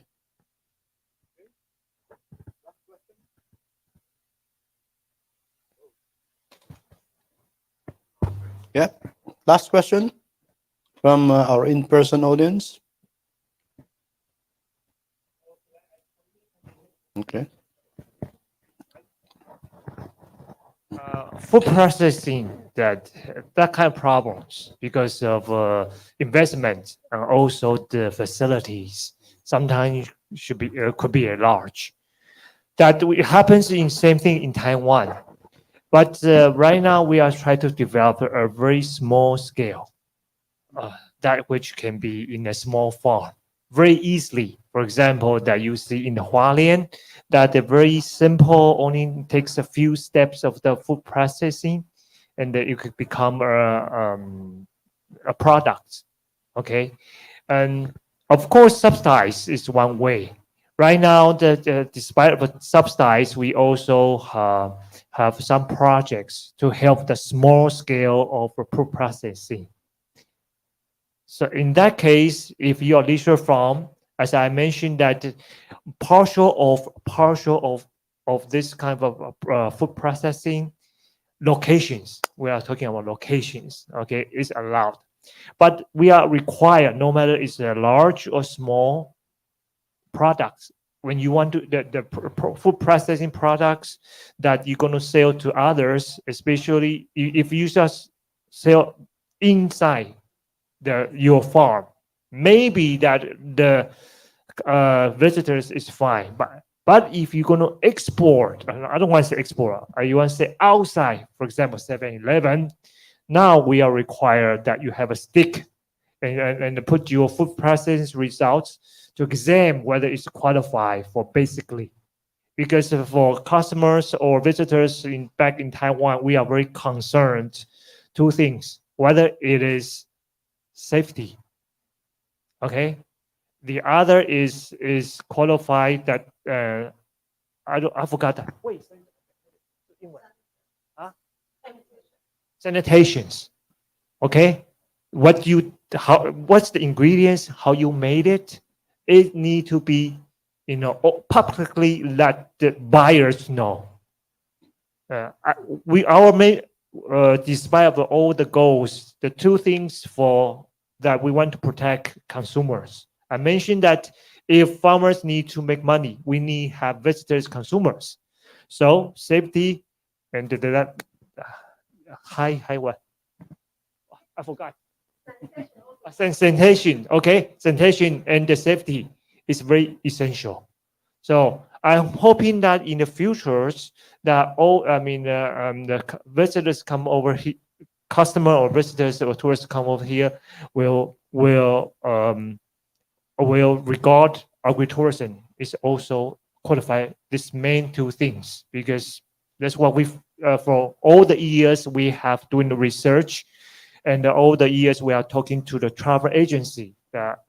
This seminar I didn't hear too much about travel agency, but in Taiwan I think also in Vietnam travel agency plays a very important role here. That's why we have all those restrictions, not only protecting the agriculture, but also protecting the customers or visitors or tourists, whatever you call. Thank you. Thank you very much. I heard of the word economics, and in the Philippines we have what we call holiday economics, making weekends longer, declaring Mondays or Fridays as holidays. And these are in relation to actually another word called staycation, or doing nothing inside the hotel or a destination. And another one is the weekend escapade. Yeah, those are the terms by our millennial friends. Yeah? I was Gian. All right. Our flight arrived earlier than expected. So, yep, we have to, of course, a round of applause to our ladies. Thank you very much, Ms. Silan, Dr. Chen, and Mrs. To, for contributing your knowledge and, of course, your individual experiences, enriching our the ongoing, discussions for agri or rural tourism or farm tourism. Thank you very much. May I turn you over?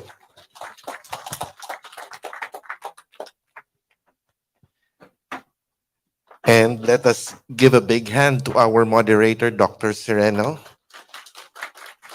for moderating our panel discussion. Before we continue and before we pause for coffee break, we have a few announcements again. And this time, I think they have some slides which we will be flashing, and I'll be reading it. So this is for the tour, okay? So it says here call time and vehicle availability. We'll start at 5:15 local participants and 6:15.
Okay, so we now go to the before we pause for coffee break.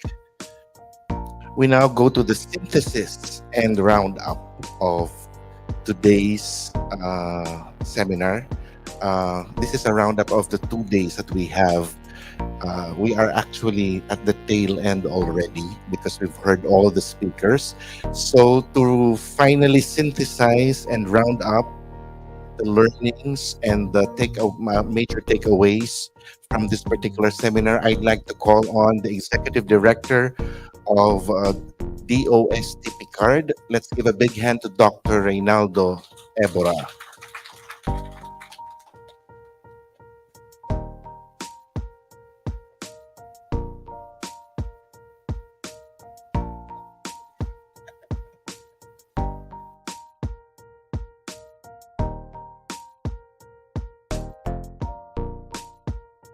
Afternoon. I realized that I'm actually standing here as a hindrance to your coffee break. So you're not going to have your coffee break unless I'm done with my job. We know that we have a very good discussion in the last 2 days. And for this particular session today, we were able to see a lot of case studies coming from different countries. We're quite fortunate to have 6 resource persons coming from 5 countries. And it was moderated by 2 very handsome gentlemen. And I guess you are going to agree with me. Vice Chancellor Sereno and Director Noel Catibog. I think there's no competition, more of complementation. And it was noted also that we are having our food every time. Actually, we have done it on purpose because for FFTC and PCAARRD, food security is a primary concern. Anyway, for day 2 of the seminar, we have a topic, harnessing the economic and socio-cultural opportunities of rural and farm tourism by DOST-PCAARRD and the FFTC, which paved the way for the rich discussion on the issues and key challenges of farm tourism in Malaysia, Philippines, Indonesia, and Vietnam. This was through the presentations of UPLB Vice Chancellor for Community Affairs, Forester Roberto Sereno, Mardis Norsiana Bentimud Osir, and IPB University Dr. Ahmad Arifin. We just hope that Dr. Arifin was able to join us, but due to some technicalities, he was not able to join. But we are hoping that we will be able to have some discussion with Dr. Arifin very soon in the other activities that will be conducted either by FFTC or by PCAARRD. And it was moderated by Director Noel Catibog. The session was followed by presentation of country case studies on the best practices and success stories of the Philippines by Ms. Sheila Silan, in Taiwan by Dr. Cheng Hua Sun, and Vietnam by Mrs. Pham Thi Han Tu, which was moderated by Vice Chancellor Sereno. My colleagues is very hardworking and they put a lot of details with respect to the discussion. I think I was allotted 15 minutes to give the synthesis, and if I'm going to use this, it will take me only 10 minutes and 1 hour. So, because of a lot of information. But I would like to highlight the major things that were discussed. For the different countries, it was emphasized that it's important to have a national policy with respect to the development of agritourism. And if you look at the different countries, the national policies were given by the government in different forms, whether it's through a mandate given to a certain agency to give the proper guidance and regulation in the development of agri-farms, or through a law, a specific law. And in the case of the Philippines, for instance, it was highlighted by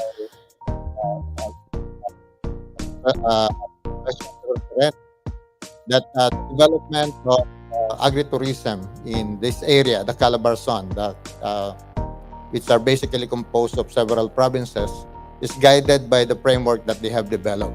And if you look at the different focus of agritourism, some of them are actually focused on the commodity, Some of them are focused on certain technologies, and some of them are focused in indigenous knowledge that are present in the place. So, for instance, some of the agri farms are focusing on the production system, and tourists are being encouraged to experience the life in the farm by being involved in the production process. So you can do picking of crops or involved in actual production, or the so-called leisure farm, wherein you're just going to stay in the place, enjoy the serenity of the place, doing nothing. I just hope that Picard staff will be able to do so, doing nothing. But basically, it's just enjoying the place. So the development of the agri farm will depend on the purpose. And based on the different presentation, we have noted that they have emphasized the different facilities that has to be put in place. And basically, the different infrastructure up to the level of providing the comfort rooms or the toilets. Because in some areas, probably due to some regulations of the country, putting up farmhouses and even toilets are not allowed. So it will vary from country to country, and even within the country, there might be some regulations that has to be followed. And based on the discussions that we have during the open forum, it was stated that in terms of accreditation, it also varies from place to place. It was pointed out that in some country, the accreditation is being given by the Department of Tourism. However, in other cases, it will be given by other agencies within the department. So in the case of the Philippines, for instance, that pointed out by Vice Chancellor Sereno, accreditation can be given by TESDA, which is basically for skills development, using the farm as a training site, or also another training site under ATI, the Agricultural Training Institute, under the Department of Agriculture. And of course, under Picard, if it so happens that it's a project being funded by Picard, then it will be part of the SICAT initiative. So essentially what I'm saying is we were able to learn a lot of things from the different presentation in terms of sharing the experiences and the best practices. And we are hoping that we will be able to get those information, be able to highlight that in the proceedings of this particular seminar, and be able to influence other people and groups to help this particular initiative. One of the presentation in Taiwan, for example, is focusing on indigenous knowledge and indigenous technologies. And it was also highlighted in the presentation by Vietnam. So that means the different focus of the farm tourism will vary depending on the nature and scope of the one that we would like to highlight. But what is quite common is that you have to have a vision. I think it was emphasized in several presentations, a vision of what type of development you would like to make in your agri-farms and what will be the focus of the initiatives you are going to launch later. And if you look at the presentation from Indonesia, it was emphasized that you should have a master plan, if possible. But based on experience, it seems that the development of the agritourism farm doesn't have a master plan in the beginning, and it tends to evolve depending on the support that's being given by the government or by the agencies that are having the same initiative. One of the very remarkable example in the case study is actually the Silan farm, starting from 0.5 hectare and ending up with 21 hectares. Which unfortunately, the common experience is people are starting with 21 hectares and ending up with 0.5 because they are selling it. And so that's a very good example, and you can see that the owner of the farm has a vision to develop it not only as a production farm but as ultimately an agri-tourism farm up to the point of developing it as a campsite. So the vision from the very beginning is already there, what we need is actually the support that we can be coming from agencies of government that can help so that the vision can be realized. That thing can also be seen in the presentation from Vietnam regarding highlighting the different indigenous technologies and capitalizing on the so-called the oldest tea plantation. Is it Malaysia? Sorry, I moved it to Vietnam. I hope ASEAN will not be in trouble because of it. Yeah, but just essentially what I'm saying is based on the different presentation, there's a common theme that basically looking at the strength that we want to develop, but the different mechanism of how to develop the agritourism is dependent on what is the available policy and what are the available resources present in the country. So the details of all this discussion will be Dr. Chang and I were discussing about it, and that there will be a proceedings of this particular initiative. And so the details of that of the different discussion will be in the proceedings. So I'm not going to bore you to death listening to the synthesis because at the end of the day you will be able to read it in the proceedings. So again, I would like to thank all of you, and I hope that we will be able to continue the interaction that we have started in the last 2 days and be able to develop some collaborative work that we could pursue either through FFTC or through PCAARRD. And basically this time we just planted the seed. We are going to nurture it and have grow that particular seed, and later on we are going to invite you to visit that, and we are going to have agritourism. Thank you. Maraming salamat po.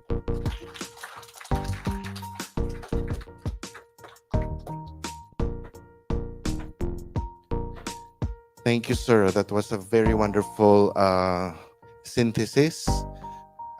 Dr. Ebera was able to capture the meat and the substance of the presentations for today. Anyway, before we pause for a coffee break, another announcement. A lot of you are asking, can we have copies of the papers or the presentations?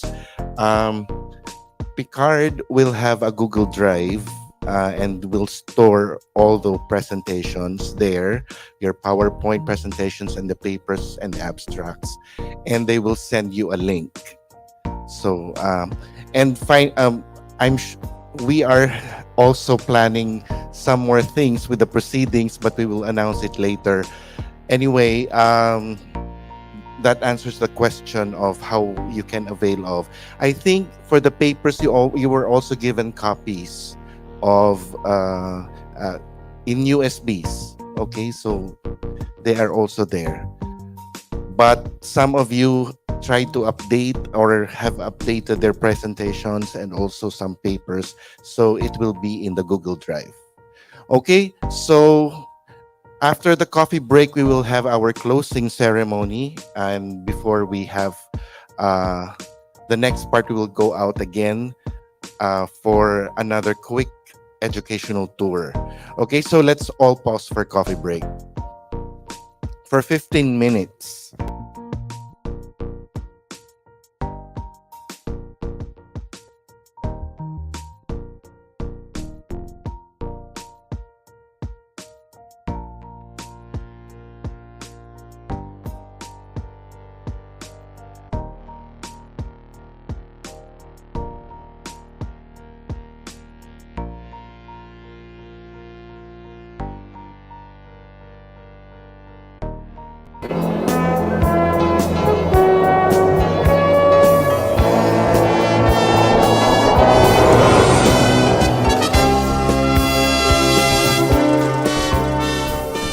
The late 1960s. It all started during a discussion by the member countries of the Asian and Pacific Council.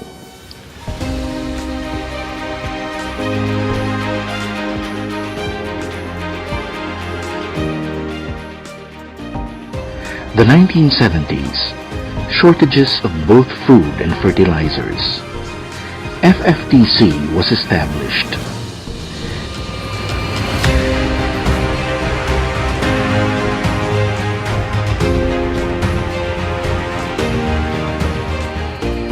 The increasing agricultural food production and raising farmers' incomes are of primary importance in the development of the region.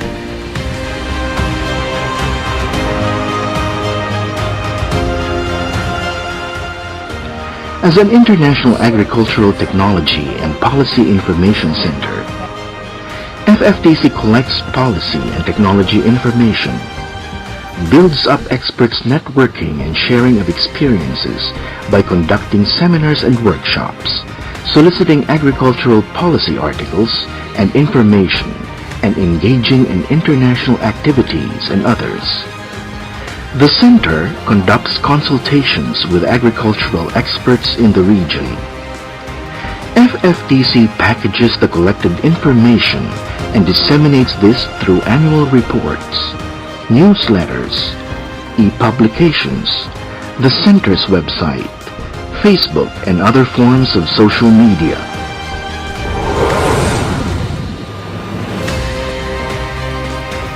FFTC's mission: promote sustainable agricultural and rural development in the Asian and Pacific region. Bridge the gap between scientists and farmers. Share new technologies and policies developed in different countries. Help close the technology gap between developed and developing countries.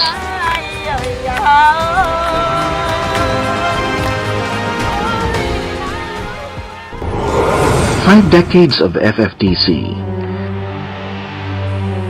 1970s, focus on food production, the height of the Green Revolution. FFTC held numerous workshops and training courses on multiple cropping. Most Asian countries became food self-sufficient because of initiatives in research technology transfer.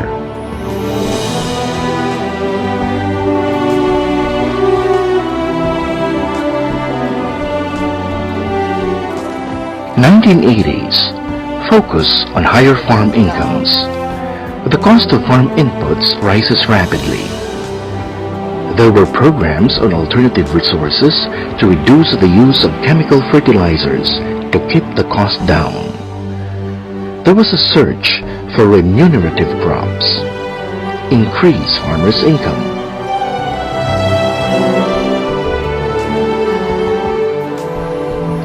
1990s, focus on sustainable agriculture. FFTC sought to address the issue of environmental degradation, develop sustainable agriculture, promote systems of agriculture that are sustainable in the long term, regeneration of environment, restore soil fertility.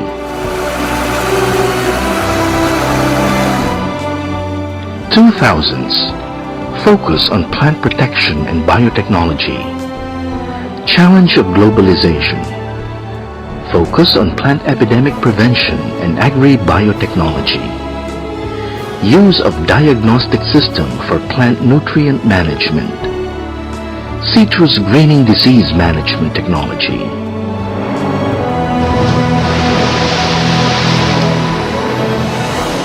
(2010s) Focus on climate change and ICTs. Threats of global warming. Inclusion of climate change in the rolling 5-year strategic plan. Focus on ICTs, smart agriculture, and use of drones. Start project on dragon fruit. FFTC's recent performance and achievements. Agricultural policy. FFTC set up an agricultural policy platform in 2013 for sharing and exchanging agricultural policy in the Asia-Pacific region. Crop production. A series of training workshops on agricultural biotechnology which attracted more than 100 participants from 8 Southeast Asian countries. The effort has equipped the agri-biotech manpower in the region to meet the challenges arising from climate change and food security. Control the disease damage to crops. Use of breeding to combat banana fusarium wilt. Find out that the dragon fruit is the most remunerative tropical fruit in Southeast Asia. Soils and fertilizers. Organic fertilizers or biofertilizers have been recommended to meet plant nutrient requirements while protecting the agro-environment. The 2014 workshop on heavy metals and radioactive materials appeared to address the remediation of rural soils damaged by the giant earthquake and tsunami that occurred in Japan on March 11, 2011. Animal production. Symposium on improving swine breeding and dairy herd improvement with reproductive biotechnologies. Complementary partnerships between technology advanced countries and technology disadvantaged states. Focus on sustainable fishery resource management for over-exploration.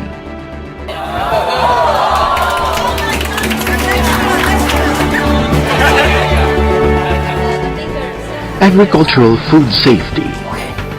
Promote gap, HACCP, and traceability from farm to table. The outstanding outcome on the adoption and institutionalization of Taiwan-developed rapid bioassay for pesticide residues, or RBPR, for organophosphates and carbamate insecticide by NARS in Korea, the Philippines, Thailand, and Vietnam for their respective fruit and vegetable marketing systems. Climate change. In response to climate change, FFTC helps farmers adapt farming methods and mitigate greenhouse gas emissions in the workshops. Smart agriculture for small-scale farmers.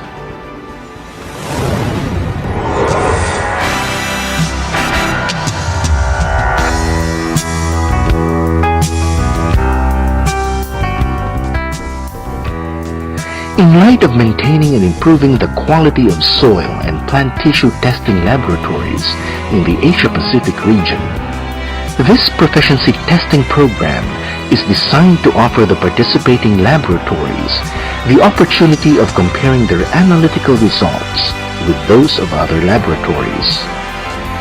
Doubled the number of laboratories which participated in the soil proficiency test project.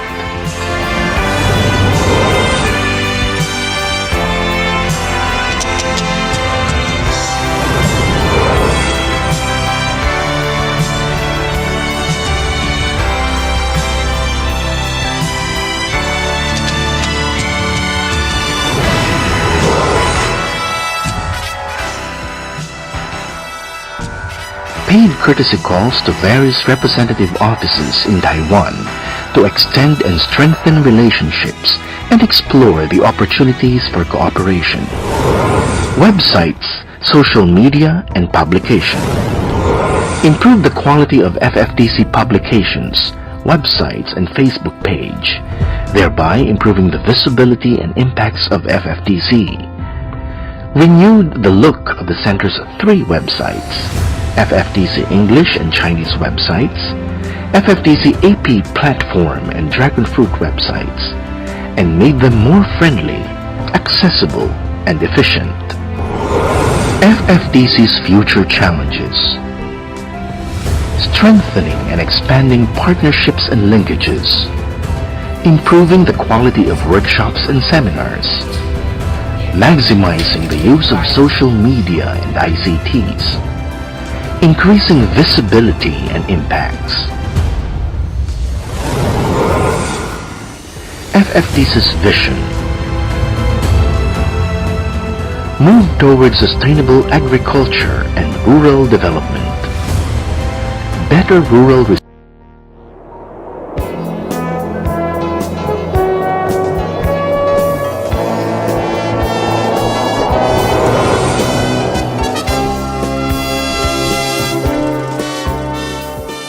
the late 1960s. It all started during a discussion by the member countries of the Asian and Pacific Council.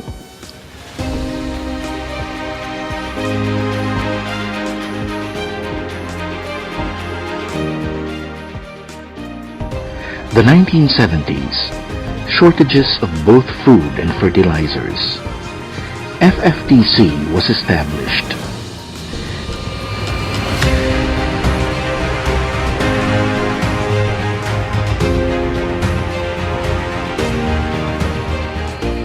The increasing agricultural food production and raising farmers' incomes are of primary importance in the development of the region.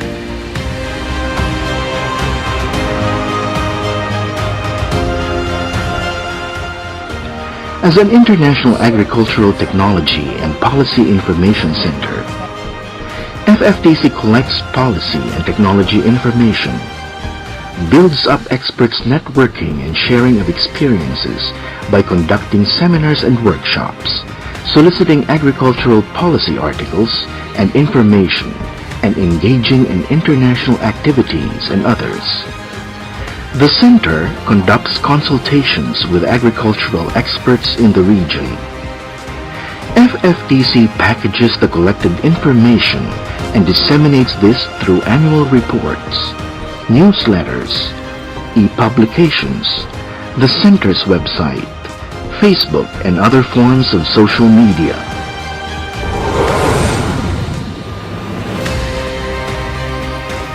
FFTC's mission: promote sustainable agricultural and rural development in the Asian and Pacific region. Bridge the gap between scientists and farmers.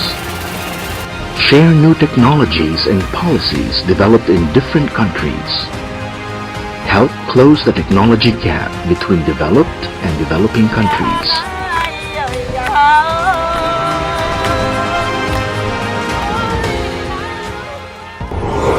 Five decades of FFTC. 1970s, focus on food production, the height of the Green Revolution. FFTC held numerous workshops and training courses on multiple cropping.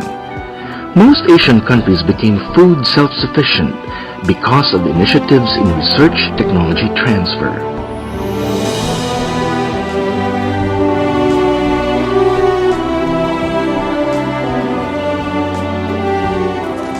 (1980s) Focus on higher farm incomes. The cost of farm inputs rises rapidly. There were programs on alternative resources to reduce the use of chemical fertilizers to keep the cost down. There was a search for remunerative crops. Increase farmers' income.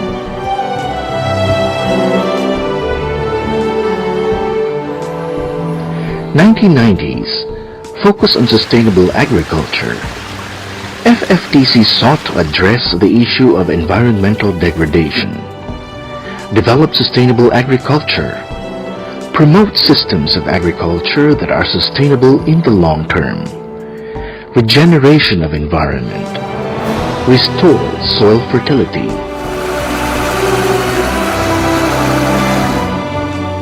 (2000s) Focus on plant protection and biotechnology.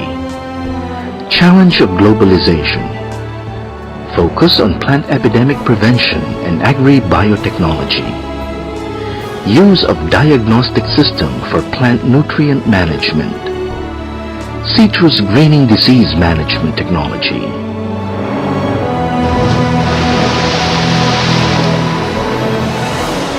(2010s) Focus on climate change and ICTs. Threats of global warming.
Okay, everybody, take your seats. We're about to begin. But before we begin, another announcement.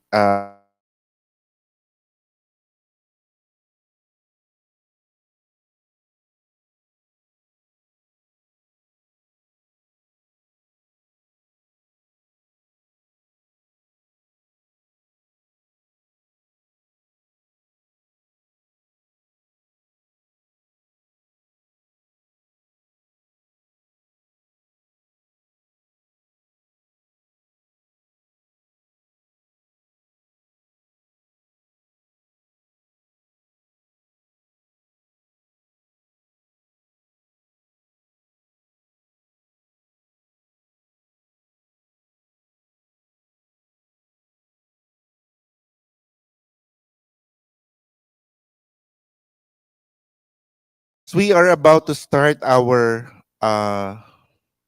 closing ceremony. This will start with a video presentation from uh, from Picard, the staff of TTPD and ACD, the Applied Communications Division, produced this video. If you will notice, they were already recording it since we arrived here, and they have summarized this in a few minutes. So let's all turn our attention to the video screen and watch this video.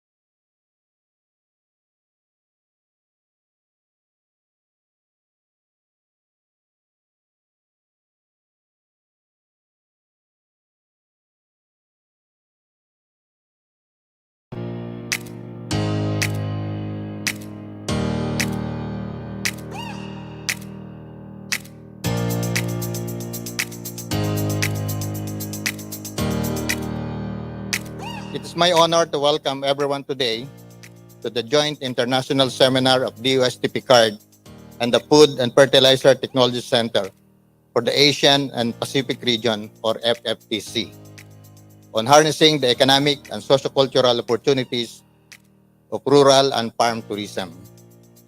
As I always say, aside from Philippine Council, the PNC of PCAARRD also stands for Partnership and Collaboration. Again, welcome to the Philippines. Welcome to the DOST-PCAARRD.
Dr. Susan Chang in front to hand out the certificates. I will read the names, and as I call your names, please come to receive your certificates from both our partners. Maybe upstairs?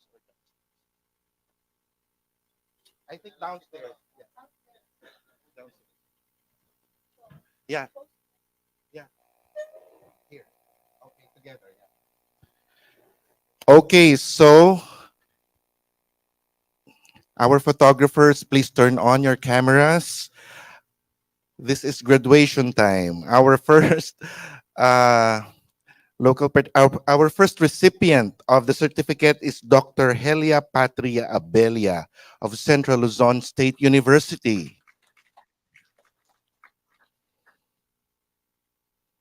You have a certificate and a token of some tokens from Picard. Okay. Yeah, please stay in the middle for the picture.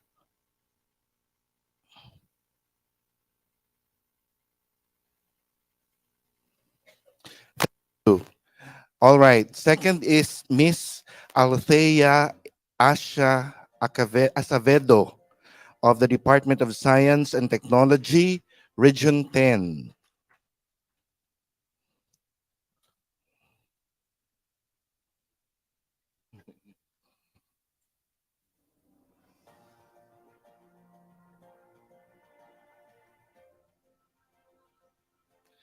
Thank you. Now we'd like to call on Mr. Janthor Gideon M. Ambrosio of the Cordillera Center for Animal Research and Development, or CCARD.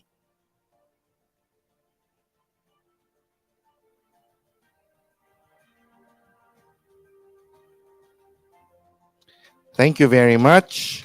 Next, we'd like to call on Engineer King Roy D. Bondad of the Bureau of Plant Industry, Los Baños National Crop Research Development and Production Support Center.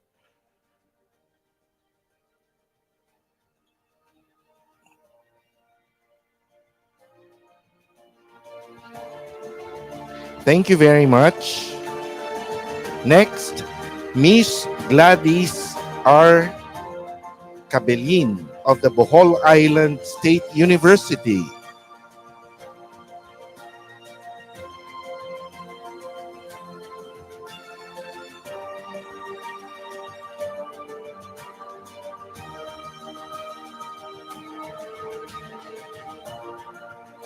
Thank you. Next, we'd like to call on Dr. Selra B. Castillo of the Central Luzon State University.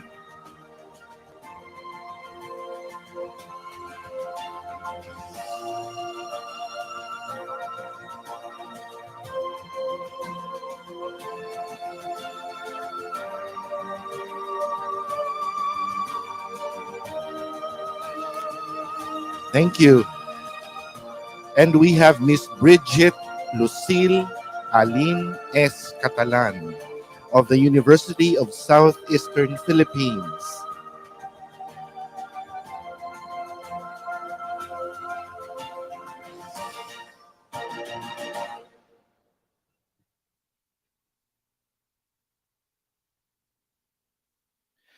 Okay, thank you very much. Next, we have Miss Karen Casey Bravo Cobalies of the University of the Philippines Institute for Small Scale Industries.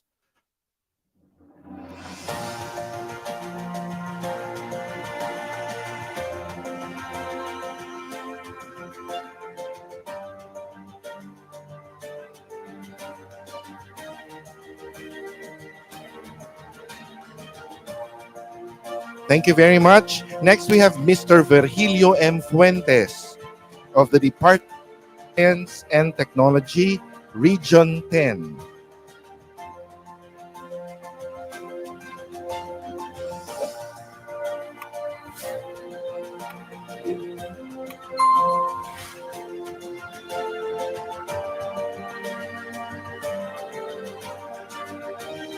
Next, Miss Jennifer Marie Gasatan, Bohol Island State University. Let's give her a big hand.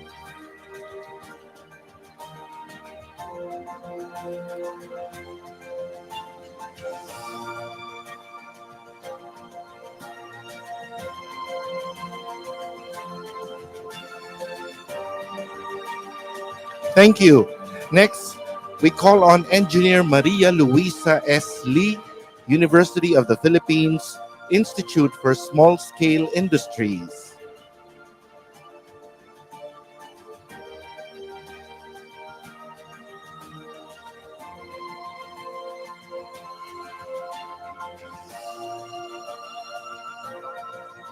Thank you very much.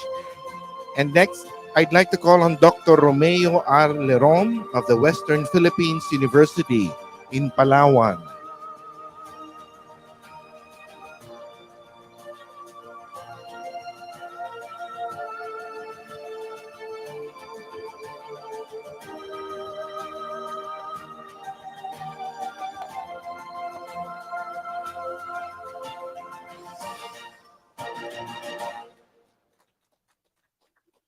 Next, Miss Maria Alexi Lizaba of DOST-PCAARRD.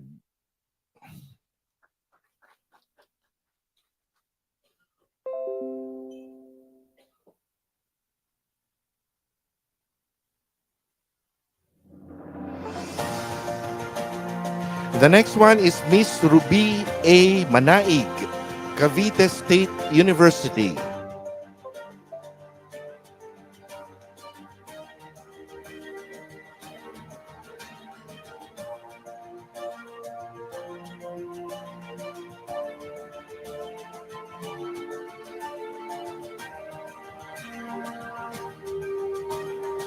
Thank you. Next, we have Dr. Ana B. Mendoza, Cordillera Center for Animal Research and Development.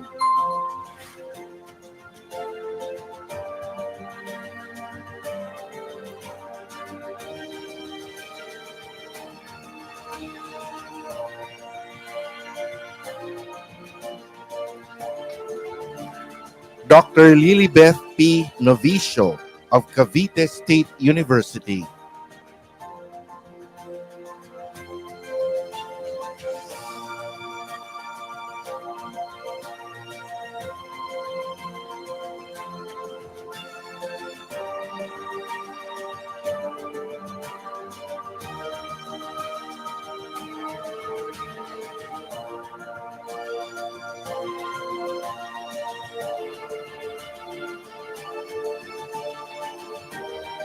The next one is Annalyn S. Ronilia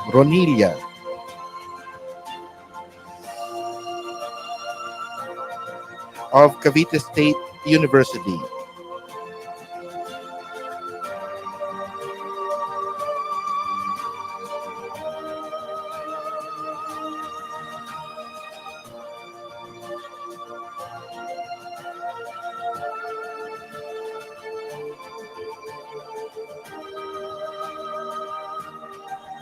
We have Miss Shirley D. Silan of Silan Agri Farm, the mother of Sheila, our speaker.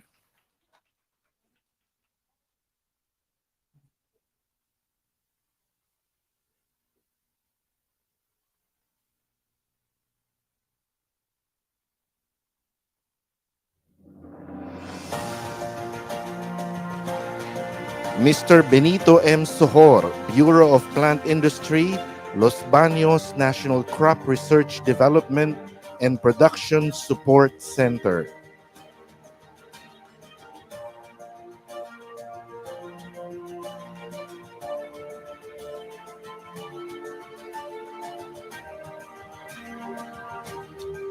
Miss Yolanda M. Tanyag, DOST-PCAARRD.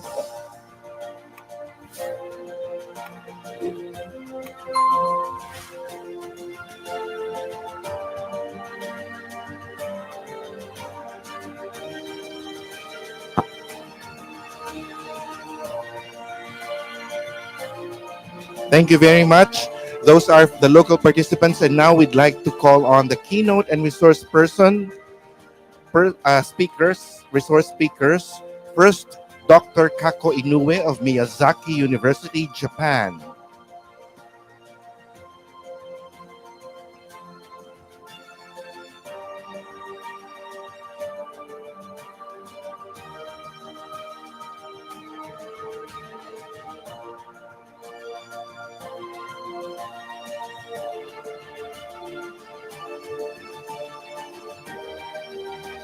Thank you very much. Dr. Yung Che Chen, Mingxin University, Science and Technology in Taiwan.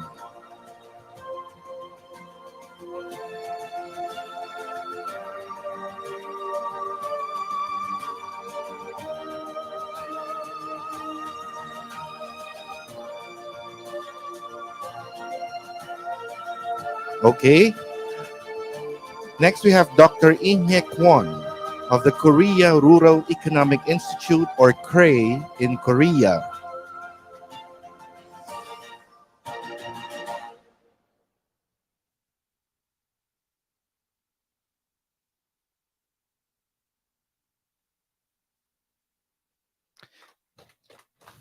Thank you. From Korea, let's go to Thailand. We have Dr. Pirasak Chai Prasart, Natural Resources and Environment, Naryosan University in Phat Sanulok, Thailand.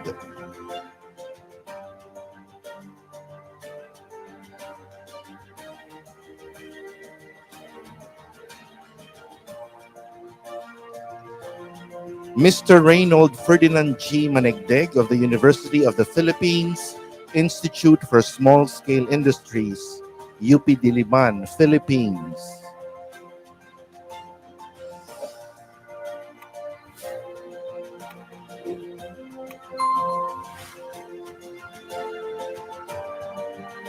Thank you.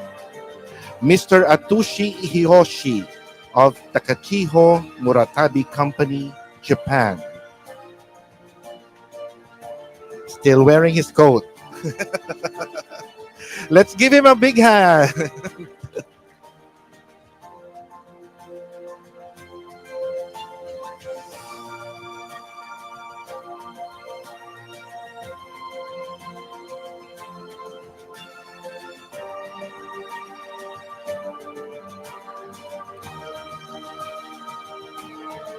Miss Norjana Binti Muhammad Uzair of the Malaysian Agricultural Research and Development Institute, or MARDI, in Malaysia.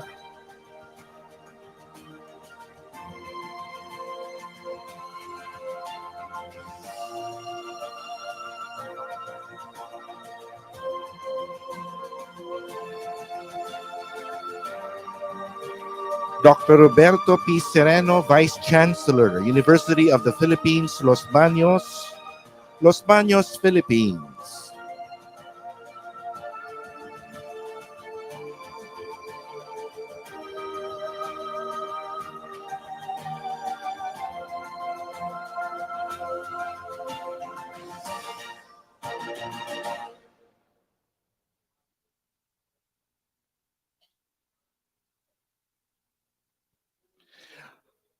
Okay, the next one is not here, but still we will acknowledge him, Dr. Ahmad Arifin Hadi of the Institute of IPB University in Bogor, Indonesia. So if you're online, congratulations, Dr. Ahmad.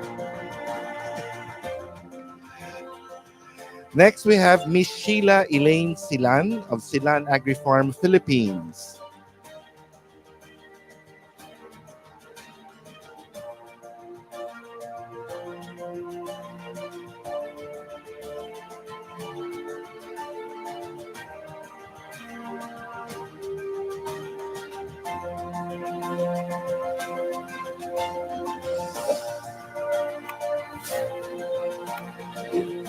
Dr. Cheng Hua Sun, Hualien District Agricultural Research and Extension Station in Hualien, Taiwan.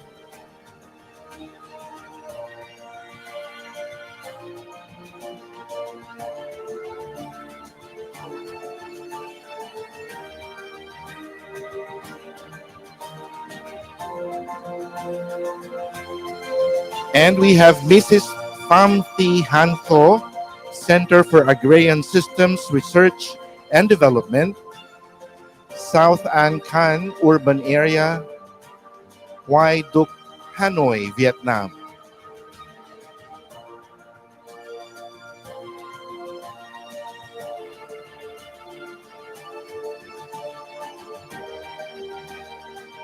And of course, We'd like to give also our moderator, Director Noel A. Katibog.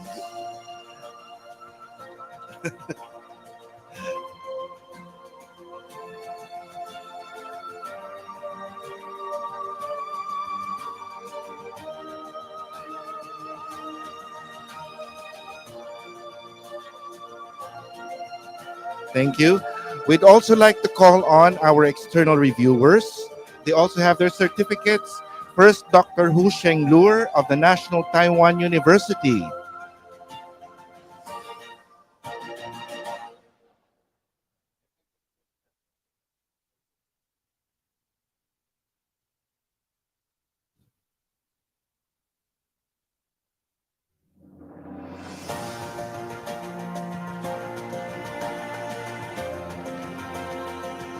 Then we have Dr. Kensuke Okada of the University of Tokyo in Japan.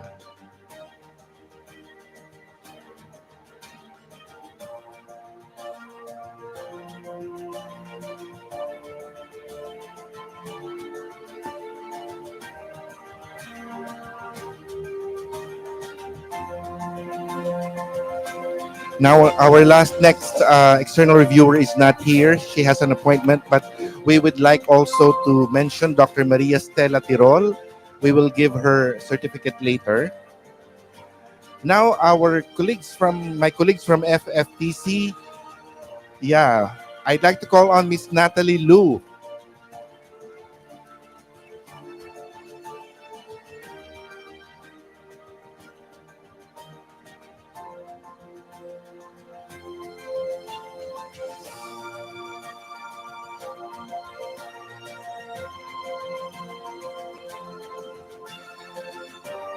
Now, this is a little bit weird, but I'd like to call myself.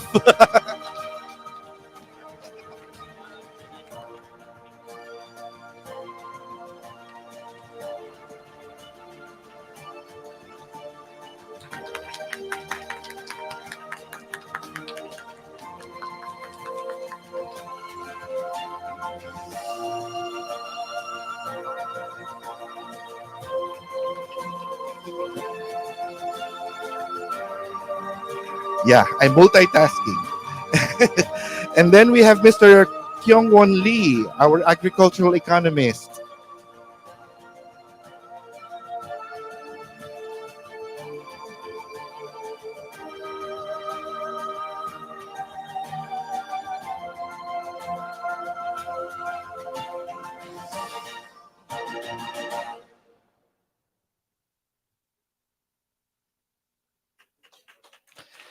And our Deputy Director of FFTC, Dr. Tomonari Watanabe.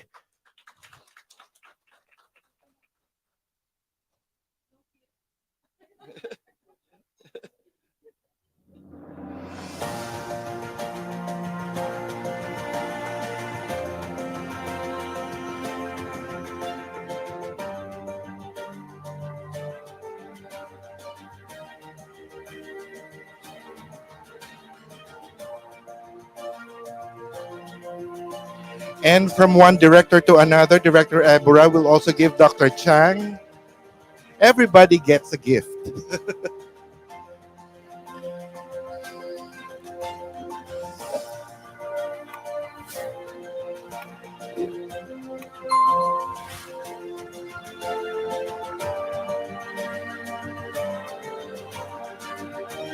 Okay.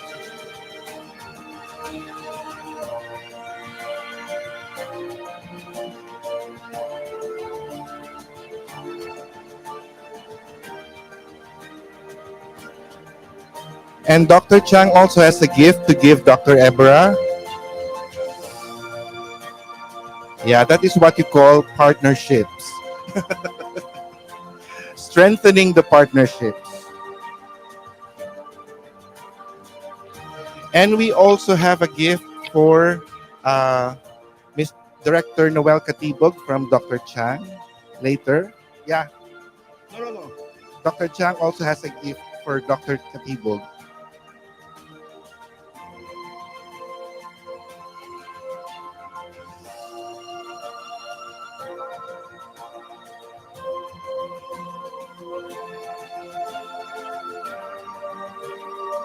Okay. We have one for Dr. Bondok, but she's not here. We will give it to her later.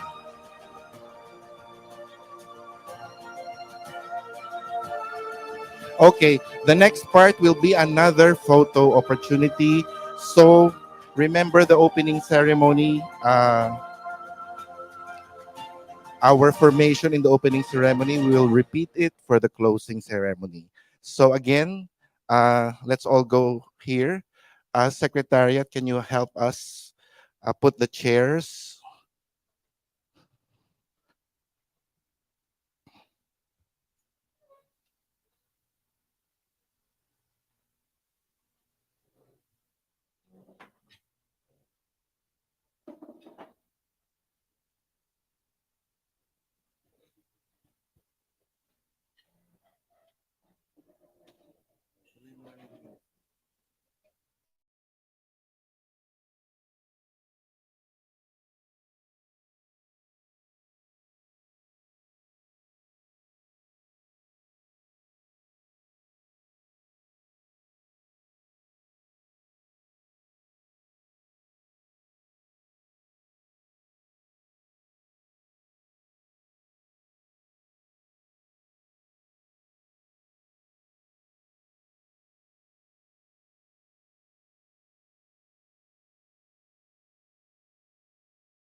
Ready in their seats.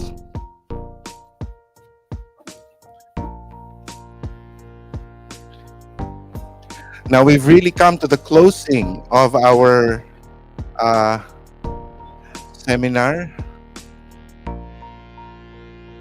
And before I call on Dr. Susan Chang for her closing remarks, I want to thank all our participants, especially our speakers. We have been exchanging emails for months. And thank you for answering my email. Some of you are not answering. but I had a nice time talking to you via online, and it's so nice to meet you. You are all excellent speakers. We were surprised by the amount of insights we gained from this seminar. So thank you very much. And I'd also like to thank the very excellent team of Picard. They did a wonderful job. Let's give them a big hand, especially the team of Dr. Noel Katibog. Anyway, I'd like to call on Dr. Susan Chang of FFTC, the director of FFTC, to deliver her closing remarks. Let's give her a big hand.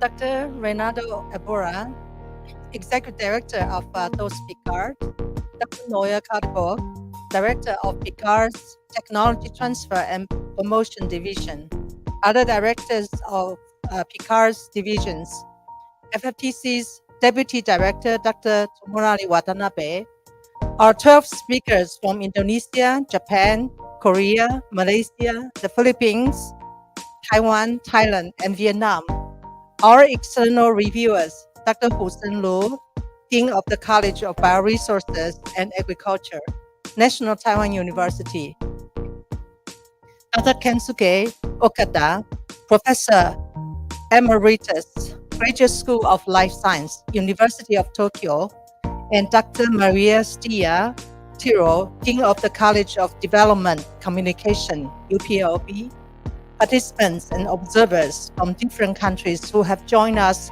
on site or online. Friends, ladies and gentlemen, good afternoon to all of you. It was such a fun learning experience listening to all the speakers as they share the best farm tourism practices in their own respective countries. It was also a very educational experience listening to the interactions among the experts as they exchange opinions on the issues surrounding development of farm tourism in the Asian and Pacific region. Putting the right policies in place, having the right investments and infrastructure, address farmers' lack of skills and training, linking farmers and tourists. These are just some of the issues and challenges that need to be focused on if we want a more vitalized farm tourism in the region.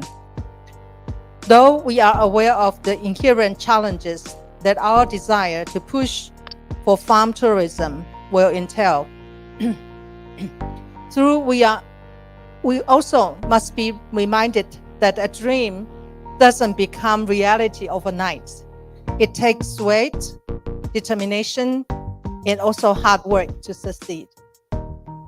We should also be reminded that our farm tourism to work, farming activities performed on the farm, besides featuring rural amenity and culture, it also requires uniqueness and should always have the elements of fun, entertainment, and education.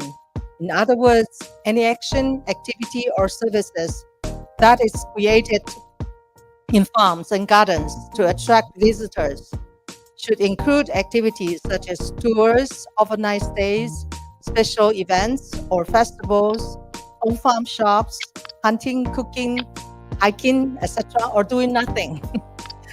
We all belong to the category of fun. Tomorrow, as we go out of the confines of this room and join the trip to nearby farm tourism sites, we are excited to see and experience how the owners of those sites were able to attract tourists and make their business thrive. This is really something to look forward to.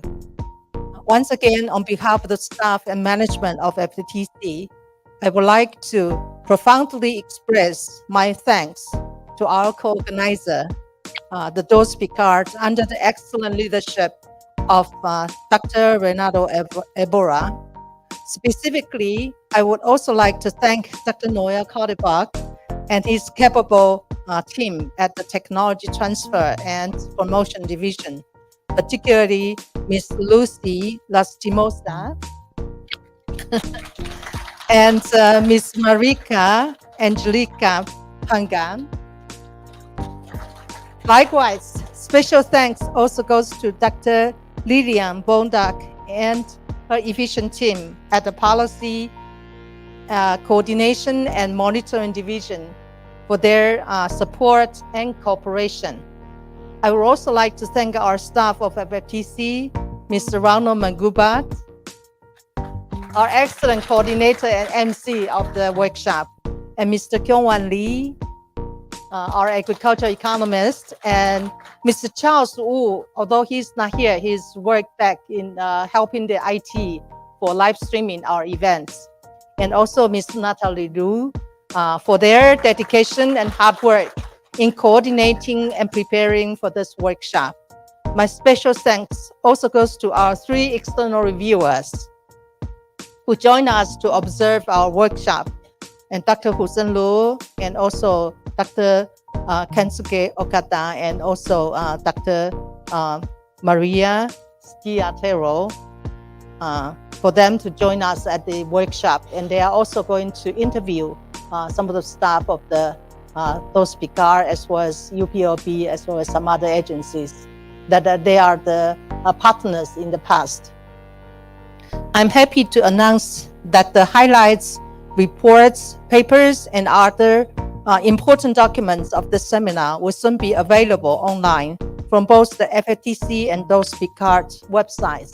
I'd also like to announce that we think that all the papers presented in this workshop are really worthwhile. They are also very informative, and I think we can learn from each other more if we can publish in our agriculture policy e-journal. It's a reviewed online journal, so we would request consent from all our authors willing to maybe revise or enrich your paper, and then we will submit it for external reviewers. And finally, we'll put on our website. Besides our proceeding, the proceeding would be also on the DOST-PCAARRD as well as our FFTC website. All the papers, PPT, and also we will write up a summary report to synthesize what's the major points and also the major findings and suggestions generated from this workshop in our website. So once again, my sincere and profound thanks to DOST-PCAARRD for co-organizing this seminar, and to all the speakers, thank you for coming, and I wish you a happy and safe trip when you return to your respective countries. So once again, thank you all for your support and cooperation. Thank you.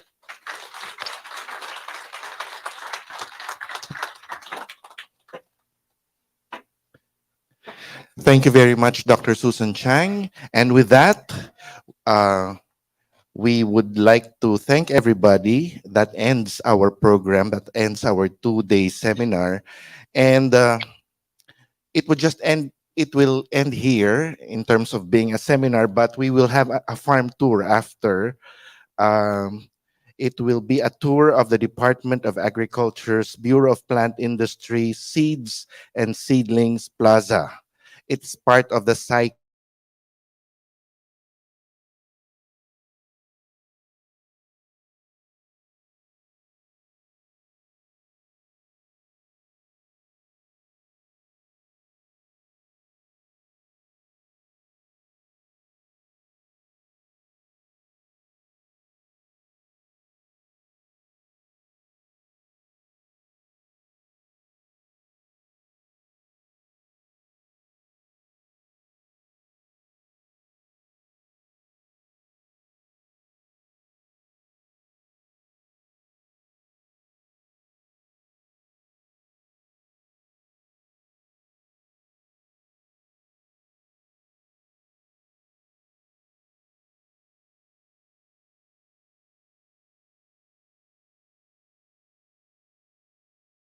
yeah, Noel, you have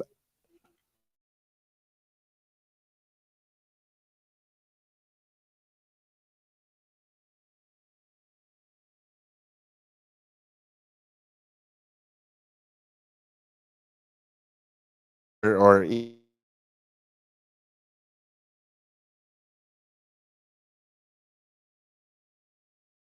All right. So with that, this has been Ronald Mangubat for FFTC and for DOST-PCAARRD.